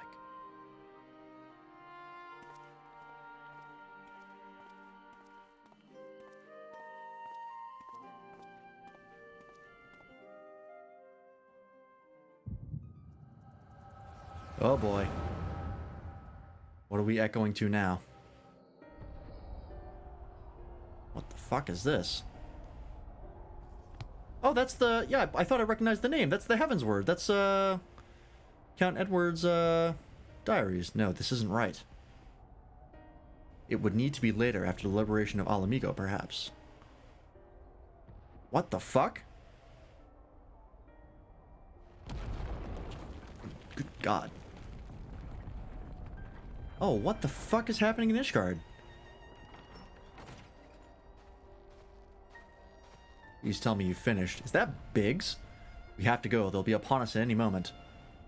Is this a dark future? Very well. Where to next, then? Let's just worry about getting out of the city and pray the airship is still in one piece. Anywhere we go from here will just be more of the same. Is that Biggs? I don't know if it is.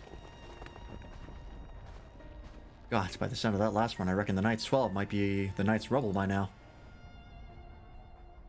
Is there nothing else we can do? Look around you. This isn't war. It's a sickness, and it's spread to every corner of Eorzea. The city-states are in disarray, and by all accounts, the Far East is faring no better. There'll be nothing left of us when this is over. This world is beyond saving.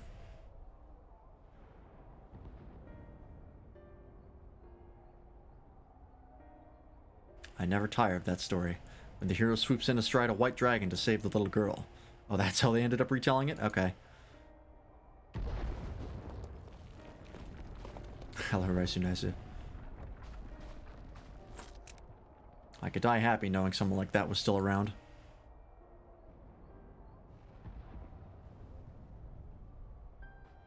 Indeed, but not today, not while our message remains undelivered.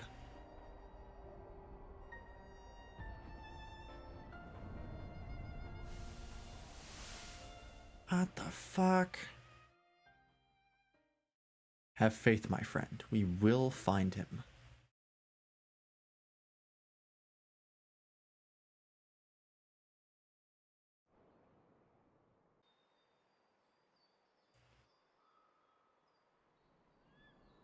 That seems like the vision Urianger saw of everything unraveling when Black Rose got deployed. But we saw it with the Echo, which means it had to be the past. Because we can't echo into the future as far as I'm aware. We haven't done it before. This would be a weird time to start doing it.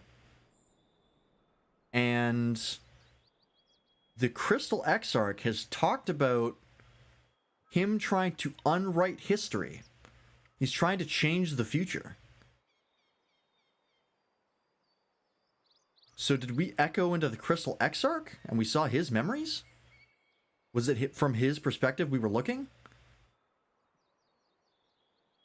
That would make sense. So it wasn't the past. It was the future that the Exarch lived through, and then he came back in time to try and change it?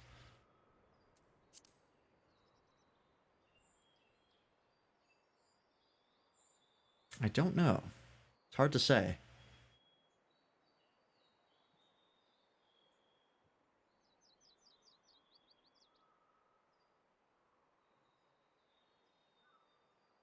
I think my current theory is that that is the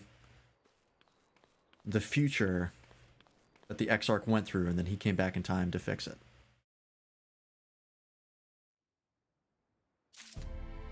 I think that's what I'm going with. That's my current guess.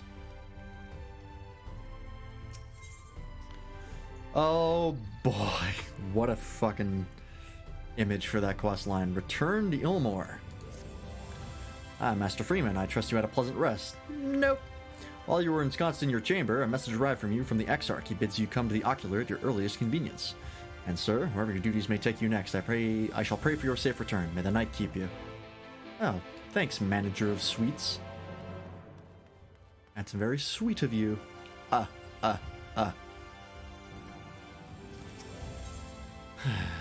Anyways. Okay. Let's talk to the Crystal Exarch and see what our next move is, and then we're gonna wrap it up for tonight. I'm not gonna go late tonight.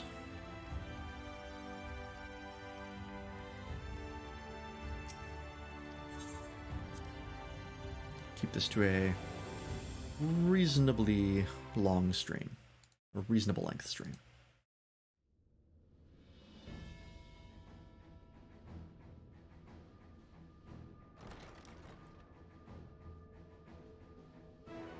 Oops. Oh, hello, Emmett Salk. There we go. Sorry about that. Had to accidentally change windows. May I assume you've had your fill of rest? Yep.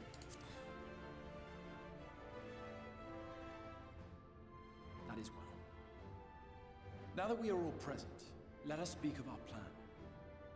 Okay, I like that we have one. Thus far, we A have nice change of pace. forward Lightborn is restoring night to much of Norvrant. Still one zone we haven't Only seen. one remains, that of Calusia. And with Reen to guide us, I am certain we will find it. I wonder if the last zone is the wasteland beyond the wall of crystallized light. If we can just take care of this one last warden, we'll rob the Sin Eaters of their final foothold and drive them out of Norvrant once and for all.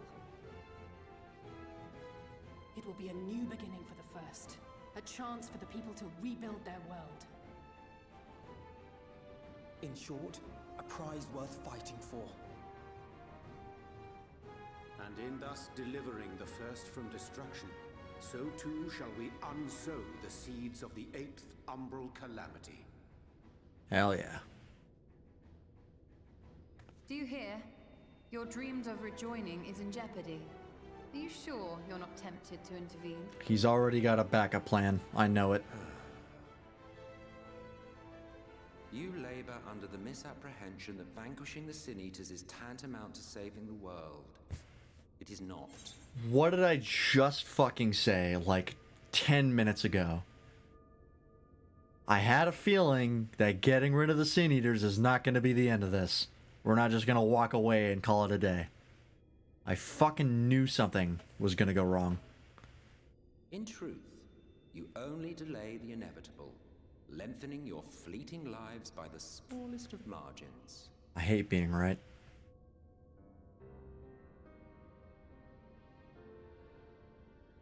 Twould be churlish of me to deny you this small concession, close as we've become. Foolish and misguided though you are not without charm. Each and every one of you is possessed of a noble heart. When the weak want for succor, you do not hesitate to provide it. Alas, your nobility is short-sighted. You think only of the problem in front of your nose. I mean, it's the kind of the one that's killing everybody immediately. Existence. Well, not all of us can be immortal, jackass. Our lives may seem short and insignificant to the likes of you, but one does not need to be an eternal being to achieve lasting change. Yeah. If I may stop you there, I do not claim that we Ascians are special. That is another misconception. Oh? In the beginning, everyone lived nigh for eternity. Such was the natural order of things. But like so much else, this was taken from you. I see.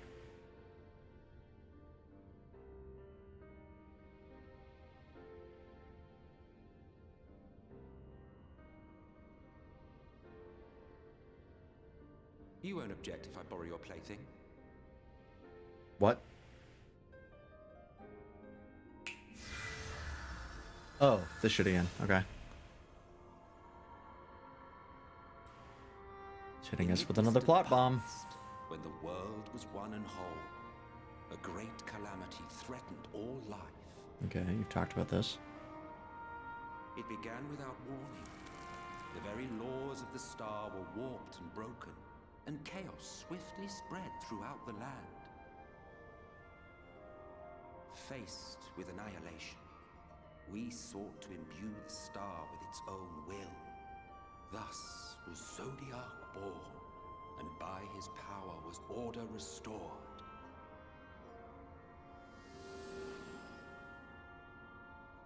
Ere long, however, thankless fools began to fear that Zodiac's might was too great, and so they conjured another to keep him in check.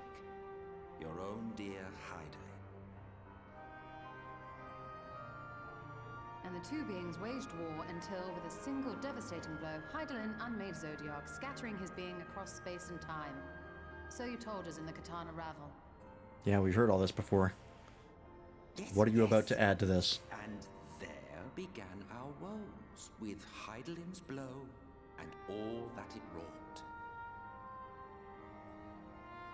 As a counterbalance to Zodiac, Hydaelyn was created with the power to enervate her foe. This singular ability strikes not at such banal things as flesh, but everything that defines the target, diluting its existence. For example, were she to strike you,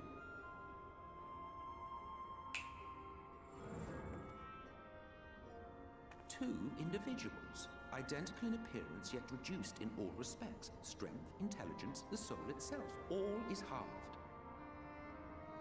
Okay.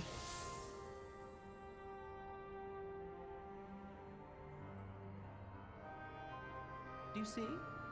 This self-same fate befell not only Zodiac, but the very star.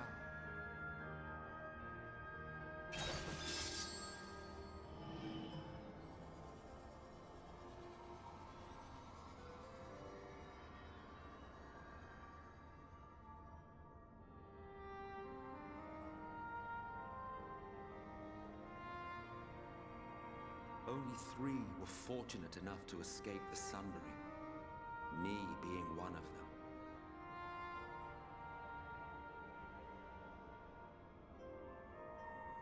When I beheld the shattered remnants of our home, I knew deepest despair. The inhabitants of these 14 fragments were feeble. It is 14. Frail and foolish. Or Final Fantasy 14. To their imperfection, ignorant of their past. I keep forgetting if it's 14 or 13. Too much Kingdom Hearts. Malformed creatures thrashing blindly about. Pitiful.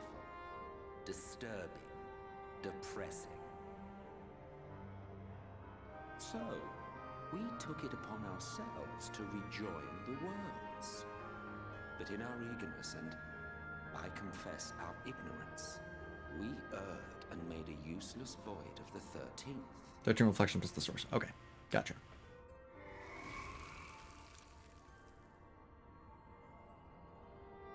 It was only afterwards that we discovered a connection twixt source and shard, a flow of energy that maintains elemental balance.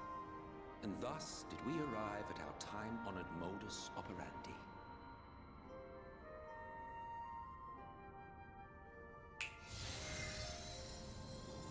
From a purely Ascian standpoint, it could be said that what you seek to do is only logical. Yeah, I mean, they have a sick, twisted sort of logic. Ignore the immeasurable destruction wrought with each rejoining. You have murdered millions, and this we cannot condone. By your fragmented existence, you continue to give rise to tragedies far crueler than any calamity. Do we? Is it that bad? But yes, moral relativism and all that.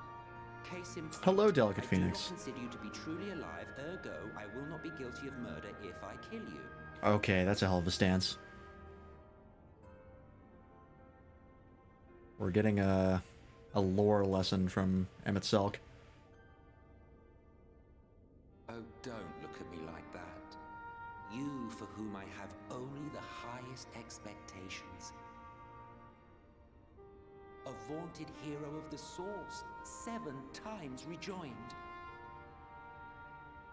Moral relativism, Pog. Oh boy.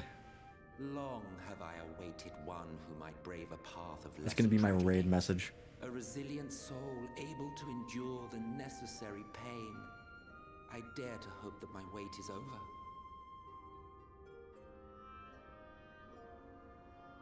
So, finish your task and slay the Light Warden.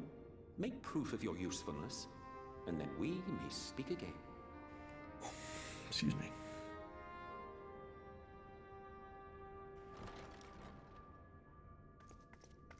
Huh. Forgive me, my lord, but this could not wait. Are we getting attacked again? Speak freely, Captain.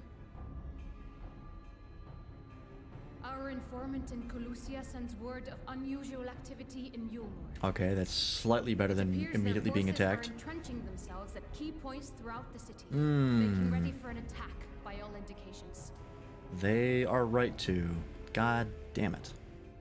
An intriguing use of resources. I rather doubt Lord Vorthry's concern for the safety of his citizens.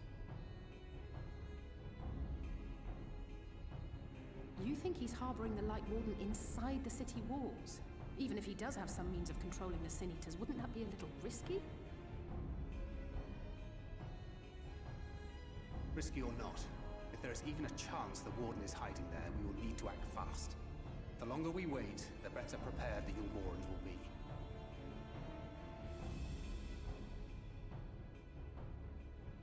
Agreed. See to your preparations then and make for Colusia. Alright, we're just getting right into it. God's willing, this hunt will be the last. Let us see it through to the end. Somehow I did it.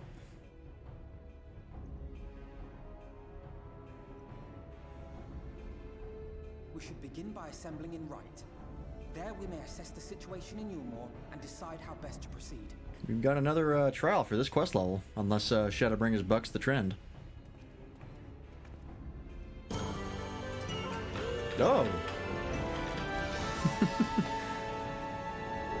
Hello, Raisu Naisu. Thank you for the raid. Get sussy raid bish notice me. I always notice you, Raisu Naisu. I see you all the time. Alright, well, looks like we've got a pretty straightforward thing as to what we're doing on Friday. Smiled, clip it. Hey, whatever makes you happy. But yeah, so we're gonna head over to Colusia next, and it looks like we're just trying to find the Light Warden that's there. Yeah, that is going to be it for me tonight, though. It is 12:30. I don't think I want to go too late tonight. Maybe on Friday. Friday we might go late. Potentially wrapping up 5.0 on Friday. And if not on Friday, Saturday for sure. Restrictions are lifted. Blech. Yeah. But yeah, let's move over here.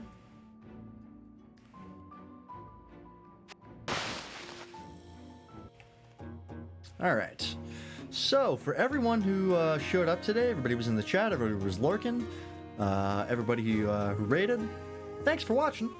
This has been another day of FF14. Tomorrow we'll be playing more Moon Hunters with Bartholomew, Nobody, and Arsai Tang. As I remember how to spell Kimo Dojo. There you go. That'll be on Bartholomew's channel.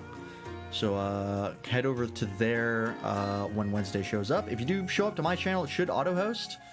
So at the very least, you can check it out from that portal. But yeah, that'll be on Bartholomew's channel. Are we raiding? Yes. We're going to raid somebody. I don't know who yet. Probably Crudberry. Seduce the final boss? We already did that last time. It was funny. I think we'll go for something different this time. But, Info Flexitron Flexi, can we raid this dude? I don't even know who that is. What do they play?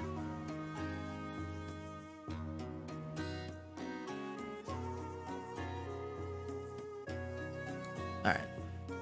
Also, if you have not already joined the Discord, that is the best place to get stream alerts for when any of us go live, as well as interact with the community and get in touch with us. Gonna play Genshin the affiliate soon? I don't know how I feel about rating Genshin people. I think that's not really what I want to support. I'm sure they're a nice person, but I really don't support gacha games. So I'm gonna go ahead and pass on that one. But I do have a target for us, because Crudberry is playing Half-Life. And Crudberry is always an excellent time. They're a great streamer. And they've been, they're always an entertaining person to watch, so I always feel good about sending people to them. Also, they've got a really easy to spell name, and that does influence me. But yeah, so tomorrow will be Moon Hunters. That'll be on Bartholomew's channel. Thursday, myself and Bartholomew will be streaming more Ace Attorney. We'll be continuing, probably wrapping up the Steel Samurai case from the first game. That'll be on Thursday. That'll be on my channel, even though he'll be streaming it. We kind of like a weird setup, but that'll be here. And then, of course, Friday, Saturday, more FF14. Should be wrapping up 5.0.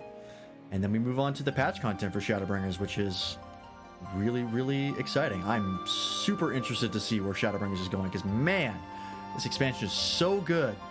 My God. I thought Heavensward and Stormblood were good. I really enjoyed my time with them, but man, Shadowbringers is on like a cut above.